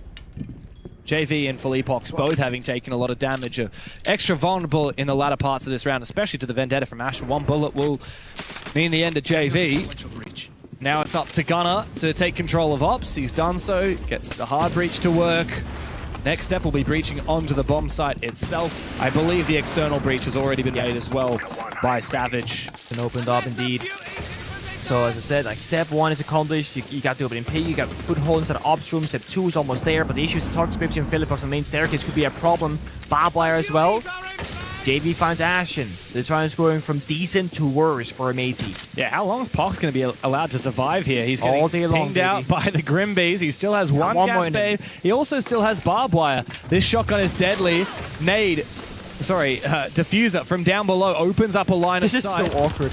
And it looks like the contest is going to come out from JV. That is very cheeky. Problem is now Philippox can't realistically escape without Diffuser being able to see him. So we need to see commitment here from Philippox. Rotating. They're not going to go for him. A big rotate here from Savage.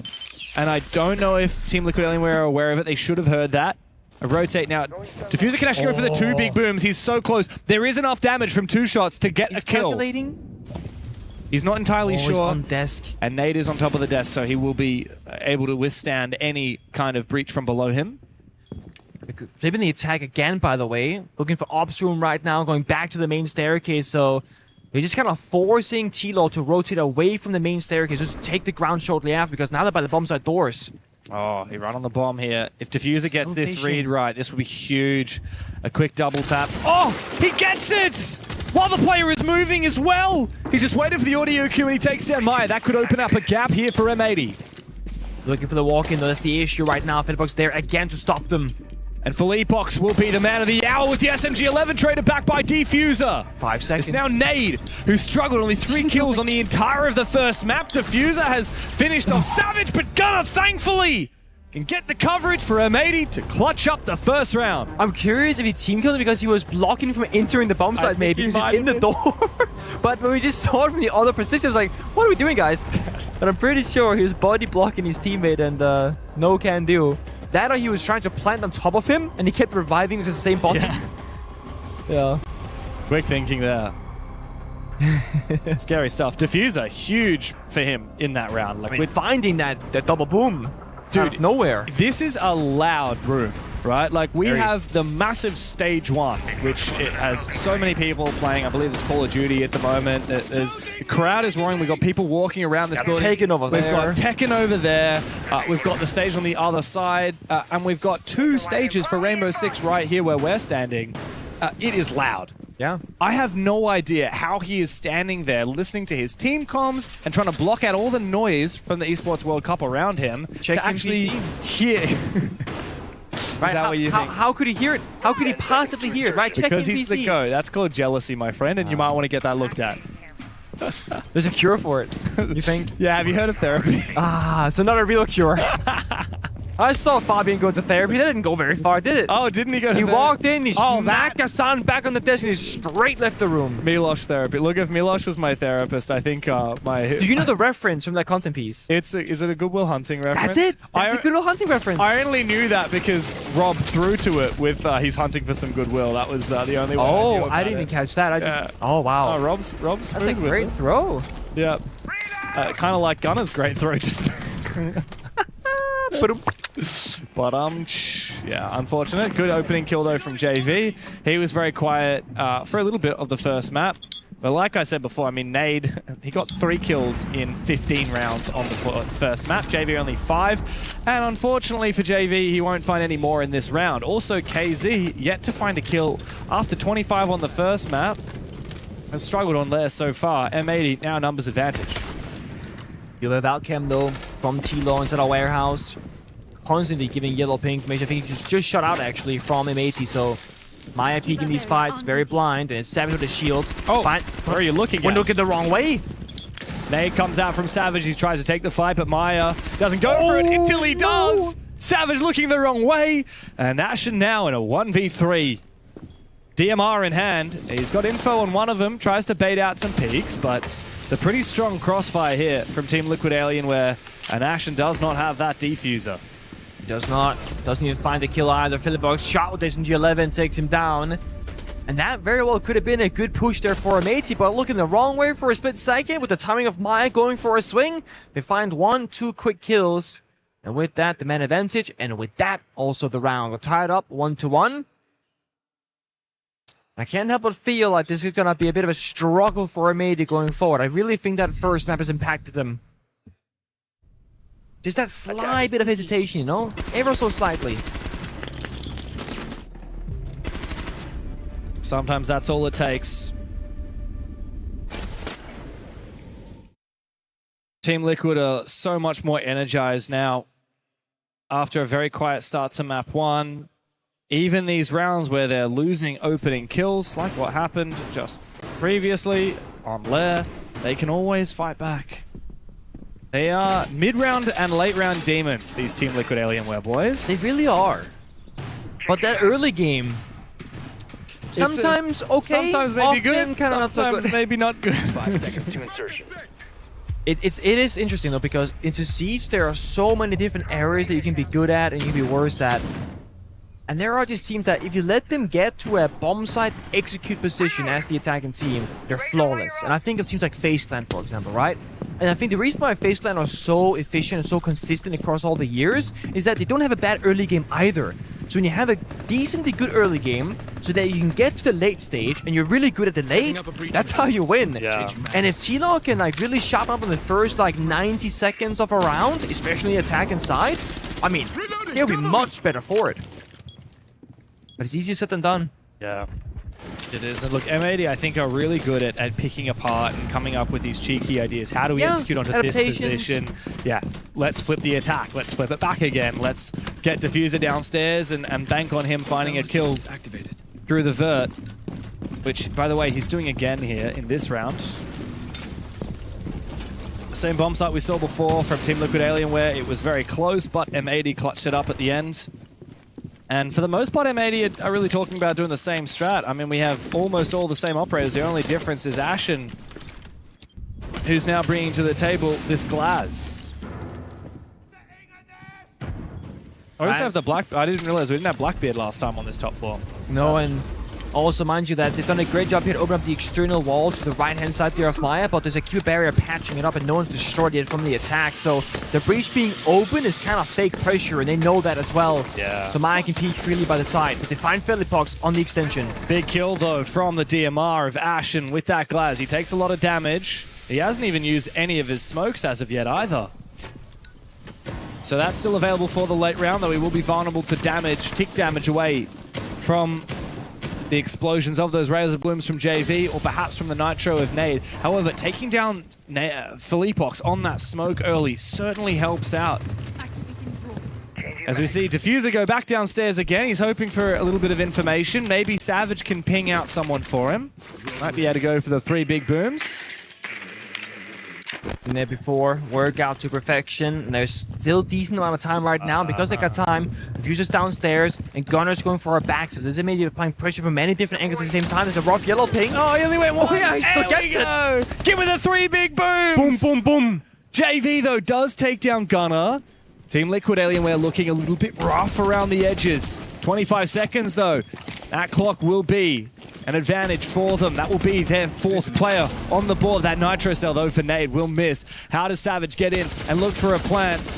A rotate from Ashen, but Maya is in the perfect position to take him down. Nade's also found one for himself. Beautiful usage of the key, but barrier from Nade. But no, now it's just Savage. Nade on the other side of it, on the 1-eye. The Savage starts to plant that defuse. He will have to stick it. It's an easy final kill for Nade. Beautiful round, especially from Maya. On that Azami, Team Liquid Alienware take the lead. And I really think that Maya in particular has been so good from the mental perspective here at figuring out, okay, what are Matey actually doing in the server? Because we talk about phantom pressure, open door, open window, open breaches. He's keeping all his keeper barriers in pocket. He patched the main breach. He patched that museum window where he finds the glass after because he's recognizing that M80, they're not actually in the map.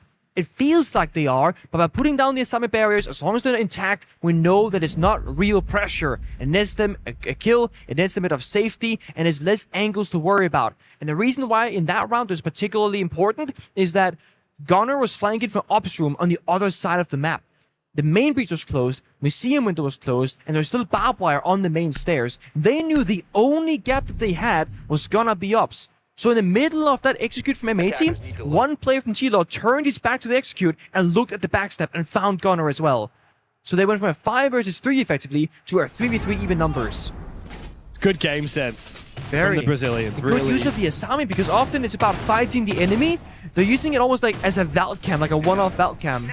Another example of M80 finding so many of the typical tick boxes in a round, right? They had the opening kill, correct. They also had a vertical kill onto an instrumental linchpin player on the bomb site. That's another check bar. What did they not have? Time. And that allowed Maya to sneak into that aggressive position next to the window and find not 1, but 2 kills before he was traded on back. And really ripped away that advantage that M80 had garnered for themselves. Now, Team Liquid Alienware for the first time will take us to the tertiary bomb site, and Pengu, I have to admit, this bomb site has been one of my favorites to watch develop ever since Lair was introduced. It is so cool to see the way that defenders will hold this bomb site pretty much exclusively from above. And instead of bringing operators that are really good on the bomb site, they bring operators that are good at fortifying above the bomb site, like this Mira. Like the Warden, the Smoke, and of course, the Solus as well. Watching the garage camera right now, so Nuke is standing still because your footstep will still make a noise to the cam itself. Bit of a standoff downstairs, and they go off the cam, so Ashen starts walking forward, and they've actually completely missed it because of it. But then this is the dangerous part. The Solid Scanner can see the Nuke gadget if within range. Ashen has to be cautious of that. A lot of lurking here happening from M80. It's not just Ashen, it's also Diffuser. Wow! Savage! Worst timing for him. The second kill for Maya on the Solus. Diffuser's gone down too. That's goodbye to your Solid Snake. That's so much free information. M80 will have to do without. Ashen wants to take the fight. Out comes the Deagle and a nade to follow. But Maya says, look, I've done the damage. I can fall on back. Gavin jumps in the bathroom window. Team Liquid Alienware still have fortified positions. Ashen has to have a big impact. Nitro Cell goes out, doesn't land its mark. Ashen thinks he hasn't been seen, so he wants to go through the gap. Out comes a Deagle, finds one kill, can't follow up the double. And guess what? JV on the Warden has found both of them. It's Gunner up against the world, 1v4. And I can tell you right now, this one just ain't happening. Just more firepower right now from T-Law than ever before that we saw in Fortress. Every single player is stepping up individually. Maya in particular is so strong in the last 3 rounds. Gunner has to go huge. Mind you, this is not even the bomb site. We're just fighting the extension up above, but all 4 defenders are waiting for him. There's just no way you win this. Good angle onto Nade, who tries to commit to that mirror window even after the Selma broke underneath it. He is low on HP. All 3 players just around the corner from him, holding their crossfires, biding their time. Maya follows up his star performance earlier in the round with a closer as well. And Team Liquid starting to look like they are running away with Lair. I mean, that opening for Maya was disgusting. The second he hears a sound by that rocket door, swings it at FNG11, no hesitation, gets the shotgun out, gets the second injure and kill confirmation. Matey down 1-3, they call their tactical timeout. And all the T-Law players flipping that strat book, looking for the next step on their path to victory.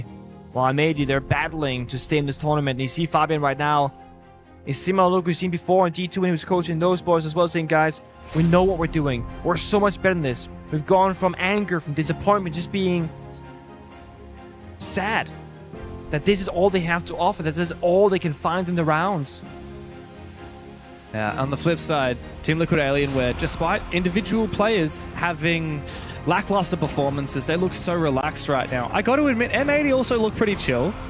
I mean, these guys have been here before, but there's a level of, especially for your Fabian, like, I don't want my boys being chill. There's 2 different kinds of chill as well, even in that department, right? There's the, we're kind of sad, kind of quiet, or we're kind of just like, we're calm, we're collected.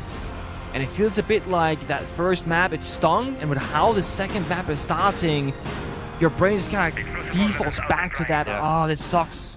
I always think about, like, there's confidence can come from 2 different places, right? Confidence can come... Force and real. Confidence can come from ego. It can come from just believing that you just have this deep-seated belief that you are better. Yeah. But confidence can also come from a much more sincere place, which isn't this that you're better, it's that you actually understand. I understand what's happening in these last 4 rounds, and I understand what's going to happen in the next 4 rounds. And yeah, I don't know. Sometimes I see teams who have a lot of confidence, but I feel like it doesn't come from a place of sincere understanding. It comes from a place of perhaps a little bit of unfounded confidence, a little bit of ego. It's also that confidence or inspiration that can come from within yourself or from external factors. You know, your teammates saying, guys, listen, we're down 0-3, but trust me, we're going to bring this back, okay? I know it. I've seen this in my dream. We're going to do this strategy. This is how we're gonna do it. Hey, Savage, get off those shields. Get on this particular operator. Like, we're gonna do this sort of thing. Sometimes you need somebody else to inspire you and to bring you back the confidence that you have lost. When we speak about Gavin, unfortunately, 18 kills. Now he's in a 1-4. A good teammate right now goes, Gavin, this is your round, buddy. Get in the solid snake. Get that F2. You're gonna be taking some heads.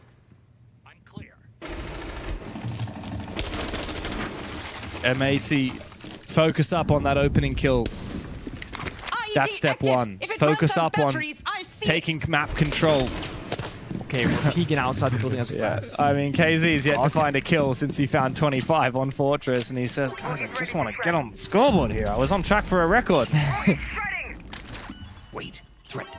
Solid Snake is perfect here. I think M80 need tools to expedite this process, make things quicker, more efficient, so that they stop executing with 25 seconds left. I do think that playing it nice and slow, though, it's going to be the way forward. Utilize that IQ scanner. He's trying to bait out a C4. He's watching the Valcam, also the kind of floor beneath it. There was indeed the C4 popped away. Diffuser just barely stays alive. But Gunner did die earlier, so it's not looking good. And M80's attacks right now looking more and more thankless as we get deeper into the run. We're not seeing T-Los rendering any easy gun for Zoro. Gotta give them that. They're fighting by the staircase with the smoke and the barbed wire, and they're fighting vertically with the C4s and the Valcams. It's interesting though. Usually I see teams really lean into the opposite side of the map to where Ashen is right now and focus up on that staircase because the vert really lends itself to helping take map control. And once you have the map control, once you have the... Oh my god, great read from Ashen! JV goes down. M80, instead of going for the type of attack I was thinking for, a more typical attack, they flip the switch. Nade's in a really awkward position. He gets taken down. He's having an absolute headache of a game. But M80 have finally taken some paracetamol. What? Massive round for them. They split up and they erupt onto the bomb site from all sides. Finally, they break the Team Liquid streak and they find a second round of their own. That's all Ashen, by the way. If he doesn't find that play and create that space, that push does not work out. Because all of a sudden, the person that was watching Savage's door, or the hatch rather, turns his back to it. That's when he drops, helps Ashen, and they get inside the site. It's the small things that will win or lose you around. And all they need is that one player. They can take turns to find that moment. And they have to do it by supporting each other. Bake together. Get the intel. Share it. Wall reinforced.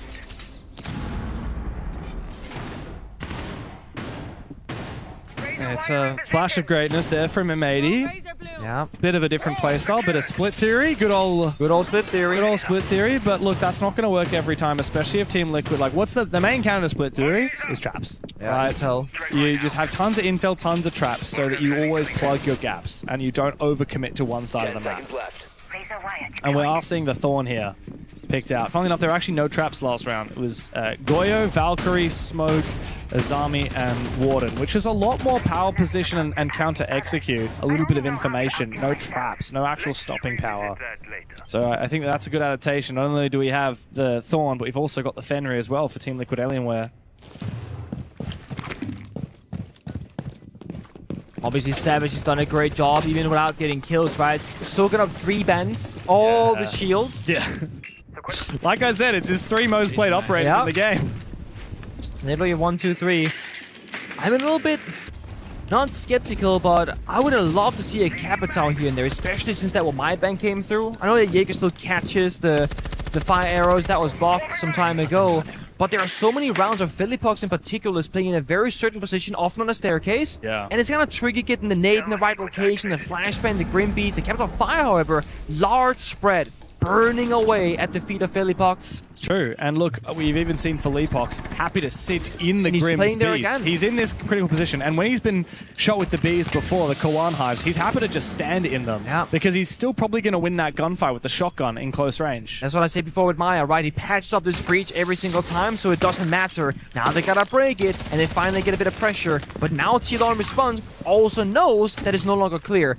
And Maya has 3 spare in pockets still from Asami, so he can, in a 10 seconds time, close the main breach again, and if that doesn't get broken, they know it's fake pressure. Yeah. So that's how T-Law can use the Asami, almost like it. We've seen this every round for Diffuser is addicted, man. He's Get a short some help. person, dude. 3 big booms, come on. There's nothing like the dopamine hit of getting a vertical kill with Sophia. Diffuser is trying to dial back the clock Maya's a little not bit. playing there. That's the thing, right? He's playing it so smart. It's saying, okay, I understand what he's trying to do. I'm going to play much further into the bomb side. It is such a good counter to that Azami play from Maya. Diffuser wants to rotate back into that position. He's just waiting for someone. He's got a yellow ping, but I don't know if he's going to be able to get into that position. He's going to have to rotate 2 rooms across, and by that point, Maya might have rotated. Baited by the Meanwhile, he gets baited. Up above, Felipox is watching that angle from down below. And now M80 are at an impasse. They've been waiting to try and find a kill onto an anchor before they can erupt, and their method of doing so, that Sophia, has been quelched. And they started planning and applying a bit of that pressure on side. Maybe Maya gets forced to push deeper in, but they're not planting. They're not pressuring inside whatsoever.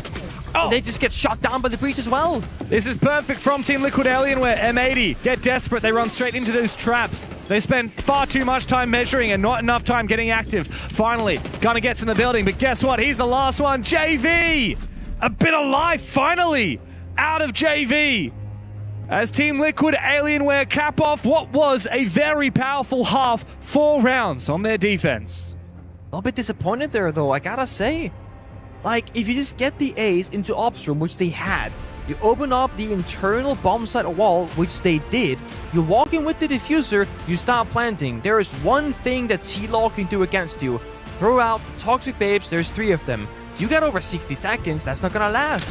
And then I'm thinking, okay, well, no one can flank them downstairs because that's what Diffuser was playing, looking for that big boom kill. Instead it becomes, we must get the kill, we must use the gadget. Here's the yellow ping, sprint in, die to the hatch. They bait themselves into a bad circumstance. Had they started bait planting earlier, burned the Toxic Babes, then all of a sudden Maya would have to retake that desk position, and then Diffuser gets the kill. And until then, he's the flank watch duty. He's watching that staircase. He's ensuring that there's no C4 downstairs. That's his job. And I feel like that's a very easy read for Amade to recognize that, guys, we need to plant eventually. But the diffuser was on Savage outside the external breach, not the internal. So planting was never on the cards there for Amade at all. Yeah. Because there's no safe spot from that position at all. Well, this is M80's map pick, and Team Liquid have started things off with 4 rounds. Now, M80, they play this a lot in the NAL. In fact, the last time they played it that wasn't against the North American team was all the way back 6 months ago at the Six Invitational, where they lost it to G2. Since then, they've been beating teams like 5 Fears, Shopify Rebellion, 100T, Cloud9, and lost to Dark Zero in their most recent match, which was 3 weeks ago. Quite an embarrassing loss as well, 7-2. On the flip side, we really do not see much lair out of Team Liquid Alienware. They've played it 3 times in the last 6 months, and it's been a loss to Furia, loss to FaZe, loss to NIP, most of which were pretty dominant games against them. So on paper, coming into today, I would have thought, yeah, I mean, this is an M80 favored map, right? They should be pretty happy with Lair. I mean, not to spoil anything, right? But Fabian did tell us that he was very happy with the first 2 maps. And even if they go to Chalet, he was very comfortable there as well. He did say so that. It's like... This is exactly where M80 want to be right now. In theory, yes, but with a different result. Especially, I wonder how much choking Fortress has affected them. Do have to wonder that. Oh, well, they were a lot better on their defensive Fortress than they were on their attack. Maybe it'll be the same story here. I don't expect a 5-1 half from them like they achieved on that first map. But look, anything's possible. These guys, like I've said, got 3 two-time major champions. Like, very few players in this game can say they've won a major. Even fewer can say they've won 2. Yeah. That is a very, very small list. And funnily enough, we have most of the players that have won 2 majors actually in this game right now. And true. And also for the M80 side, they only won in Europe. Manchester, Munich. We're true. in Europe again. We are in Europe. Where is that EU buff for M80 and the boys? It's not there. We're in Paris. Team Liquid Alienware actually have quite a history with Paris as well. Let's not forget, Six Invitational 2021. Heartbreak for Nesk and Palu. And where NIPO took them. And yeah, and I mean, Team Liquid were, I would say, probably favorites to win that event. Definitely. And obviously, NIP had really had their moment, their mark in the sun, but look, Team Liquid at the time, Palu and Nesk largely regarded as the best players in the world. And Palu, unfortunately, his dad passed away, I believe, the day before the grand final, I think it was. Shortly before, yeah. It was sometime in that period, and yeah. Lost his dad, lost dedicated the entire event to him. Yeah. It felt like that was going to be his moment. Yeah, I mean, it would have been. It was so close, like in an alternate reality, like that's the story that we tell. Remember when Palu, you know, did it all for his dad after his dad passed away? No, it's even more heartbreaking. And that duo kept playing for, what, 4 more years, never finding a trophy. Yeah, and then Team Liquid, of course, made quite a big change when Palu went over to Flux W7M. Nesk most recently retired after Team Liquid failed to make it back to Paris for the Six Invitationals 6 months ago. And when they failed to make it, that was really just the moment when Nesk said, I think my time has come. Time to go do content creation. And after the JV Felipox, Nade, and KZ, and the boys had a bit of a disappointing performance with Furia, they decided maybe it's our time to go forge a new legacy with a different organization. They're looking pretty good here. Nade from down below. Love to see the vertical game from Nade, especially now that he's going positive again after a quiet start to the series on Fortress. But for Felipox, a little bit awkward as he tries to rotate into the bomb site. A little bit solo though. Nade surely will find something back again for Liquid. Again, small issue there, right? Felipox taking his left, but ideally you can't just look away from the other angle. He gets shot to his side. JV injured in an awkward spot, but does get raised here by KC, and Maya finds one to diffuser as well. Oh! Media trying to swing back, but it's a tough spot to be in. Be careful, Ashen. Maya actually has Oh, wow. He has got the down onto Ashen, indeed. The pressure from down below from Nade has been a dream for Team Liquid, as Gavin, no ACOG by the way, on the DMR, finds himself in a 1v3, and he's taking a lot of damage. Nade down below is really ramping up the pressure. He has been instrumental. And while KZ delivers the killing blow, it is Nade who is the MVP of the round for Team Liquid Alienware. Ridiculous value there from Bok. I mean, that is absurd, finding so much damage, even a couple of kills and a confirmation on the injure. I feel like he's just like tracing people to the floor. No yellow pings, just sound cues and good bit of understanding of where that safety would be from the defense. Who cares about Zavia? We're rolling back the clock. Yeah. We're going old school. But I love it. One thing that I honestly feel like has been missing from Lair for quite some time is the verticality. It feels like people that used to play demos and they would track people, now is what they did. It's not super common even now that we see, you know, the Bok downstairs, Sophia, etc. But a lot of focus to that point of contact for both of these teams, and I'm so for it because there's so much self-destruction. It is such a good way of dealing with the problem. And to my big surprise of both of these two teams on the attacking side, banning out the Wamai, we're still not seeing a Capital, as I literally say the word. Felipox is hovering it from the Blitz, but I feel like Capital, for MAT in particular, but also with Tilo in that first round, very influential, can find a lot of value because Lair often will be about 1 or 2 key positions for the defense that they're really fortifying, whether it be a mirror window or a Q barrier or just like a lot of guns protecting it, and Capital goes straight through that setup. Well, we could be just 2 rounds away from Team Liquid finishing this off. And for M80, a second place finish in the NAL, not even dropping a single best of 1 in the group stage, and only losing to Wildcard in the playoffs, the best team from North America right now. They have been looking so hot, and they are a shadow of their usual selves today. Team Liquid have been running circles around M80. I don't like this, James. We're seeing Mira, Goyo, Valkyrie, some double C4, triple C4 action start from downstairs. We're peeking Rocket Door, peeking Ops Window, losing Gunner early. At least they get a permanent cam watcher for the Valcams, but I don't think that's the trait that you want to go with. I think you'd rather have that C4 and that player up alive. Especially Gunner, who was the MVP of the first major that him, Gavin, and Diffuser won together way back in Manchester. He actually still holds the best of 5 kill record as well, and he has been very quiet today. He has not had a big performance. He's been the second lowest rated player on his team. Oh, it's been a bit of a struggle in the last few rounds. We're actually seeing KC on the Blitz now. And he just starts right-clicking Ashen. Right when we say the words this kill is record. the issue about Casey on Shields. He's too eager for the fight. There's still a barbed wire on the ground. To be fair, we did cast a curse him. As soon as you say the word kill record, it's not happening. You're right. He had 25 on the first map. Now he's had 2. Falls early. Mind you, if he had been alive with the Blitz, you can capture fire off the top of that staircase, force back the Warden a bit further, and try and take it more, you know, on your side gunfight. Yo, isn't 12 shotgun great in close quarters? Not so much on further distances. Gav looks kind of tempted here, though, to go for something. Never mind. My God, nade. We ragged on him a lot on Fortress. His team dragged him across the line there. Now he's dragging them back again. He's playing the vert on the tack with the buck and now with the ram, tearing apart this map.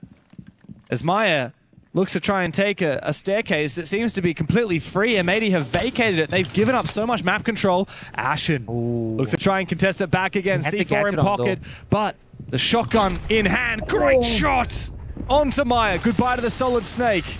M80 have just a moment now to try and stall out Team Liquid Alienware. 20 seconds to go. Very desynchronized there, right? No verticality from the Ram to help, you know, take that staircase control from Maya. Despite having the gadget information, Force maybe just drop down this head. There's 10 seconds left. That staircase. There's not enough time to go down it. Yeah, they don't have much time at all, but Philippox is able to finish off what was left of Ashen on low HP. A desperate last-minute push into the bomb site, but the cover is not going to be there from Nade. Philippox forcing it down. It's up to JV to make sure that he can prevent the Diffuser from getting denied, but Diffuser himself will finally swoop in for M80. A much-needed round to stave off match point against them. The North Americans refuse to go down without a fight. They are refusing, but there's also this T-Lock giving them a little bit too much wiggle room in the server again. Not getting the Boogie Drone, not getting the Vert. Maya solo dev, KC solo dev, not getting to utilize their gadgetry or the particular shield operator of the Blitz. That shouldn't be happening much more from them. I think they're all sitting there now silencing, guys. We had free opening pick, we had the perfect setup, we had plenty of time before things went sour, and that's how we lose the round? That's not good enough. But Ashen and Diffuser taking that round into their own hands. We need more of that from them. Pick the fights at the right time in the right areas. I don't think going for a spawn pick is what you need, but when you go for that fight, it has to make sense. Before your back's against the wall, but also not so early that there is a full 3 minutes to play with. It's somewhere in the middle. M80 has to suffer through the more bomb sites. So the issue with winning, so you gotta go to a arguably weaker and weaker site based off that rotation. So you're gonna go back top floor, and this one is tricky. On one hand, it feels very easy to defend. There's only a couple angles to be attacked from. On the other hand, though, it feels so hard to defend because that verticality downstairs, the power-ups like the coveted, the shields, the information gathering ups. So they get a bit of everything, a bit of intel.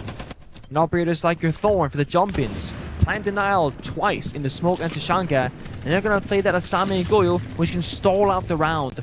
So it feels like maybe they're saying, let's not go for gunfights, let's play that util game. But it is loud here. This got really loud. I don't know what's going on the other stage. Counting something down. I cannot wait until we get onto the main stage for our playoffs. It's gonna be so exciting. Of course, the winner here will survive for yet another day, but they will not be out of the woods as of yet. The winner of this match will have to face CAG by Varel, the APEC team that have looked the best this event so far, that have already knocked out Shopify Rebellion. M80 and Team Liquid Alienware are currently battling for the right to go and play that qualification match. That's the heartbreaking thing here, Pengu. Both these teams are fighting against elimination. Yeah, it's not all about but the win doesn't mean that you're on to the playoffs, not just yet. It's all about playing for that longevity. You knew when you signed up, you knew when you qualified, there's going to be a long tournament once you get boots on the ground. I mean, it'll be a fairly short tournament for whoever loses here. That'll be 0-2, a single best of 1 loss and then a single best of 3 loss, and you fly straight back home. A max of 4 maps. It's a bit of a shame. Playing in such a lovely environment, on a stage. Wow, that's a deep gas. Support you, very deep gas. Oh, and Ash gets caught punished because the repeller from Nade is perfect. Doesn't get impacted by the Toxic Babe, doesn't take damage, so the angle is safe and clear. And it's second round in a row now where made to start on the back foot, this time losing the smoke. Thankfully, double down with Zhang, but it's a huge loss to suffer early. It's irony, isn't it? Too brash from Ashen, who was trying to use that smoke to simply slow down the push. He wasn't trying to do anything too crazy. He was just trying to carefully slow Team Liquid down, and he suffers for it. Now that stopping power of the smoke will evaporate for the rest of the round. Gavin is getting revealed by the Grimsbees, now getting targeted by the Dokkaebi's Jago payload. He's about to have his phone explode, and then he will need to move. Otherwise, he'll continue taking damage. I feel like he forgot about the fire because he took far more damage than he needed to. It's time for a big play. Gunnar! Double kill with the TCSG. He's given M80 a lifeline again. 25 seconds as Team Liquid Alienware start to make their way into the bomb site. It's JV on the Blackbeard. KZ and Nate to help on out. Savage needs to clutch on up the Portuguese captain, the ag.al. He finds a second. KZ after making miracles happen on Fortress needs to clutch up here. Out go the concussions. Savage looks to try and prevent it. KZ can actually deny this using the concussions. It will stop the counter defuse animation. And Savage doesn't know where he's coming from. Now he won't have any audio whatsoever. KZ takes the fight, takes the round for Team Liquid Alienware. And he's brought them once again onto match points. M80 on the verge of elimination. It's so well played as well. You just take away the ability to hear, to see correctly from Savage. Feeling so much pressure. His senses just being doled away. And every time T-Law are facing a round loss in those final seconds of a round, it's Casey in this BO3.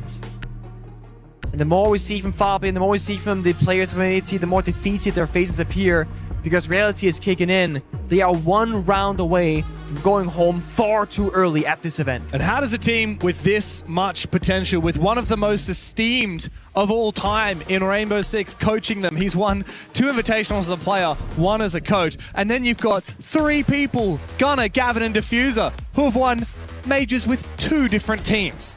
And then you've got Savage, the most recent Esports World Cup champion. The young, legendary ag.al that everyone was searching for as Team Secret started to break up. Of course, he made it to the 6th Invitational just here in Paris not 6 months ago. It looks like he won't even make it to the quarterfinals. It's never easy for a team when you're supposed to have an upgrade. But again, the story works the same way. Had the names been flipped here, and M80, they were the ones being up about to win, right? Then T-Law, same story. A core roster from Fury, from WCM with Maya, now being on Liquid. And they're supposed to raise the trophy. They're supposed to go deep into a tournament. They would have the exact same disappointment of a story had they been in M80's shoes. It's a mirror matchup. It is so insane that the number of commonalities and parallels between these 2 teams. And yet one of them will go down winless out of this tournament. I mean, for Team Liquid, you can hardly blame them for losing to Wildcard. M80 know what that's like recently in the NAL. But it was a surprise to see M80 struggle so much against Falcons in that BO1. And it is a surprise to see them struggle so much against Team Liquid here. 6-3 down. Team Liquid came back from a 6-2 on Fortress, but I don't think M80 have the same level of grit that we've seen today from Liquid. You're gonna have to dig very deep right now. We're talking Manchester level performance from the individual players of M80. We saw Gunnar had a huge moment in that previous round. The 2K from Skybridge in throughout the breaching buys them a little bit of time, but then they couldn't fully close it out. They have to work together as well. T-Law right now playing very cautiously. They don't want to make any mistakes, don't want to take any risk that is too large in the server. They have operators that honestly, there's no easy solution for them. There is no shield to crotch. They do have the Ying to hit the bomb site. They have the Solid Snake to get that bit of information. But someone's got to strike first. Someone has to take that first bit of risk. Wall frozen. With the exothermic charge placed upon it. Half the round burned away. Almost nothing accomplished here from T-Law. Just waiting. 12 seconds for each solar cannons. But Nate finds the kill. He finds the first pick onto Ashen. And he has info on the bomb site now. He can use that Solid Snake scanner to see exactly which parts of the bomb site are vacated, and he says, guys, there's actually no one on the bomb site at all. Maybe I can look for a gap here. If you guys create a distraction for me with your Candelas upstairs, I might be able to make some magic happen. KZ will go down. Diffuser helps on out. The Warden upstairs was standing through those Yin Candelas as Philippox needs to go deep. He will find the kill, dropping down onto the side, but Gavin will trade from up above. Nade has finally made his way into the bomb site, but he is all alone. 1v3 for the top fragger at the moment from Team Liquid Alienware. Does he have info? Wants to go for a vertical play, but it's not going to happen, not just yet. Oh, and indeed, Gunner will get him straight back again. Onto the bomb site so quickly for M80. Back into it and fighting. 2 more rounds to push OT. Round by round. As with losing Ashen early, the individual players stepped up. Very well played there from M80. Not, I think, over-rotating because Nate found that pick. They said, guys, if he takes the bomb side, at least we have the control up above. We can play the post. We can maybe deny it vertically. The fighting is going to happen on that extension upstairs. Do not be fooled. Do not be distracted. And Tilo assaulted well. The Incandelas were going in, he sprints past the hallway, he triggers the Razor Bloom from the Thorn, and just goes further away, saying, I don't want the fight, it's not going to be to my advantage. But the issue is that bomb site rotation. You gotta go flawless here. 3 rounds in a row for me into OT. The tertiary, into top floor, that's very problematic for them, into basement. That's going to be the full streak. And it's very different bomb sites that needs different things to work out for you to win and different ways strategically to play it out. And we're gonna see the Bandit from Savage right now, that they can try and trick those external and internal walls. And if you get this done correctly, you can lock them from entering the site besides a single doorway. That could be round defining. But I see Nate on that bomb. He's gonna go downstairs and make Savage's life miserable. And if they're successfully doing so, the Bandit is just a C4 and a gun. That gadget will not exist. You're right. M80 have a really good idea of how to win this round using that Bandit. But Team Liquid Alienware had Nate last time use that buck to go get down below and put a lot of vertical pressure on it. Got that team 2 or 3 kills. And while he's doing that, he can also get rid of those Bandit batteries. So if he's confident to take that map control, then Team Liquid won't be worrying too much about that Bandit pick whatsoever. It's gonna be a matter of who can do it better. Savage just pre-plays 2 of the Bandit batteries. 2 are still in pocket for active usage later on. AC injured early, but should be able to crawl past the corner. Oh, his feet is sticking out. Does he not see it? Gunner, I don't think he realizes. He might not realize he's injured at all, actually. But guys, he's right there. That's such a missed opportunity. If he swings now and dies, that changes everything from getting a free kill to becoming the freebie. This is a worst case scenario for M80. 1 player down, and it's the guy who stepped up last round, and now they decide they need to go for a retake. Big from Savage. He takes down JV. Ashen now takes that position up with the smoke, but he's about to meet Philippox as Team Liquid Alienware have decided it's time for us to rotate back into the action. He's got the Go with Fire, not pop though. Philippox taking that space, now they get popped instead. It's a peel on back, stuck in the hallway. G2 to fight a C4! Oh! They're stuck in the worst place possible. It's a nuclear play from M80. Philippox still on the floor. He is irredeemable, unsavable. KZ 1v3. Look, the KZ from Fortress I would back in to win this, but he hasn't had the form in these last 10 rounds to do so. He knows exactly where Philippox is. That gas will finish him off! M80 are 1 step closer to OT. They chewed them up and they spat him out. They lured them into that hallway. Double fire pop, C4, couldn't run away, couldn't stick around. Again, a weak start for M80. But then, honestly, the defining moment for me is when the 2 platoons, Ashen and Savage, after Gunner died, they just swung together and traded back right here, double swing. They needed that kill to get back to even footing. But if they had lost that individual gunfight, that could have very well been the round. It was all or nothing from M80, and it's exactly how they need to keep playing this. No fear, no hesitation. And a good grip on the util, like you said, the double fire, the C4, and the smoke. They turned that hallway into a just impossible place for Team Liquid to stand in. The floor was lava, the floor was exploding. I was about to say! And then the floor was set alight. But now back to that conversation of the perfect rotation. Now it's basement. And again, very different win conditions, very different set of operations. I feel like, look at Savage, right? From Bandit to Echo. I mean, speak about a toss-up. That's such a different way of playing the game. But this is going to enable a player on a staircase, for example. And if Philippox wants to take that staircase gunfight, which he plays himself on defense, one Echo stun timed correctly, and that's going to be a kill. But before that, it's a wallbang lead from Gavin through a softball onto JV, playing a Dokkaebi, a very active util gadgetry that will not exist in this round. And they are keeping up that pressure. They are literally just fighting every second and not being afraid of taking the most ridiculous fights right now. Sometimes you just got to do it to him. Gavin decided, you know what? You miss every shot you don't take. I love to see that from him. Could we have a second overtime in a row? T-Law came back from 6-2 on Fortress. M80 are on the verge of coming back from a 6-3. Just gotta hold your nerve against Savage. It's gonna be the playmaker. Solid Twitch Stone. So it gets off the roof. Looking forward in the ceilings, and another Echo's on the board.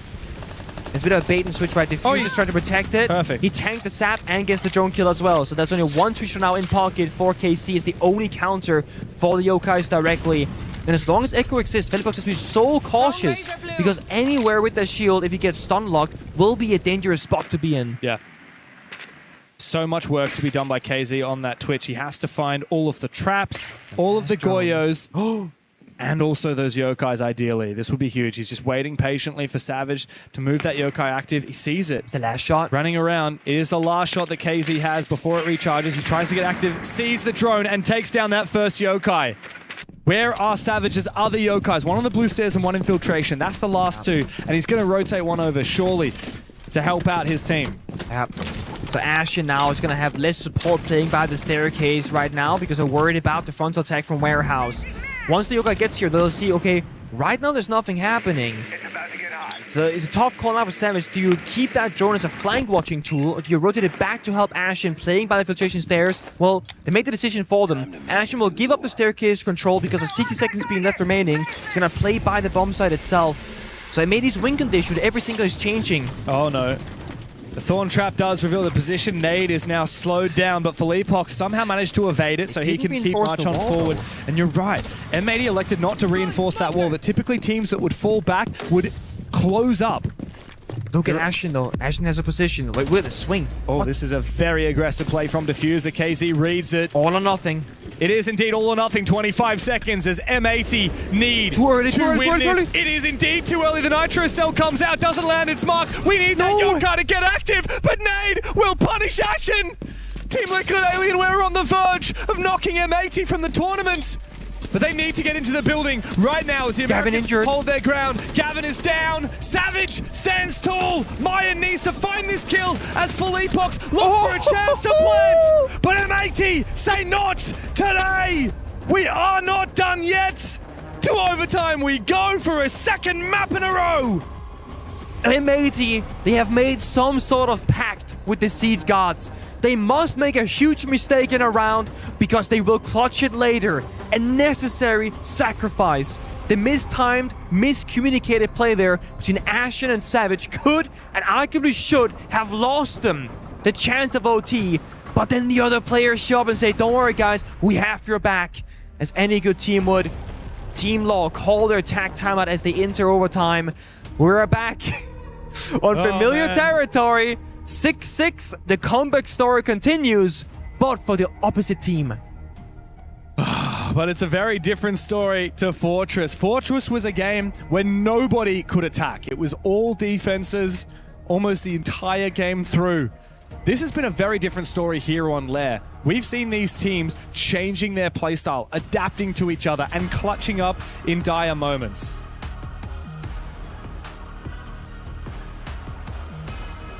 I'm arguing with James for now with sign language. No, stop looking at there's a grammatical error. That right there, the G, that part. No, isn't that grammatically incorrect? Yes, but that's fine. Okay, as long as you don't mind. I'm just saying, if I was you... You're looking at my notes and judging my notes. No, I'm sorry. That, you know what? I shouldn't have done that. I fixed the grammar for you. Thank you. Okay? That's past my line. I'm going to go here. Sometimes I write down some ideas while we're casting. It was just misspelled.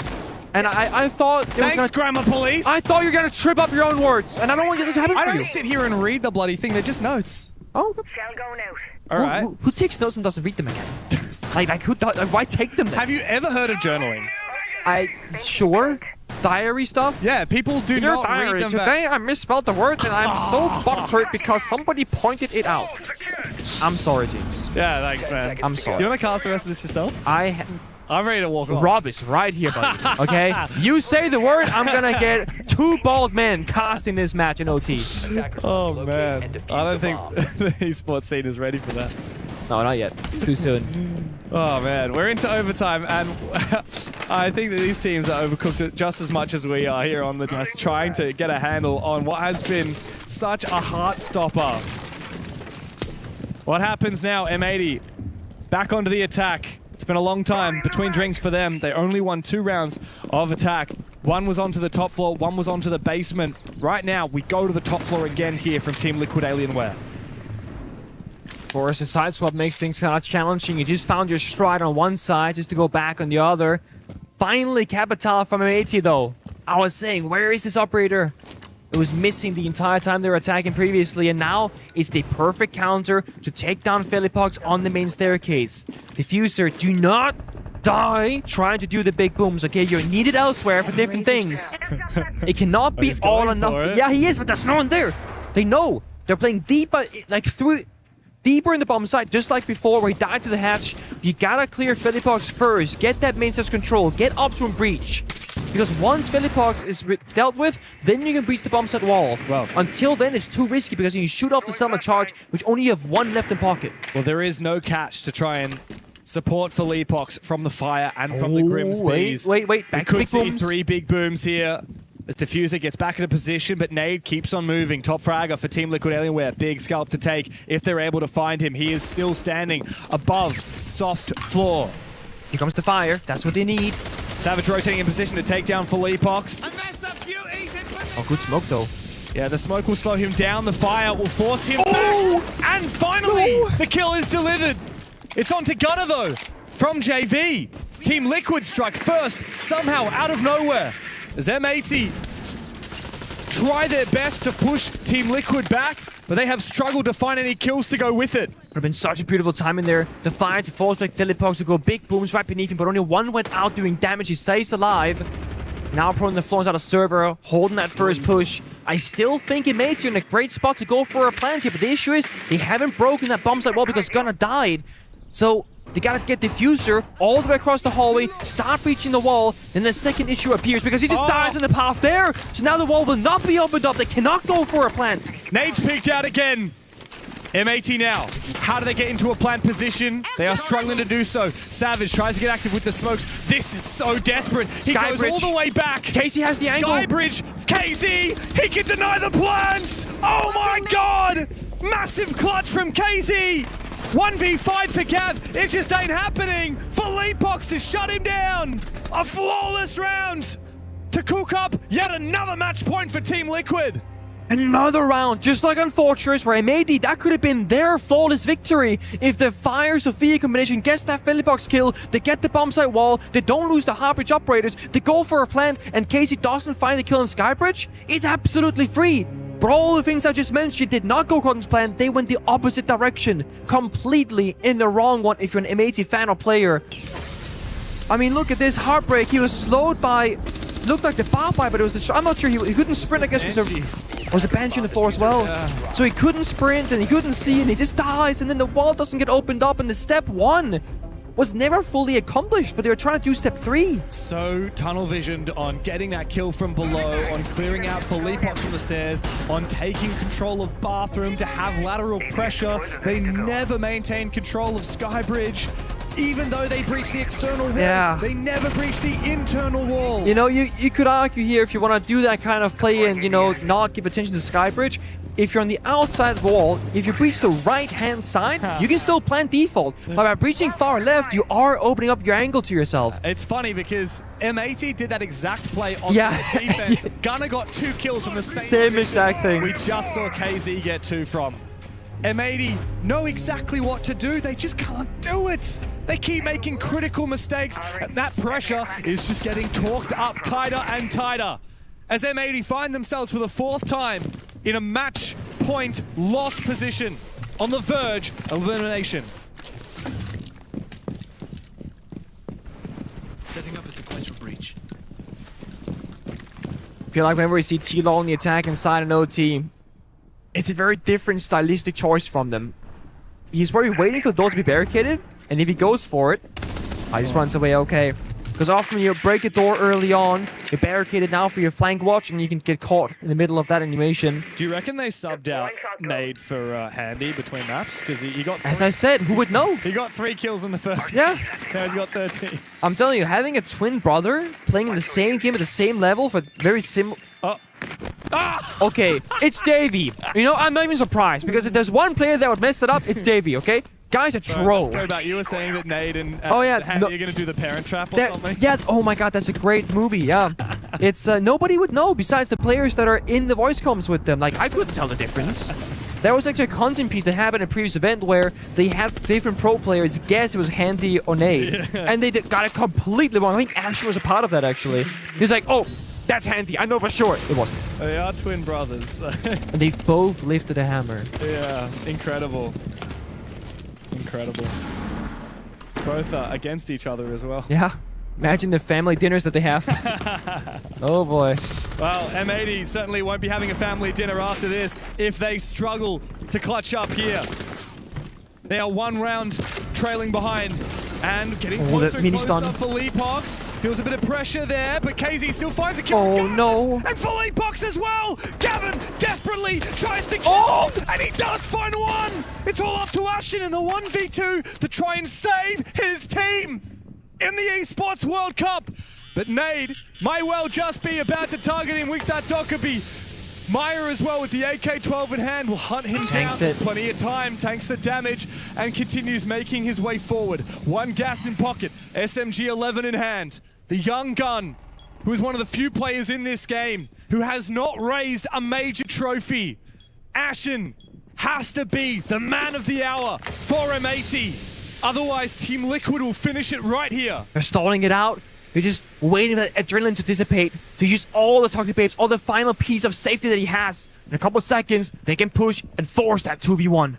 It is indeed a 2v1. The SMG-11, almost good for 1. They know where he is. He's locked out of the side. He's trapped behind a soft wall. They look to peek him again. He's got no bullets. Oh wait, he's out. Out comes the shotgun, but Nade is on the floor. Maya How's he done to it? go for the kill. Ashen continues hiding. No. Continues hiding.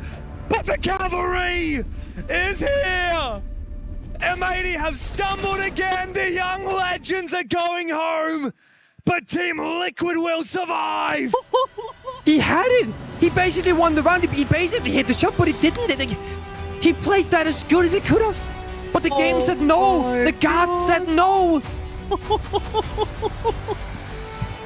Oh, what a way to close out a map! I can't believe it! I am stun-locked right now. I am legitimately stun-locked. I've seen so many games finish before and so many close rounds, but that may just top it. A monstrous last round. I've just seen heartbreak unveil before my very eyes. Like that was a round victory. Ashen had it.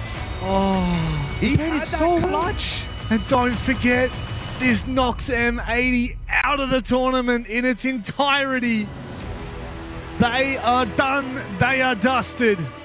As Team Liquid march on into the lower bracket. Oh my days. I mean, phenomenal best of 3. So many heartbreaking moments on both sides of this match. And what a bummer that we don't see a third map at the same time. I'm not sure I was ready for a third. I was ready for 7-7, but not Chile. It's another disappointing early exit here in Paris for M80. They struggled at the 6 Invitational with an early exit that time as well. They failed to make it to the Salt Lake City Major. They had a 6-2 lead on Fortress and they bottled it. Team Liquid dragged their team over the line. KZ dragged that first map over the line with Team Liquid kicking and screaming. And Nade did the same thing for Maya, the young gun. By the way, Maya versus Ashen, the one player on each of these teams that's never raised a trophy in a 1v1 to try and save M80 here at the Esports World Cup. But Maya says, get the hell on that plane. And he had such a good game as well from Maya here on the second map. I mean, he was instrumental from the very beginning. I was praising his Asami usage, right? Closing off the gaps, knowing where the attack was coming from, almost directing the push from M80. So many big moments, though. I mean, it felt like almost every single round since like the 6-3 score on both Fortress and Lair was just clutch after clutch or play after play. Now, obviously, we look forward, I guess, to Team Liquid Alienware's opponents. I suppose. One of the greatest teams to ever exist. I am so excited for this. Yeah, baby. CAG. That honestly, looking at T-Law's current position and CAG's performance, that could be a barn burner of a match as well. I do agree with that. Like but I agree with that from my APL bias perspective. If I took myself out of the APL and if I hadn't been watching CAG play pretty much every single game over the last 8 years, I'd be like, they're about to get done. Can I spin a yarn for you about APAC here? Can I spin us all the way back to 2018? The first time that Team Liquid played at a tournament, they were denied going to the main stage by a little old APAC team called Mindfreak. Yeah, they were. I watched that live. It was crazy. Now imagine that happens again. APAC loves playing Team Liquid. I'll tell you that right now. I would not. I'm telling you that right now. There is no chance I would want to be caught in a server with that monster of a team. Finding good form at the moment at the Esports World Cup. And I think that it's rightfully so, Pengu, that they do walk away the victors here. I mean, yes. It's such a hard game to talk about because both teams deserve to win and both teams deserve to lose, if you know what I mean. It was literally the closest game I've seen in such a long time. We're talking 7-7 and a 8-6 that should have become a 7-7 for that final round. I don't know. I want them both to stay, and that's not a possibility. I mean, we're at the point of the tournament where we're sending down big teams. Like, we are. They're going home. Technically, we were doing that in play-ins with Shopify Rebellion as well. Thank you, CAG. But that's the point we're at, right? Not just the point we're at in the tournament, but I think the point we're at in Siege. Right? Like, we have always, for a long time now, had 3 regions which really dominate. Brazil primarily, North America, and Europe, of course. Yes. And CNL has had a big performance. I believe CNL are now actually eliminated from the tournament with one of the results on the B stream. Unfortunately, so no more CNL, but they earned a lot of respect at this event. Yeah. And APAC are still firing. We've still got Weibo and CAG. Certainly we do. have multiple teams from each of these regions as well that are making an impact. Furia may be overshadowed by FaZe, but they are not done yet. No, not by any means. It is time for us to go courtside with Lax and Philippox. SAL is still holding on. I'm here with Philippox from Tila. I mean, what a series. An 8-7 into an 8-6. How are you feeling? I'm feeling great. I mean, it wasn't the best game from us. We are still playing really bad on attacks, but I'm really happy because we got the resilience to come back in Fortress and close out the game on Lair. So I'm really happy right now. I love that you talk about that resilience, because going back to that Fortress, you guys went down 2-6, and you being the ag.al, how do you keep that mental fortitude? How do you keep that energy to make sure each round is swinging back into your favor? Because I think we both know the answer, what was swinging you guys into those rounds. Yeah, I mean, Casey helped us a lot in that because he was killing everyone. So he was hyping us a lot. I was saying, like, let's keep pushing, let's keep pushing. Once we start winning, they will start to break, and that's what happened. So I'm really happy that we could get back to the game. And I quickly want to talk about that last round in that Fortress. It was Maya and Nade in that clutch. We saw a Dokkaebi call, I believe, go on to Nade, running straight into the Monty. The phone explodes. The fire's on the Monty. Was that intentional? Yeah, it was me and Maya, but no, it wasn't intentional. It was intentional. I mean, it was 7-6, I think. Yeah, so the nerves are like up there. So we weren't thinking straight. We were just playing automatically, like, let's push this Monty, and the fire was lucky. Beautiful. Now, moving into your next match that is going to determine top 8, you are going to be playing against Keg. Are you ready to ruin the hopes and dreams of the Japanese region? You did it in Reload. You ended their run. Tomorrow, you will also be able to end the run. Are you ready for that? Of course. I mean, it's like it's either them crying or us crying. I prefer them crying. Absolutely. Well, before I let you go, celebrate with the team and being able to crush M80's key. Is there anything you want to say to the fans? Any skin promotions you got? I'd like to thank the fans that's always supporting. I mean, we are not playing the best Siege right now, but we are trying to get the momentum and play like we know how to play. And if you guys want, there is a skin in the game from Team Liquid Alienware, Ella, really beautiful. So buy it. Help us. All right. Well, thank you, Felipox, and congratulations. One more hurdle sets you apart from being in top 8. That wraps everything us for down here. I'm gonna send you guys back to the desk for one more breakdown. Back to you guys. Thank you very much for that, Lax. And Felipox getting a lot of inside information, but I think that the clearest one for me, Pengu, it's either them or it's us, and I prefer them. I mean, you don't want to be the one to cry, right? Over your opponent, usually it's going to be a better result. Also, shout out to Lax for catching that question in the interview about the Monty and the Dokkaebi interaction, because was that intentional? Maybe it was, maybe it wasn't. Now we know for sure. They did communicate that despite the nerves and the pressure being super high on the server. Muito bonito. Muito bonito. Okay. Oui. No. Sim. Sim. You're Portuguese. And I love the humbleness as well from Felipox, you know, saying that, guys, we know that we're not playing to the level that we usually are. We're looking to get back to that level. So trust in us, keep watching us. We'll get there before the event is over. They will. It's been a long time since they were properly in the limelight. They've really had that spotlight stolen from them. They're looking for a chance, and yeah, I would hate to be in CAG's shoes right now. So would I. I mean, the thing is, if you actually think about both of these two maps that just played out, it's kind of crazy, Dev, to remember that both ends of the game were actually pretty big clutches and gains. Yeah. I mean, it could have been completely different. Fortress, like I said during the game, I had fully written Team Liquid Alienware off on As you should have. At the 2 versus 3, there's just no way that you overcome a Monty post plan, and yet they did. Just instrumental plays from them. Like, I love to see it, and we saw the same kind of stuff on Lair. Like, there's no way Made wins that round. There's no way Maya Ashen gets it. When he gets the injure and fades away while blinded, I'm thinking, that's the round and then he's got shotgun. Yeah. Come on. And the worst part is for Ashen, right? So easy to be hard on yourself. He could have kept running one on time. In hindsight, we all know that. But he had a shotgun point blank, knowing his enemy sprinting towards him. That's a free kill. Yeah. But he's going to sit there and go, oh, I should have done this instead. No, you shouldn't. It's hard, because if he had run and Maya had gone the other way, then he would have gotten caught while sprinting, and I think he would have kicked himself even more. It's such a tough position. He would have had another iconic screaming of the sprinting. Why are you sprinting? Thank you, gentlemen. I'm glad someone else could do that for me. Look, at the end of the day, I think that whilst Team Liquid Alienware can well and truly walk away the victors, M80 played their hearts out on stage. It's not easy. It's not easy to lose in that fashion on the first map and come back into the second map and look just as good, if not better. Fabian has a saying that I love to reference, and you almost said it yourself there, Rob. It's not easy when it's hard.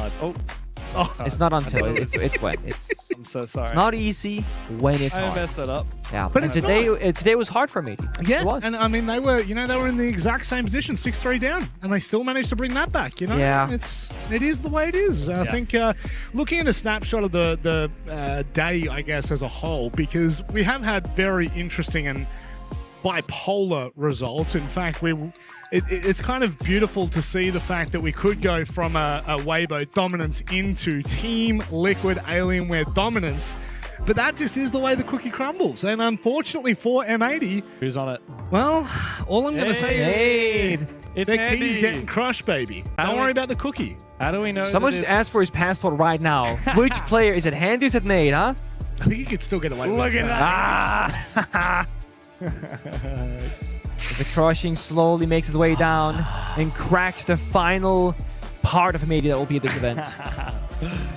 Look, North America's lucky that they have still 2 contenders in the tournament in Wildcard and Dark Zero, but M80 certainly had high hopes for the Esports World Cup, and that dream has well and truly been crushed today by Team Liquid. Certainly has. Unfortunately for NA, they probably went into this tournament as heavy favorites across the board. You're thinking M80, you're thinking Shopify Rebellion, and unfortunately it just hasn't gone their way. Whereas the joy there of Nade, I think that we can all feel that. We can all enjoy Team Liquid getting back into a position where they'll feel a little comfortable. And obviously, a little earlier, Team Secret. How do I put this in a PG-friendly way? Okay. They took them out to lunch and then they ran before they paid the bill. But that's a pretty good one. But I think that's even polite. They asked them to lunch. These guys didn't even ask them to lunch. They took them to lunch and then left them. It was ridiculous. They absolutely smashed EDG. But didn't they get stamped in the first map themselves? You're getting confused. This is secret. Oh, this is the Secret first. beat all gamers. Okay, To be fair, Thank Secret, you. Wait for it. Secret lost 7-1 on the first map and then beat AG 7-2-7-0. Sorry, I'm thinking of Fnatic. The EDG game Fnatic was 7-1, 7-2. So But you're not even wrong because like that is still a dominant statement for Team Secret after losing that first map in such a one-sided fashion. Bounce back and you win what 7-2, 7-0. Insane. It's kind of 7-0 as well. Yeah, There was 7-2, 7-0. That's the third 7-0 we've had. Yeah. It has to be a fast day.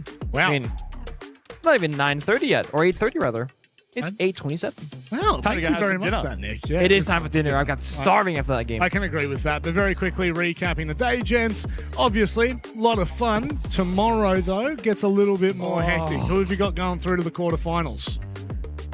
Well, so can I just list the games as far as I know? Right. So we got Here you go. Look in front, right here. look in front. Even better, we got Team Secret versus Team Falcons. Falcons wins. CAG by Varel versus CG wins. Team Liquid Alienware. And then on the other stream, we'll also have Furia versus Fnatic and virtus.pro versus Weibo Gaming. Ooh. I think Falcons will get Secret. I think that will be a absolute bloodbath. Sure. I think that Secret will not get much. Then CAG will beat Team Liquid in a barn burner 2-1 fashion. I think that will be a really insane I generally think it's going to be a close game.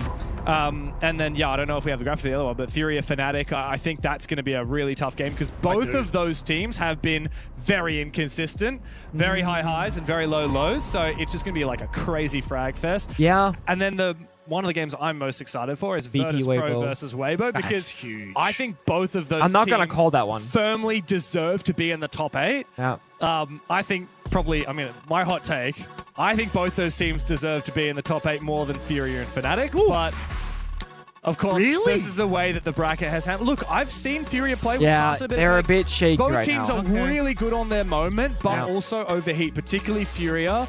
But I don't know, who knows? Like, obviously, Weibo also have stumbled as well. VP haven't been as flawless as I expected, but look, I think that Weibo have one of their hardest opponents that remains in the tournament. I think that VP is one of the best teams here, and for me, still a championship contender.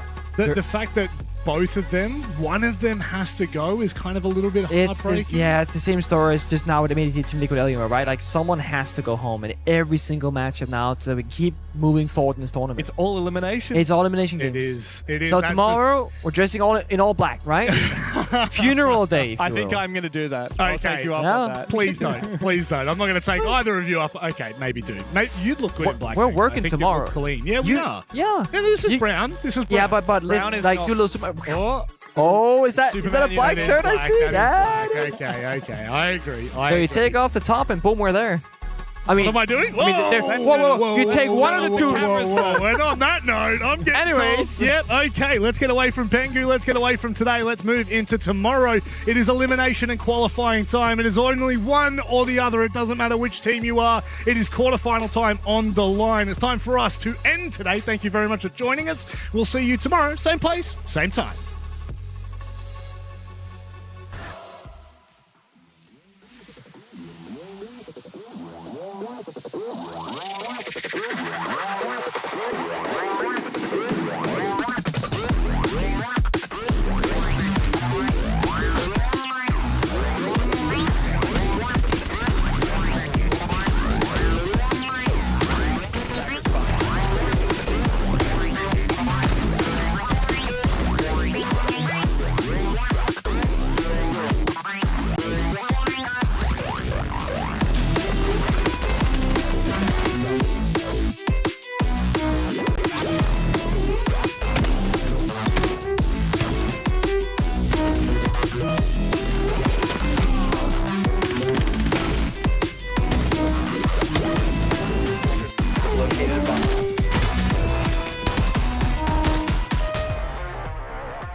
Play is in our DNA. Whenever we let it out, it becomes our superpower. Now imagine an entire city being built to supercharge it. Kadir City, powered by Play.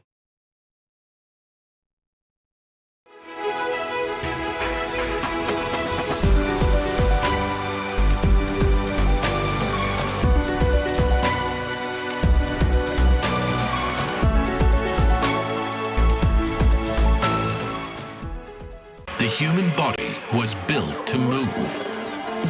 Not trapped at a desk in one singular posture for 12 hours a day. It's time your chair evolved. This is Secret Lab Titan Evo. Ergonomically engineered for you, gamers, hybrid workers, artists, backing your every move.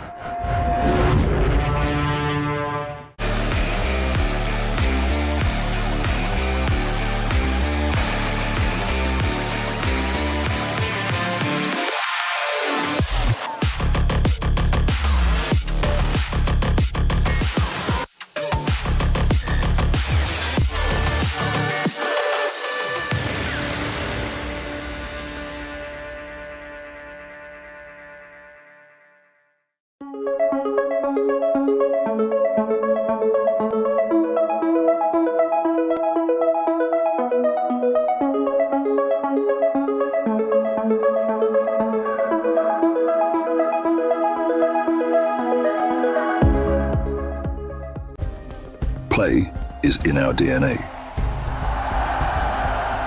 Whenever we let it out, it becomes our superpower. Now imagine an entire city being built to supercharge it. Kadir City, powered by Play.